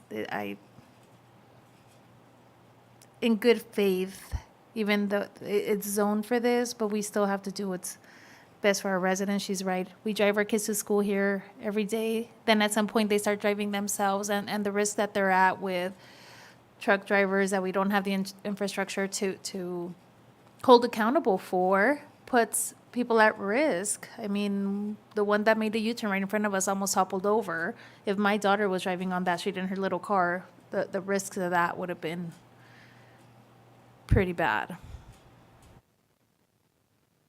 Okay, I'll keep it short because I agree with all what's been said. I also have to come back to the reality of the zoning. Everyone should be saying the zoning was done years ago. And it's done for a reason, because it's an airport zone. So that limits, like, I'm going to say this for as long as I've been going to be on this thing. It's a zoning issue. It goes back to the city approving the zoning because of the airport. And for that reason, it really, really limits a lot of stuff we can do, because there's an economic benefit that you have to have. So the commission always has to balance the community need with the right of that person to make an economic interest. That's the legal definition. Okay. So you have to look at, all we can do is what we've been constantly doing for several years. Wasn't done 15, 20 years ago. It was just accepted, boom, whatever you want to put up. Okay. But now we've raised the bar. So landscaping intensity, design of the architectural design, those within our purview that we really can do. And I agree with Commissioner Gomez, I think, but it's also a city council and the overall circulation issue. You may have to, and it's part of the general plan, so it's one of those things that have to be relooked at, because it's beyond us, it's a circulation. You used to have LOS A, B, C, D, E, F, and all the other things at intersections. That's way beyond that. Now we're talking about circulation. And so that's something that should be brought up at another level, because that's where you're talking about arterial, secondary arterial, primary arterial. These things were meant to be built out, and now they're beginning to be built out, and we're seeing the results of that. And so one of the things is when you have collector roads that are 66 inches and a big giant trucks, it makes no sense. If you have 2 or 3 lanes in that area, like Placentia is, I think secondary, that makes a difference because there's a buffer. The key, I think, for this kind of program and this kind of project is the buffer, between the residential. The residents have been there a while. They've been there for, several years. This is now coming as sort of like the carpet for the horse. And so they've been there, but now what we're asking is a buffer zone. And that means landscaping may have to go higher. Like you had, I appreciate the idea of the parkway. Obviously, it could be trees there and more there, but the sidewalk 10 feet is unusual. Then you have another buffer. Then what they tried to do, and let's agree or not, they put the parking and all the trucks north of the site and the entrance on the site, that's what they're going to say that they did. And they're going to take it to the next level. That's what they did. So I think there's a give and take with everything. You know, we asked for landscaping, we asked for architectural design. You know, I think we could have windows that are much better shaded, darker, things like that, color schemes.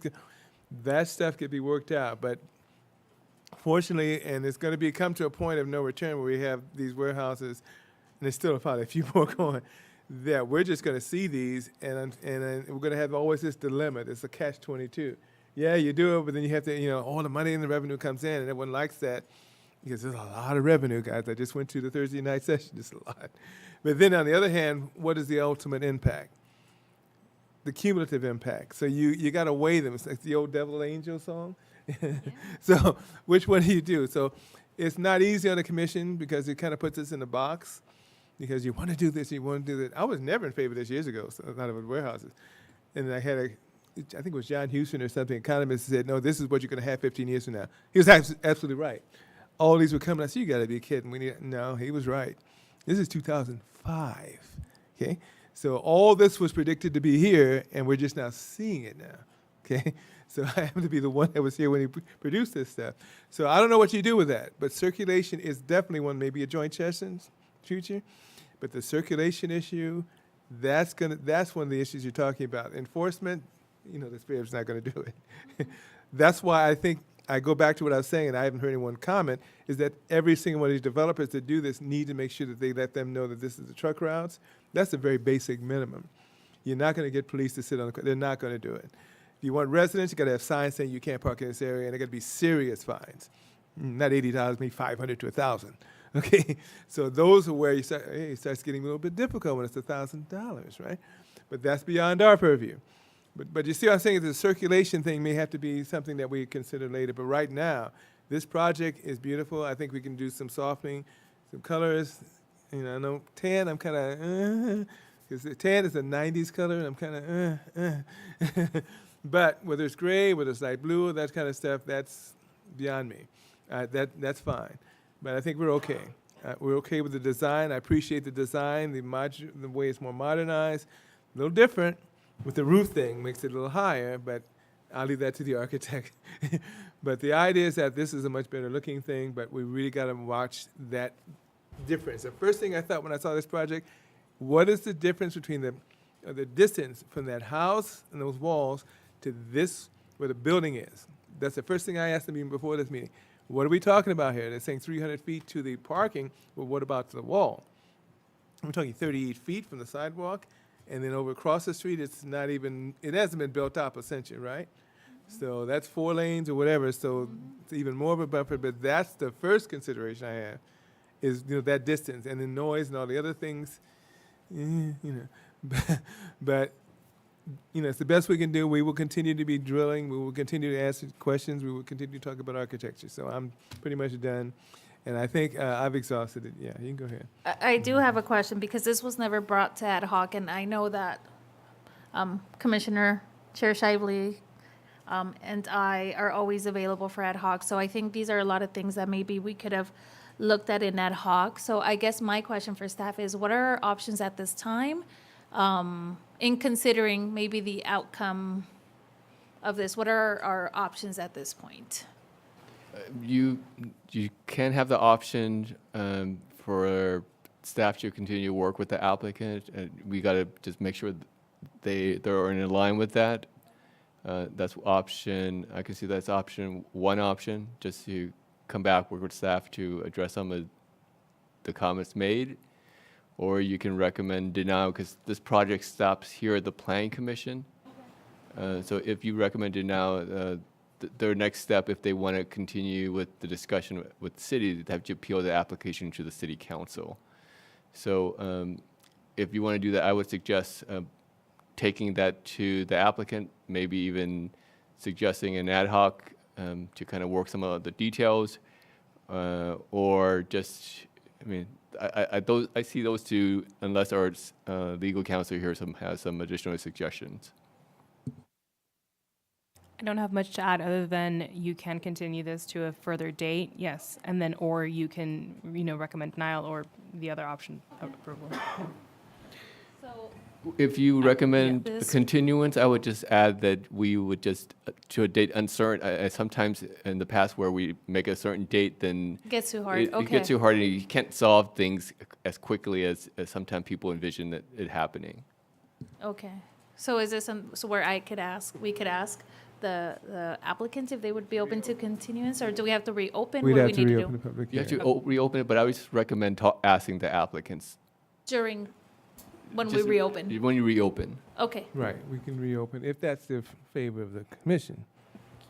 Before we do that, can we have an inclusion of a new condition of approval that, You can recommend approval, that's, I guess, the third option with a list of stipulations that was discussed. I guess that's the third option, too, that's available to the commission. but I'm seeing if we can have an inclusion of an additional condition of approval, which I would look at a requirement for the tenant to have the truck route posted in the trucker's lounge or trucker's break room, on the bill of lading, and maybe at the truck dock doors or something like that. You can make those suggestions in addition to putting additional truck route signs off-site, but I know our city engineer's office he can elaborate further what's happening with that, so you're aware of what's going on behind it, just some additional data that our city engineer is working on and what's happening with that. Just want to let you know that, and as you're aware also, in addition, there has been a council meeting where there was a discussion about a warehouse business license tax, and so that's in discussion where there is some discussion about potentially adding that into a business license tax where we would use that fund to repair roadway work, and that's in discussion, just for your knowledge. But that's ongoing, and at some point it'll be brought back to the council for consideration of what you do next. Yeah, I think we were just talking about what I had mentioned for the fifth time, is that you have them notice. And that should be all of them, not just this one. All of them notice that this is the truck route. That's standard, basic, photocopy thing. But anyway, at this point in time, we can reopen the public hearing and allow if you desire, and it looks like you do, to speak at this time. Go for it. No, Chairman, Vice Chair, and Commissioners, no, definitely, take all of your words with serious consideration and thought, and that, we acknowledge the concerns of the community that you guys speak on behalf of and are committed to finding a solution to addressing them. With that, I think a lot of the items mentioned here are definitely items that we can coordinate with staff to see through, that we'd be accepting of implementing within conditions of approval. So if that's something that, you guys can, you as commissioners and chairmen can get behind to support, would be open to exploring, including and not limited to looking at the color palette, additional landscaping, potentially berming some of that landscaping along Placentia so that the effects of the building height don't seem so prevalent, as well as noticing, and we're happy to impose a condition of approval prior to occupancy, for the issuance of truck routes that will be handed to the end user here. So I guess my question is, are you also open to potentially a continuance to next time and maybe meeting with ad hoc and taking a few additional steps just to make sure that we try to mitigate a lot of these things as a team, because it is for our community and we appreciate all you do for the community? Definitely. If the preference of the chair, vice chair, and commissioners are to continue this while we work with staff to revise the plan to adhere to some of your guys' concerns, we're happy to do so. If possible, we would like to continue that to a date certain, possibly, in 2 to 3 planning commissions, just to ensure that we have an end date that we could work towards. Okay, and meeting with the ad hoc committee as well, is that something you're all Yeah, into? yes. Okay, thank you. Okay. Any more comments, or do we close the public hearing portion? Do we need to go to public comment again? Yes, I recommend doing so. Okay. Thank you very much. Thank you. And if there's public comment on this item, we're open for public comment. Seeing no public comment, we close the public hearing once again. I think we've made all of our comments, unless you just have more. Okay. And at this time, now we're going to get specific, and I'm going to City Attorney. We need to take a vote in terms of, if you want to continue it. I don't know about staff's date. If you want to continue it, they suggested 2 months just to have a time frame. I would suggest if we were to continue to July 19th, but I would put the caveat to let the applicant know that that's one of the dates that I won't be here. I'll be out of town. If they want me to be here, then we do the 19th. Otherwise, I would suggest August 2nd. But you might want to open up that back up to the applicant, whether they feel that they need me to be here that week. But I was not planning to be in town that week.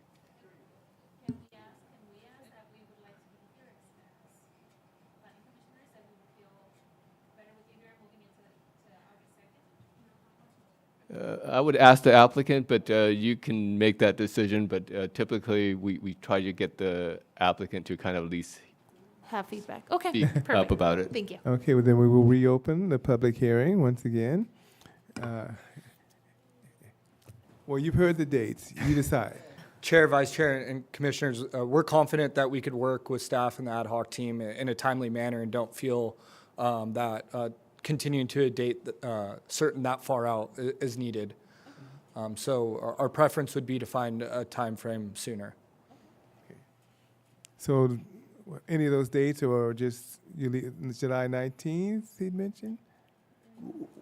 Or I was just suggesting I'm out of town July 19th. You can aim for July 5th or August 2nd if you desire me to be here at that meeting. Do we have a time frame in the second half of June that would work? The next one is June 21st. I just typically we have to schedule the meeting with the ad hoc committee. They need to be available, and that sometimes takes time. And I just would recommend a later date if you want to do a certain date. Then otherwise, we'll just come back and we're just gonna. I just don't foresee that being able to schedule everything within that time frame, and then prepare a staff report, summarize what happened in this meeting, why we're back, and what has happened since that meeting, because we got to have a report prepared in advance of the meeting. So he mentioned July 5th or July 2nd? I don't have a calendar.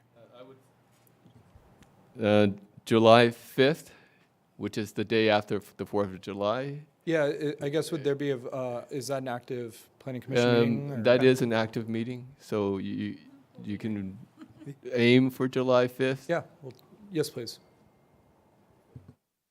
And we close, thank you. We close the public hearing once again. Do have to do public comment again. Okay. And so we need a motion for continuance to July 5th, 2023. And that means the ad hoc would have to meet prior.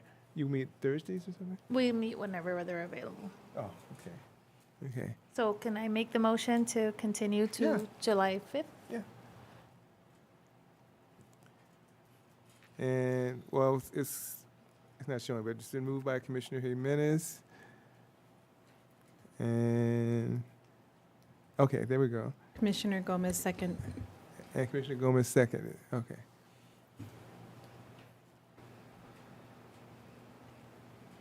Okay.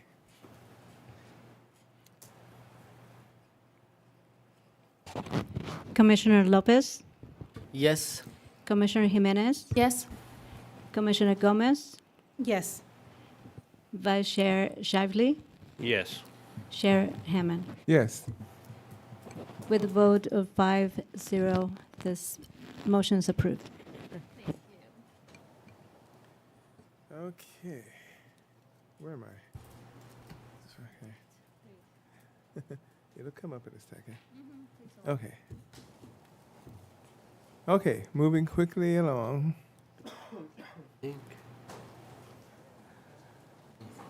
Yeah, you want a 5-minute break? It's up to you guys. You want a 5-minute break? Okay. To go get something to drink, yeah. Okay. Okay, real quick break. I know it's that I told you guys probably be about 11 o'clock tonight. How long? 5-minute break.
That's that brick wall right here, the bricks.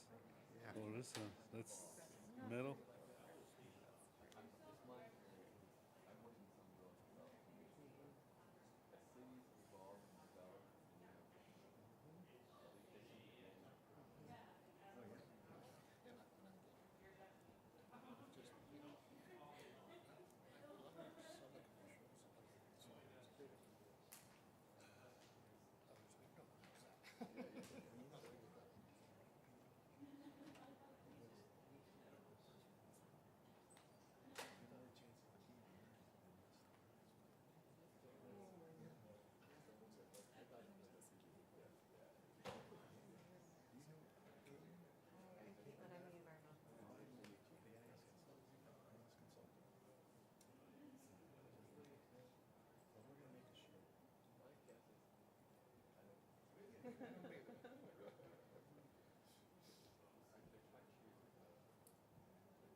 Oh.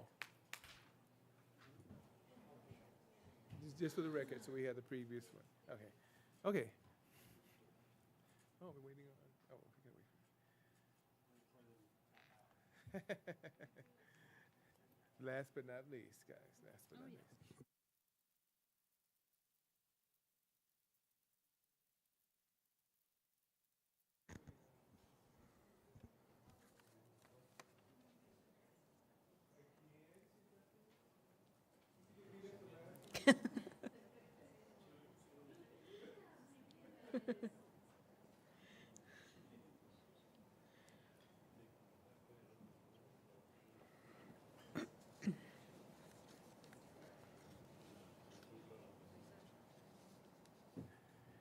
Thank you. We're reconvening at 11 p.m. I know I said 11 p.m. On May 17, 2023. Item D, and I'll go through it quickly. A public hearing item, Development Plan Review 20-00008, a proposal to construct a 3-story, 287-unit multifamily residential development on 13.36 acres located on the west side of Murrieta Road, east of Wilson Avenue. East of Wilson Avenue, okay. At the terminus of Dale Street in the MFR 22 multifamily residential zone, APN 311-502-001. Applicant Alex Musino of EAC LLC requested action.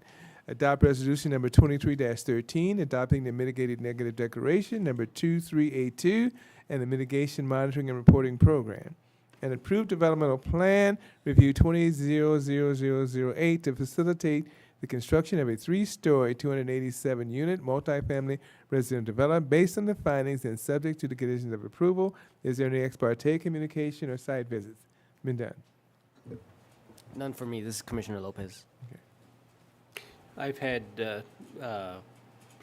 ad hoc committee with this project. I also had an ad hoc meeting with this project. Okay. And I've driven by this project quite a few times in that area. Commissioner Gomez, none for me. Okay. Once again, Mr. Lopez, good to see you again. Good evening, Commissioners. As Chairman Hammond mentioned, tonight we have DPR 20-00008, which is an application to construct a 287-unit multifamily residential project. The project is located west of Murrieta Road, east of Wilson, at the terminus of Dale Street, and is surrounded by vacant property owned by Paris Union High School District to the north, Patriot Park Sports Park Complex across Murrieta Road to the east, vacant land and single-family residences to the south, and single-family residences across Wilson Avenue to the west. The project is zoned MFR 22, which allows multiple family developments, such as apartments, at a density of 22 dwelling units per acre.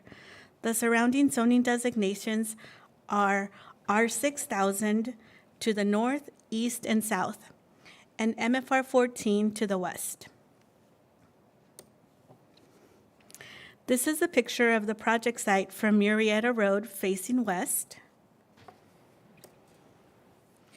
This is a picture of the project site from Wilson Street facing east. As you can see, the property is relatively flat. Here we have the site plan. Access to the site is via Murrieta Road, and there will be an emergency fire access provided along Wilson Avenue. Please note that there is no access proposed from Dale Street. The proposed project proposes 287 units on 13.36 acres and includes 12 three-story detached residential buildings.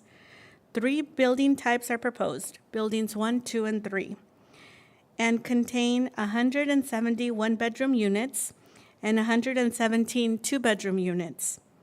5 buildings are going to be type 1, 2 buildings will be type 2, and 5 buildings will be type 3.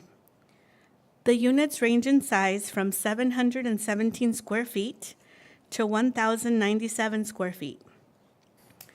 Each unit includes a kitchen, living room, dining room, bedrooms, bathrooms, laundry room, and a private patio or balcony, along with a single-car garage. These will be market-rate apartments. The project also proposes 58 guest parking spaces as required by code and will have 202 solar carports.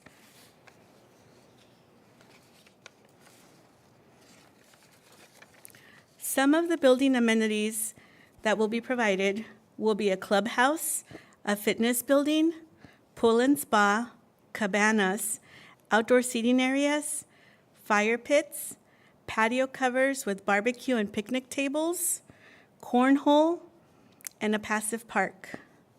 Additional amenities will be centrally located and include a community center, outdoor seating, a playground, a splash pad, outdoor fitness equipment, ping pong table, bocce ball courts, cornhole, and a dog park. The site will be secured with a 6-foot-high tubular steel fence with decorative pilasters along the east, south, and west, and a 6-foot-high decorative block wall along the north property line.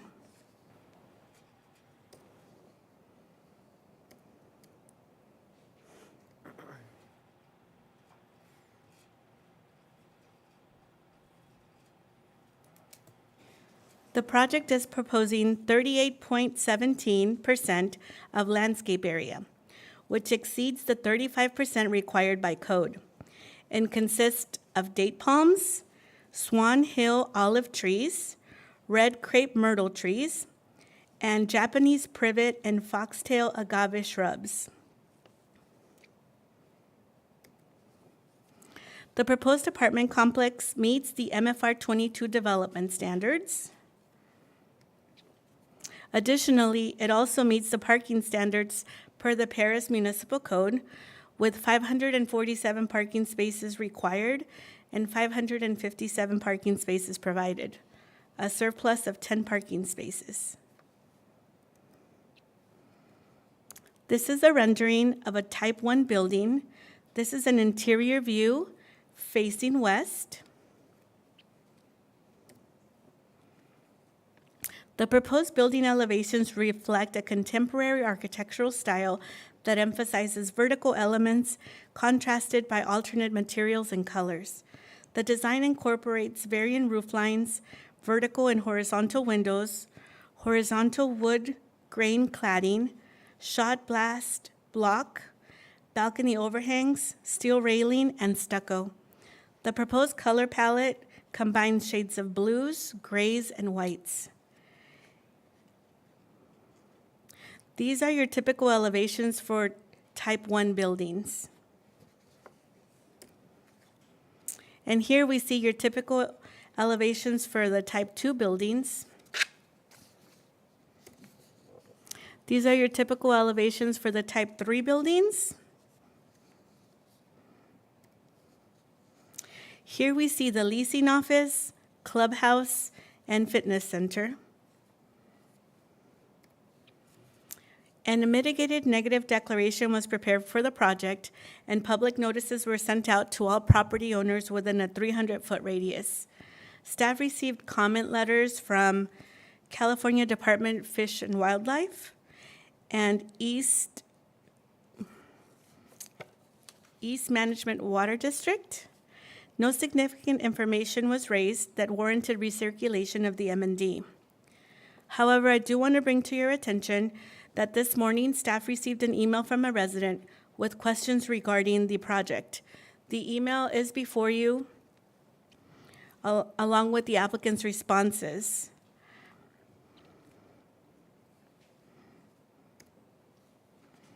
Staff recommends adoption of Resolution 2313, adopting the mitigated negative declaration and approving Development Plan Review 20-0008 based on the findings and subjects to the conditions of approval. This concludes my presentation. I am available, as is the applicant, for any questions you may have. Thank you. Thank you very much. For the record, item 6D, and just what you mentioned, it was a letter from Francisco Garcia. I don't know if you have a copy. Okay, from Garcia to Lupita Garcia. And you probably need this copy, right? Okay, adding some concern, and it was addressed by the city, so I want to go on the record. Okay. Now, we're passing around pallets, right? You have a copy? Okay. Thank you. Thank you very much. Any questions at this time for Lupita? So I have a question in regards to the staff report, page 4 of the staff report, under building separation. It doesn't specify whether or not it's consistent or inconsistent. Oh, I'm sorry, I forgot to check that box. It is consistent. The building separations range from 24 feet to 150 feet, and the minimum requirement is 10 feet plus 5 feet for each additional building story. So it is consistent. Sorry about that. Awesome. No worries. Also, do you have an image that shows the east and west side of what's going to be on the project site? I don't have renderings from Street View, however. But it's from street to street, right? Yes. Yeah, it is. Yes. Here is a rendering that was provided. This is from the interior corridor, the main corridor, facing west. Do you know what's across the street on the east side? Oh, the west side, my bad. It's Patriot Park's on the east, correct? Yes. And then on the west? On the west, you have Wilson Avenue with single-family residences across the street. Okay. I don't know if you guys discussed having a pedestrian crosswalk specifically for the west side because of Patriot Park. You know, My the concern. east? Oh, east side. Yeah, correct. The east side. My concern is having pedestrians cross back and forth. A perfect example that we have in the city is the Paris Valley Trail on Orange Avenue. So once a pedestrian clicks it, it'll turn on a red light, but it's not a traditional red or green light on that one. If something like that could be included to this project, I think it would be perfect. Yeah, we can definitely ask the applicant. All right, thank you. Do you know the details for the playground and the pool area, if it's going to include shading? Might be.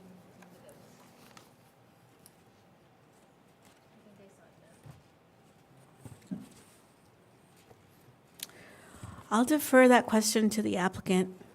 Okay, thank you. Okay, that concludes my questions. Thank you. Thank you very much. And whoever would like to go next? I have a question. Thank you, Lupita, for the presentation. Was there a discussion with the applicant in regards to having an alternate instead of palm trees or date trees for actual trees with shade trees? Yes, it was discussed with the applicant, and they're open to suggestions. They also have additional possible options. Okay. Their landscape architect is here tonight, so Okay. yeah, they'll be able to discuss that. Okay, thank you. Okay. Minutes?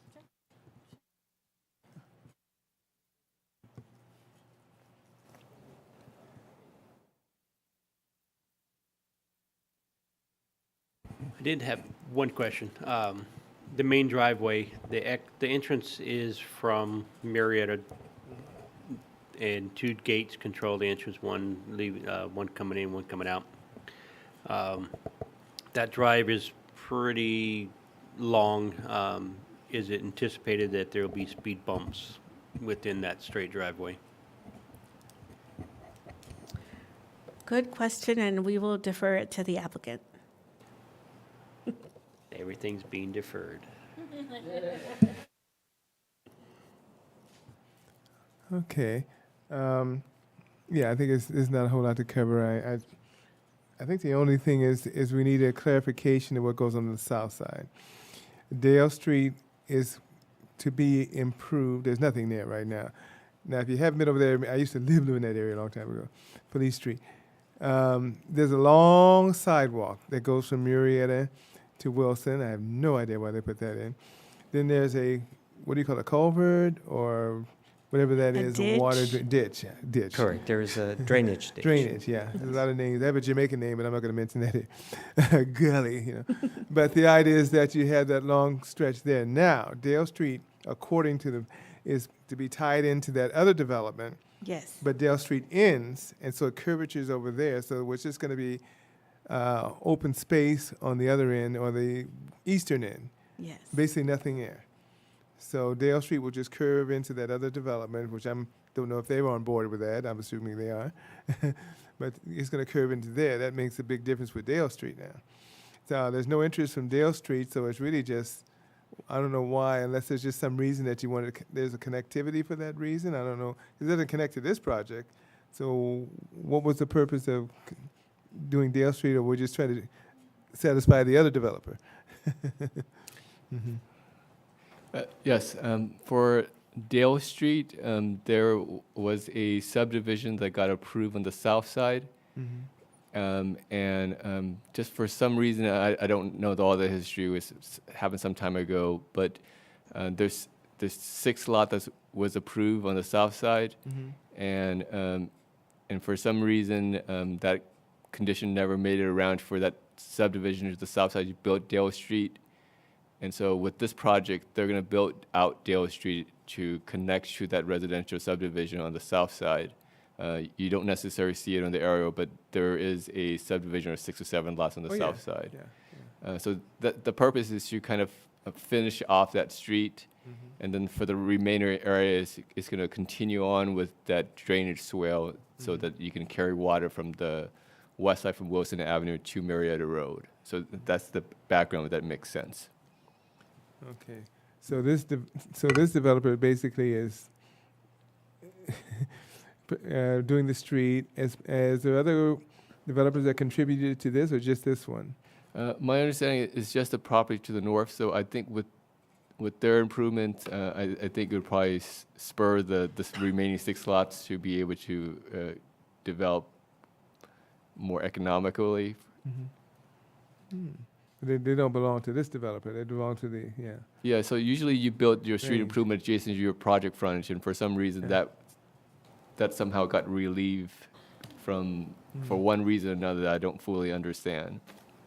Okay. Okay. This project, I won't prolong, it's really late. This project goes back several years. In fact, I think the previous owner donated the Patriot Park and the other land for that purposes, and the street got put in, but they went under, I believe. And I remember, I won't say what that guy did, but enough to say that I remember the original developer that was in this area, and they no longer exist, I don't believe. But this property has been sitting vacant for a long time, so I was just wondering if that property wasn't owned by that person. So really it's from that drainage north, not necessarily Dale Street south. So it's really the north of where this Dale Street that's the property line. Well, Dale Street is a public right of way now, so that will still remain. If that makes sense. No, I mean the border for Dale Street north is their property line. No, it's their property lines starts beyond that drainage swell that exists there right now. So south of there. It would be north because North of there. yeah, on the north side, because they're located on the north side of Dale Street. Okay. Oh, okay. That's strange. Okay. It's a unique situation. So Yeah, it is. I know. Okay. Okay, that was it. I was trying to get some kind of clarification on that, but I can see that they're going to be fixing Dale Street, which is going to curve into the other property. I was just wondering how it was going to benefit their property, in essence. So they're kind of contributing to building it, but it doesn't angle up into theirs. It angles going south. yeah, it's just that they're along a designated street frontage that was planned to be improved at one point and didn't get done for the southerly subdivision, and now they're coming in and they're doing the northerly half. Okay. Any other questions? No, but I want to say thank you so much for responding to that email right away and correcting misconceptions. Really appreciate you were on it like right away. I don't know that you had to respond so quickly, but thank you for doing so because at least that kind of kills those Yeah, the applicant was very incorrect helpful. information. He was very helpful in responding. We sent him the email and he was away from his office, but as soon as he got it, he got the response to us, so we were able to respond rapidly to the resident. Okay. Wow, okay. Thank you very much. At this time, if the applicant is present and would like to make a brief presentation or a presentation, just state your full name, I know, and spell your last name for us. I appreciate it. Thank you. Good evening. My name is Alex Musino. It's spelled M-U-C-I-N-O. I'm the applicant. The owner of the property is EAC LLC. We've owned the property since 2017, and we've been thinking of developing this property ever since. And we presented an application originally about a little over a year and a half, and we were thankful to Kenneth and staff, Patricia and Lupita, for working us and getting us to this point. But first of all, I'd like to thank you, Commissioner, Chairman, Vice Chairman, and Commissioners for giving us this opportunity to be here tonight. Here tonight is our team of consultants.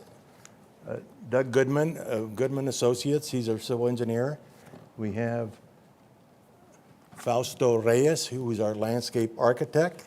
We have Jay Nelson, who is our architect and designer. And then we have Caitlin Dotson, who is the IS consultant for the city. We've reviewed the conditions. There are certain conditions by the different departments that we're going to discuss. And one that really concerns us, or did concern us, was Dale Street and certain conditions that applied to Dale Street because, as Kenneth said, that project south of us, south of the channel there, that's supposed to be Dale Street, was supposed to be built out when that project subdivision was built. The developer there provided a bond to the city, and then subsequently the city relinquished that bond and took a mortgage on the entire subdivision, but never executed it for that developer to finish those 6 lots and build Dale Street on their side. One of the conditions, well, first of all, I'd like to indicate that there's a couple of conditions that refer to us paying school fees and park fees. However, there are credits in our favor to apply against those park and school fees, and also drainage fees. One condition that I'd like to recommend to the Planning Commission is that it's a big project. We estimate this project to take between 2.5 to 3 years to complete. It's going to be about a $55 million project. We'd like to do this. We'd like Planning Commission to consider a phasing. We sure wouldn't want to start the project, let's say June 1st, and then 2.5 years later, get an occupancy for the first unit or first building that was built. So we'd like the commission to consider allowing us to phase this project because of the time frame involved to construct it and also the cost. One condition is condition 30 of planning that refers to the bioswale and trees around it. And I'll let our landscape architect discuss that and answer any questions you may have regarding that. The other ones are regarding, have to do with engineering. Conditions 13 of engineering, and also 13.1, and also condition 24. These all relate to Dale Street improvements, which Dale Street is not going to be improved. we are conditioned to design it, but not to improve it.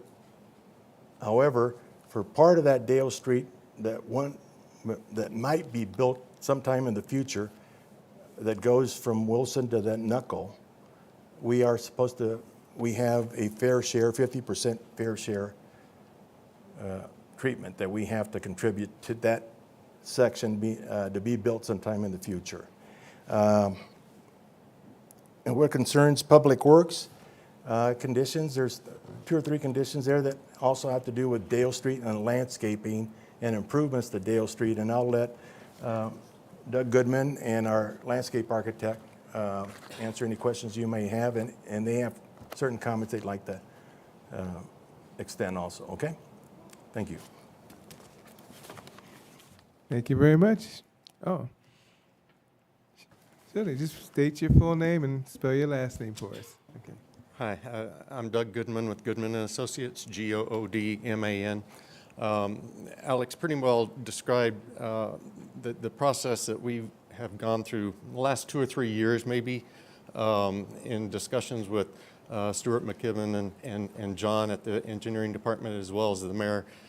Dale Street was a very difficult question to come to a conclusion about, and the conclusion was, as Alex described, that we would be responsible for the design of the improvement plans and to pay for 50% of what it would cost to construct that portion of Dale Street just from Wilson over to Lady Bell Drive, and that the remainder of the portion of Dale Street all the way to Murrieta would be left in its existing condition as an open drainage channel.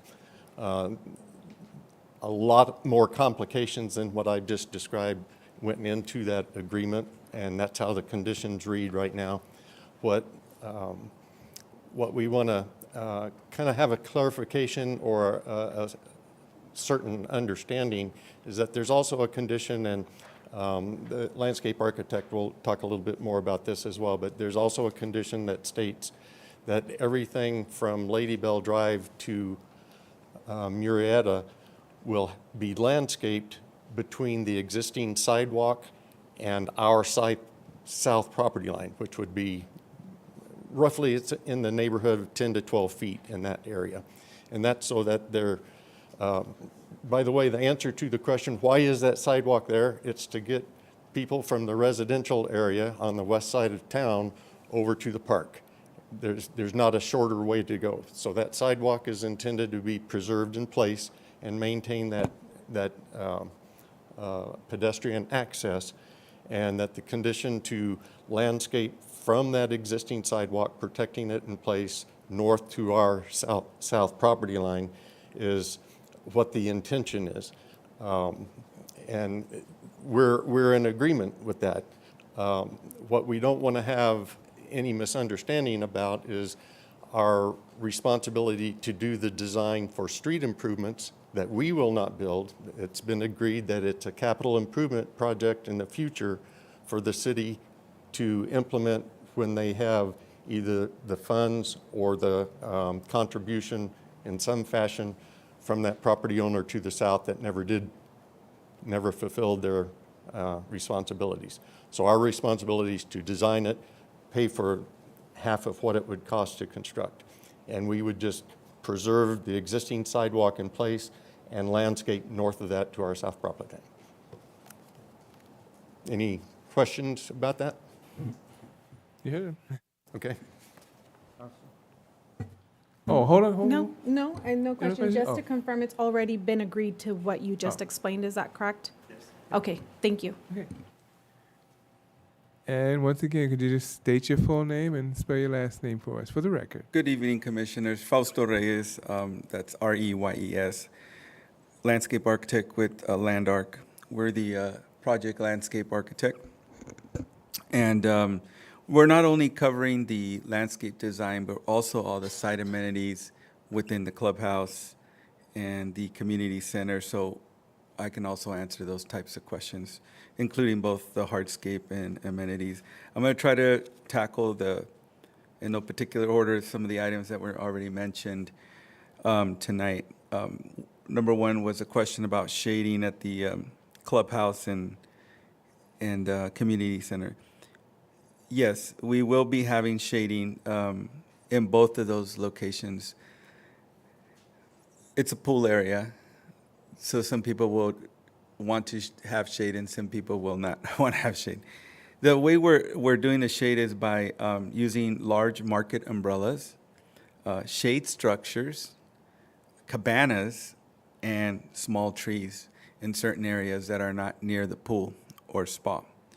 The clubhouse, of course, itself is open, so the clubhouse has access inside the clubhouse to fitness centers. Those will all be locations where somebody could retreat from the sun or the intensity of the heat.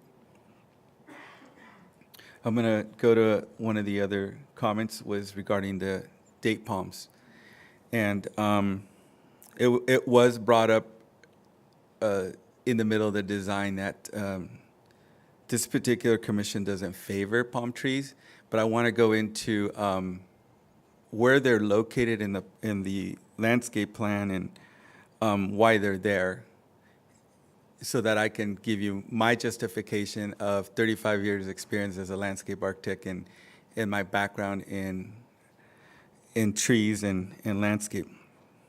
And we don't use them freely. I do want to make a couple of notes that are important about the landscape, besides the palm trees, that will bring this into context. Like any book you're reading, or you want to, in any landscape you're looking at, you want to look at it in context. We have approximately 538 trees planted throughout the project. Those trees vary in sizes as 15-gallon, 24-inch box, and 36-inch box. Those trees vary in types of trees: evergreen trees, deciduous trees, colorful trees, shade trees, vertical trees, screening trees, which will lead to one of the basin questions in item 30 that was brought up. The date palms that we're proposing are, in particular, I don't want to use the word palm because that's too arbitrary. There's too many palm types, but I want to specify what we're proposing here, and that is a Phoenix dactylifera. Phoenix dactylifera is also known as the desert date palm that you see in Palm Springs, that you see in the desert, particularly the low deserts.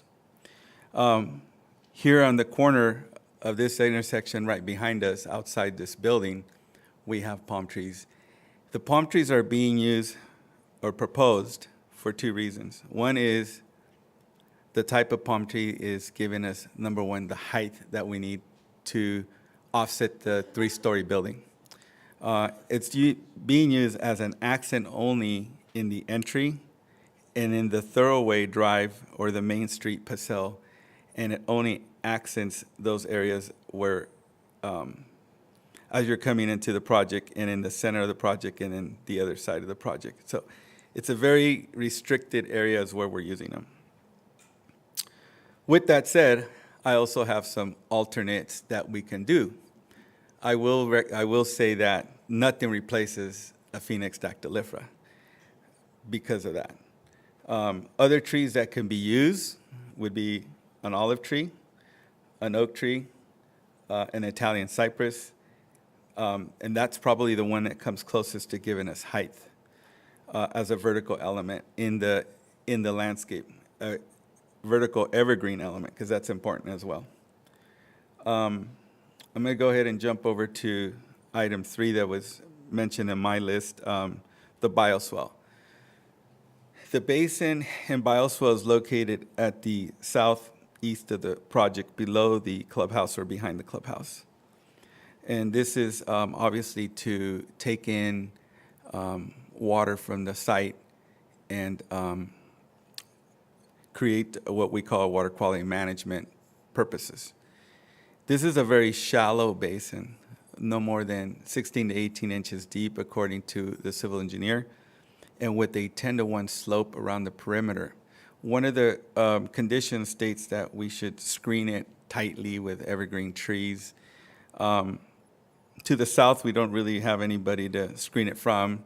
And on the Marietta Road side, we already are proposing a double row of trees and of course fencing to screen that in some way. One of the reasons that we want to keep that idea open there is that this could become a usable green space, meaning that we could, and other projects have used these areas with clumping grasses for kids to kick the ball around and elements like that. We don't have a 4-foot deep basin here. It's a very minimal, low basin that could become aesthetically pleasing in a view out from the clubhouse pool area. So the screening that is there, it is shown in the plan, as you can look at the plan on the screen there. We do have some trees around it, but not in the intensity that the condition describes. And then lastly is Dale Street landscape. In the plan before you, there's a great buffer of landscape already happening between the buildings and the property line. And really the question is going to be that we're going to follow whatever the civil engineer proposes, but we don't see any reason to really install the landscape in Dale before it's even constructed, for it only to get ruined. So we feel that that could be something that can be done later when the road goes in, if it ever goes in. With that said, I'm here to answer any other questions or take questions from the commission regarding landscape irrigation. We did have a meeting with Eastern Municipal Water District a few days ago. This project will be 100% recycled water for both on-site and off-site landscape. So there will actually be 2 lines coming into the project, one for domestic that will service all the buildings, and a secondary line. Now that line doesn't exist right now leading up to our project. So they're looking at how we can extend it from the south and bring it up to the project. But I can tell you that all the plant material along with the irrigation design will be drought tolerant and drip irrigation for the most part. There'll be maybe some areas in the basin that we would tackle different, and that's only because of maintenance. Anyways, any other questions, feel free to ask, and I can try to answer this for you. Thank you.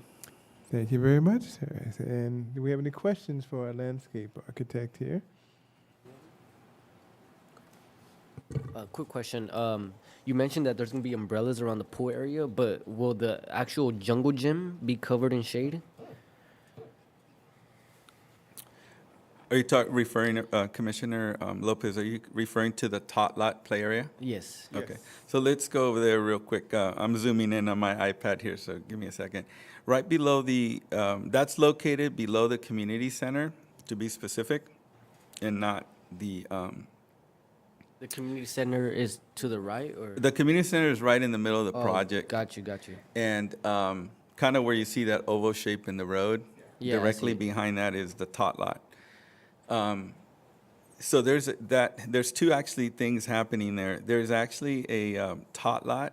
The tot lot is designed for 2 age groups. Tot lots are normally designed for 2 age groups if you go to a park, 2 to 5-year-olds and 5 to 12-year-olds. And this particular playground is designed for both.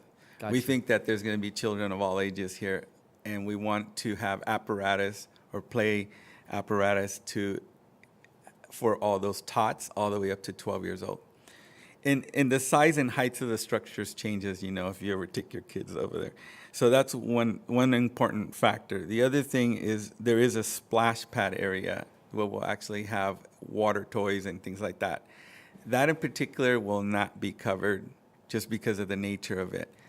Some of the new playgrounds are very adaptable and can be provided with some kind of fabric shade structures embedded within the play structure itself from the manufacturer. So instead of having this ugly large canopy over the whole thing, it's specifically selected on certain apparatus like slides that get hot, that we can put them there. Yeah. So my suggestion is that we do it as per the play area that we're defining. But to answer the question, yes, we can provide the shade. Awesome, that's perfect. Thank you so much. You're welcome. There's also, since we were talking about that area, there's also a really interesting part there that happens in the middle that's a fire lane. Normally, we'd block that off, and we would have no use for that fire lane. In this case, we're proposing a turf block type of pavement acceptable by the fire department and whatever ratings they require for fire truck access. But we're actually trying to somehow have tables and chairs that could be flung out of the way or pushed out of the way, but still have a usable space between the community center and the playground area. That was something that we took into consideration. And of course, we have other shade structures in this area as well, along with the bocce courts that Lupita mentioned and some other cornhole type of play activities. I will say that we've had the opportunity to work on large complexes like this in other cities, like the city of Redland, 2 projects that just went up within the last 2 to 3 years on Lagonia. Beautiful complexes. And I would say that this easily has the same, if not a little bit more amenities than those type of projects. And I know that because I designed those and they included the pools and the spas. I think this is going to be a great project, not just landscape-wise, but the amenities that it's providing to the residents. I asked earlier tonight to the civil engineer, what's the size of our lot, our whole site? It's about 13.3 acres, 13.36 acres. 2.85 acres of that is landscape. That's 38% landscape. That's a lot of landscape. But I think given the height and the spacing, I think that landscape's going to really help control what some of those ideas of it feeling too closed in. Thank you. Thank you very much. Any more questions? Yeah, just another question. Thank you so much for touching on the specifics that we were requesting. Yes, Commissioner. I do have, the only reason why we're requesting an alternate to the Phoenix palm trees is because they don't provide much needed shade for families that are pedestrians that are be walking back and forth to and from the pool area and the other amenities that are being offered with this plan. And so as if I believe accent ones would be, we can work with that, but I'd really like to know if you'd work on considering you said olive tree was an option. Right. I think that would be a better, I'm sorry? Italian cypress. Which one's the Italian cypress? Straight up. Oh, this, but it doesn't provide shade. That's, yes. So I do see that one here as well. But I think shade is what we're looking for, especially when there's walkways. On the grass area, they could be walking from the splash area where there's no shade whatsoever, but there's really not a lot of shade unless they're within the fire lane access area. So if we could do some olive trees in there, maybe even alternate an olive tree for a phoenix.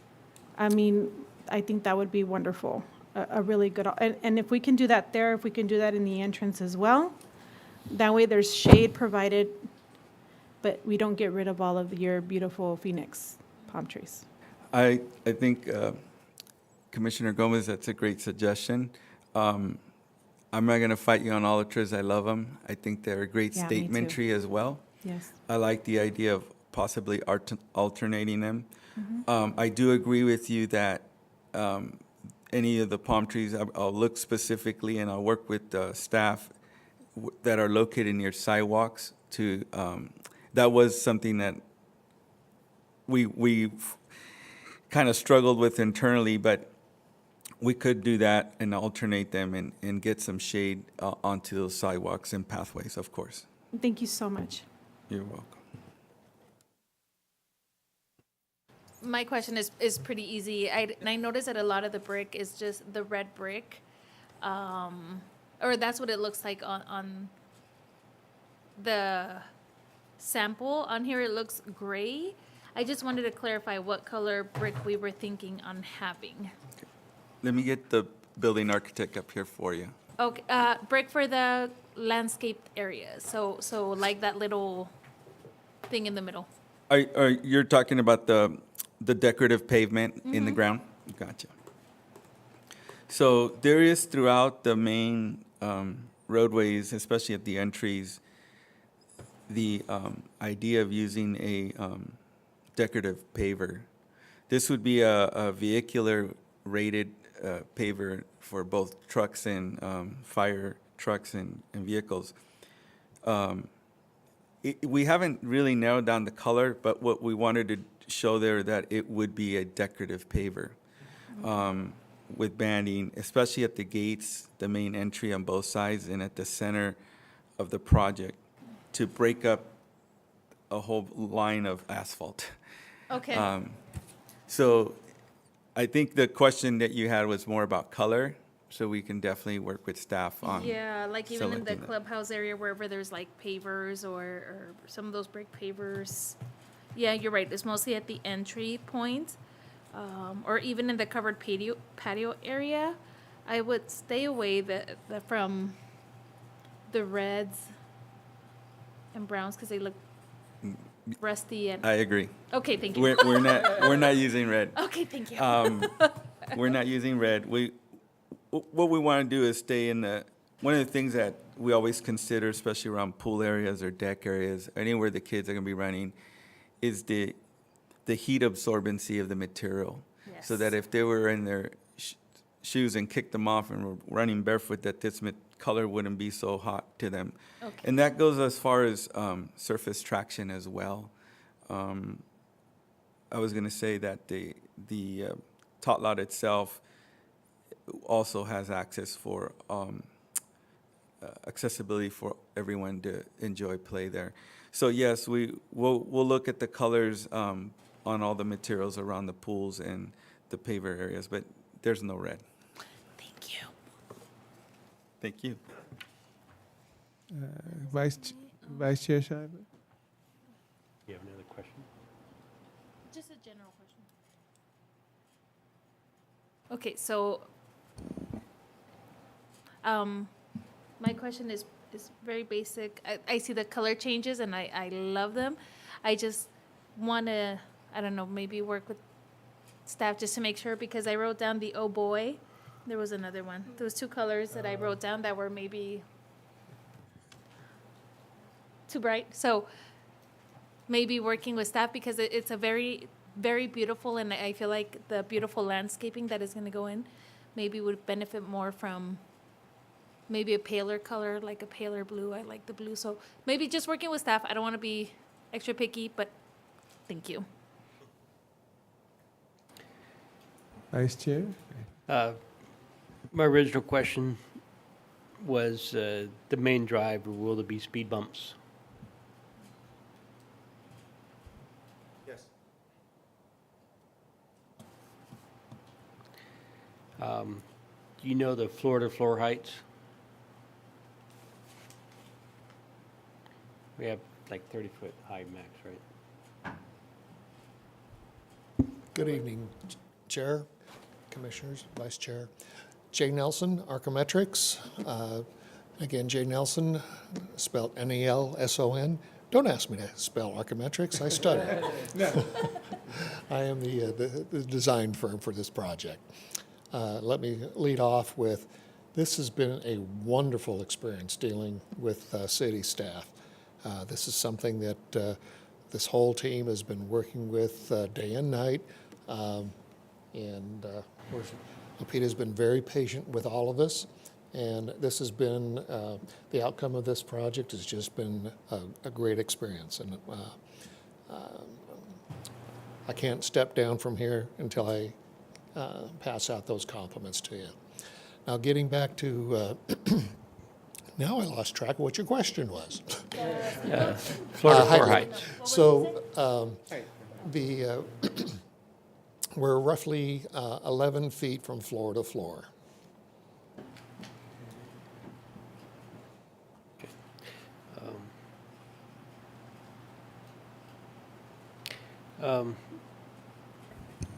Are all the exterior perimeter parking spaces covered with solar shade or solar? Yes. So we, as an architect, you understand the current code of us providing so much solar panels, if you will, solar energy. And we choose not to burden the roof by placing them up there. So we have chosen to meet the city requirement of covered parking by utilizing solar structures. So scattered throughout evenly, we do have these solar structures. And as you labor diligently is making sure that they're spaced out equally because of the ADA requirements. And then what's the anticipated, what is it going to power supply? Just the clubhouse and those amenities around it, plus site lighting and stuff like that? Is that the goal?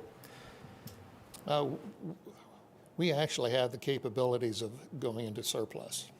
So the biggest challenge is how, if by individual meters for each unit and how to divide up that power source and meter it to the individual. So that's the portion of it that we haven't solved yet.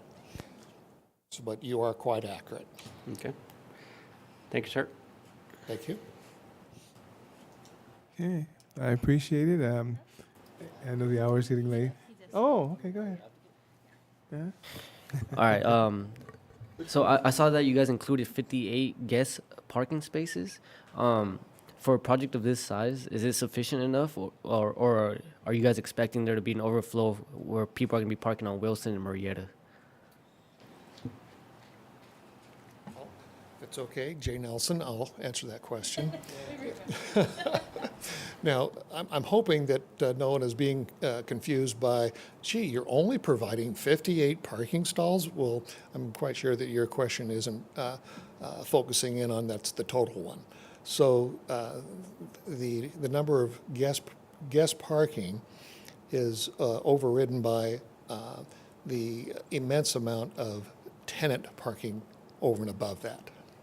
And so, yes, our parking ratios and count does meet and slightly exceeds the city code requirement. So there should be no issues with overflow? There is no issue. Thank you so much. Thank you. Thank you very much. I think they asked a lot of questions. It won't prolong your agony, but I just one of the things I brought up, and I already know that the Dale Street would be an issue, but the landscaping there is one of those things we're asking about, and I don't think there's negotiation about landscaping because in a project like this, landscaping is necessary as a buffer, and it's also beauty because that's one of the things we keep pushing. If you've watched us over. And anybody coming us should be watching us over Tide Power. You know we're going to ask about landscaping. So if you come here, you got to know we're going to ask that. You got to know we're going to talk about egress and ingress. You know that's going to come up. I'm always surprised it wasn't a surprise. You shouldn't be surprised. Just watch us. You're going to hear it all the time, right?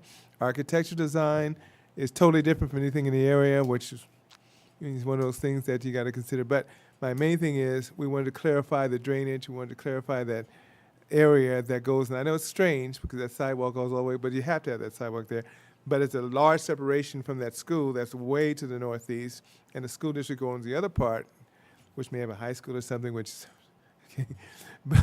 but that's a whole another problem. But there's a lot of separation there, so I'm not really that concerned. I think we could work with staff on some of the other things, but I think a lot of the questions were answered. For the most part, I can think of anything else. And you covered a lot of issues, but thank you for at least consideration of the date palms, because that's a non-starter with me. Palms drop dates normally. So Italian cypress gives you that Beverly Hills look. So that, trust me, that's better than anything else. So when you get that look, then you have it, you're going to the entrance that's more elegant than you would have anything else, period. So that's just a minor issue, but I think I appreciate the fact that this is drawn out, it's well-designed, but we're going to ask these questions because that's not a detention basin. We're talking about that potentially being a park. So that's the bioswale questions on issues I'll leave to staff because that's beyond us. And that's one of those things where you talk about fees. These are the people. Drainage, these are the people. Okay, they're experts. We trust them, but that's another. The phases, that goes back to them again. Okay, so I appreciate it, but we're going to look at landscaping. We're going to look at those things. We're going to look at architecture. But I don't have anything else. So I think unless there's questions for them, okay, we close this portion and allow for public comment. If anybody's awake out there, we allow for public comment at this portion. And if anyone has a public comment from, I see city staff, you better not. For public comment, we come forward at this time. We have 3 minutes and to address the planning commission. Seeing none, we close the public hearing and bring it to the commission for discussion and whatever else we need to bring up at this time. I'm okay with all the suggestions that my fellow commissioners brought up. I would just like to include the condition of making sure there's a shade for the playground.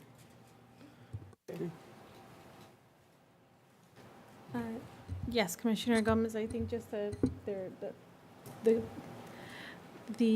planning, the applicant is more than willing to work with the requests for landscape, and I think that's being included. Thank you.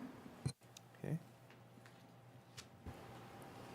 So my comment is that during the ad hoc meeting, they actually listened to us somewhat. They didn't take everything, but especially the exterior elevations are drastically changed quite a bit from our ad hoc meeting to what it is currently now, and they do look so much better than what they originally were. So I'm glad that that was one of the suggestions that was taken into heart. But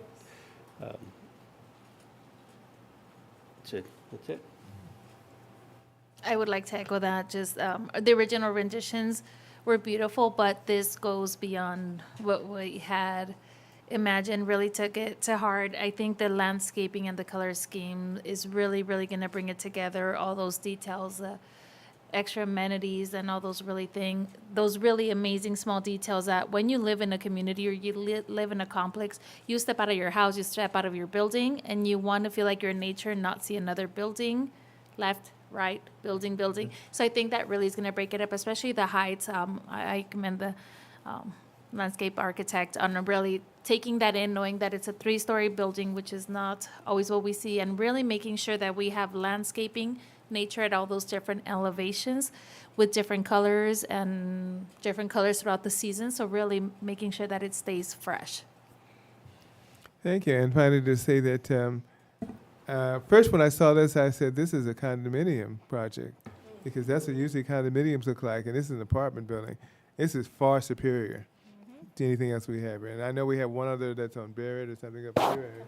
Nothing close to this.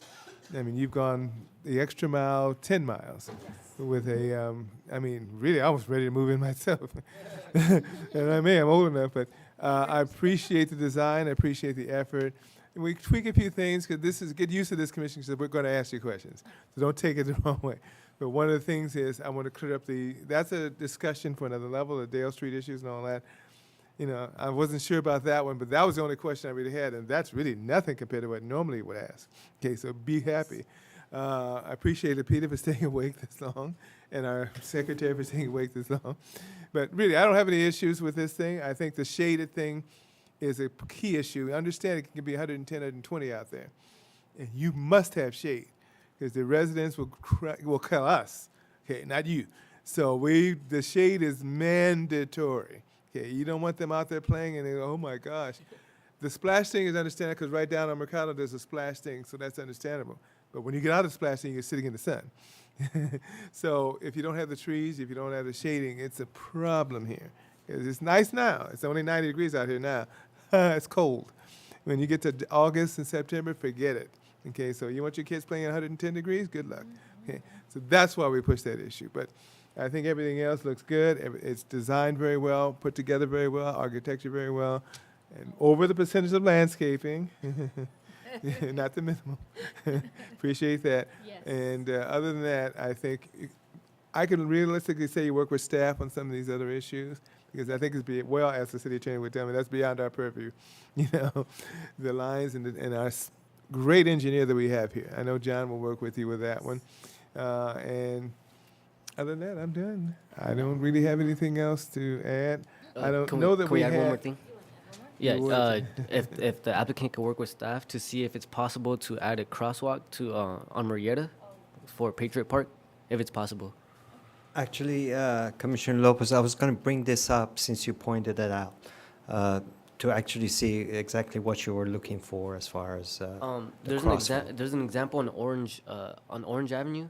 It's on the Paris Valley Trail where like the runners would click the button, and originally it's just a light, right?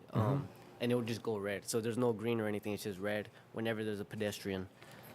Correct. Those are activated, push button activated. Oh yeah, you're right. It is on Ryder as well. It's on Ryder and Orange. Yeah. Yeah. Something like that, just for that they could go across the street to Patriot Yeah. Park. If that's Commissioner's possible. direction, yeah, Yes. we can add that as a condition to the project. Please, thank you. Yeah, this is inevitable, but they're going to be going to Patriot Park. So you just want to, we're not concerned about the development. They haven't come before us on the east side of Murrieta, but at least on this side, they're going to go up there. And there's a soccer field and a football field. So it could be busy over there. Okay. And we are ready for, Before you start, I just want to provide some clarification, just real quickly.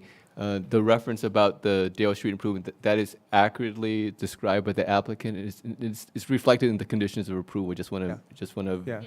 verify that. Yeah. And then the applicant also asked to work with staff with a phasing plan. Just want to Yeah. put that on the record so that, Yeah. that we would work with them with the phasing plan. So I just want to add those two clarification. Okay. So, a question on that phasing plan.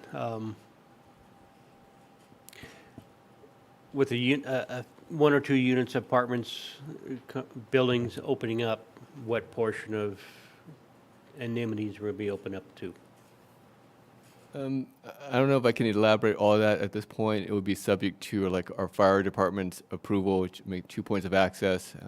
If you can, and we can provide some parameters, but I think for the size of the project, I think it's reasonable to kind of say these buildings get built first, and then as the market develops, then we built the back half of the units or something, just in terms of a framework. But I think it's reasonable for the size of the project.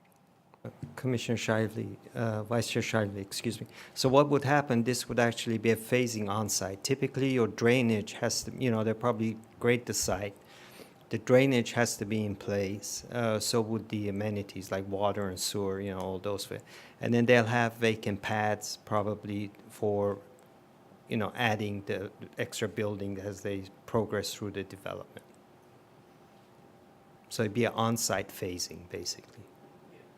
So what portion of pools, is it going to be the pool in sales office, of course, but what other things are going to be, the Drainage has to be in place, access to accommodate fire and access? and turnaround, correct, and pavement to all the buildings, correct, as they progress through the As they development. stretch. But the main road most likely will be the main drive, which is the 2 points of access. most Typically with likely. this site layout, correct. Okay.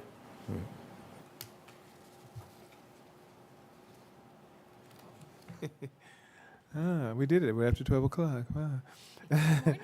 I think the only thing I know, we're going to get the only thing in terms of the things where we mentioned were the shade trees and olive trees. That's a particular thing. I think that was the only condition and possible change as opposed to the other.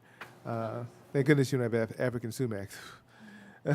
But Italian cypress, those are things that are consideration, but it's one of the few things that we would be looking at, and obviously shading. So I think we're done there, we're done? Yeah, yeah, a lot of the other stuff is working with staff. Okay. And with that, we move it to Sylvia. Okay. Any motions? Yeah, local motion. I'll make a motion. Okay, Commissioner Lopez. Commissioner Gomez, I'll second it. Commissioner Gomez is seconded. Did we catch the few things that we talked about? Okay, good.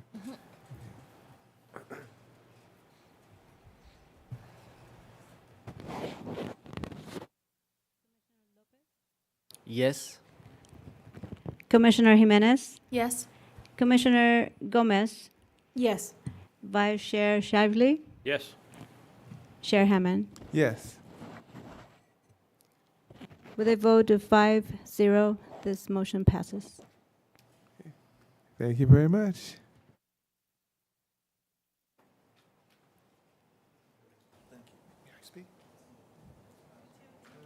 Quick comment. Quick compliment.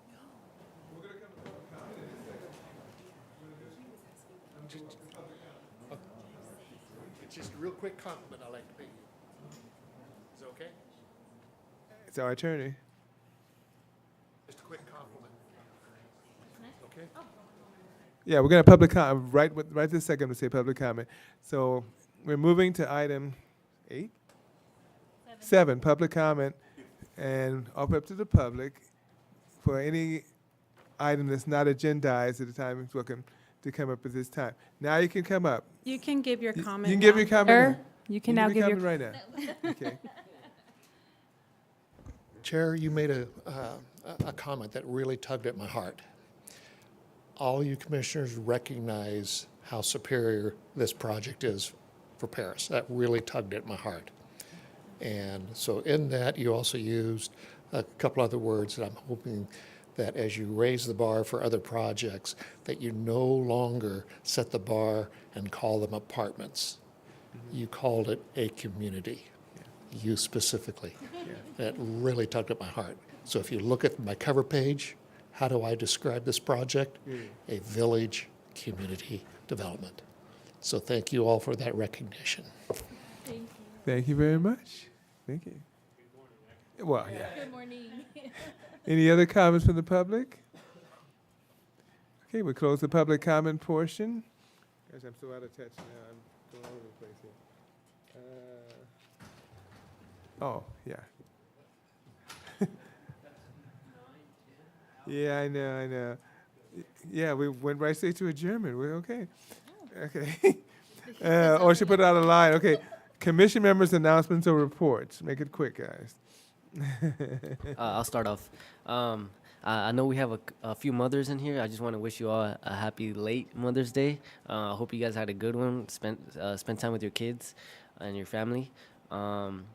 Besides that, we had a very productive meeting. So far, the latest meeting I've ever attended. So that's one for the books. But I hope you all have a good night. And yeah, I'll see you guys in the next meeting. Thank you. Thank you very much.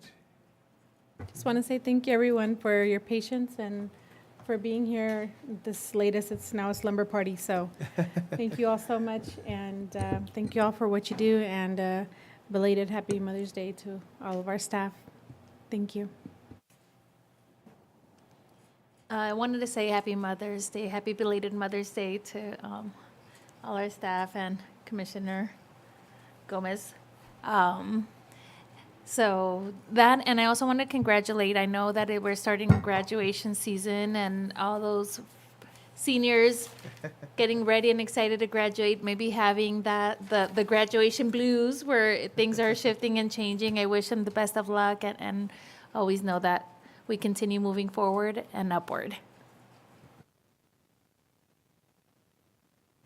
Just a happy belated Mother's Day to everybody. And that's it for me. Yeah, I know she wants to get to the airport, so I'm not going to keep it.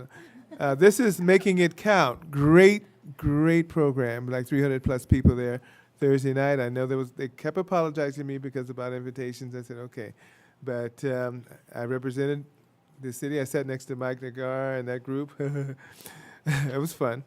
But the mayor really shined out. He came down with a drum and was banging the drum with his drum corps. I said, what is going on here? He put on a show. So it was really, really good, really exciting. Sorry you can be there. But this is the actual, if you want to look at it, somebody can have it, making it count. And Paris has done so much, we could even squeeze it into the time.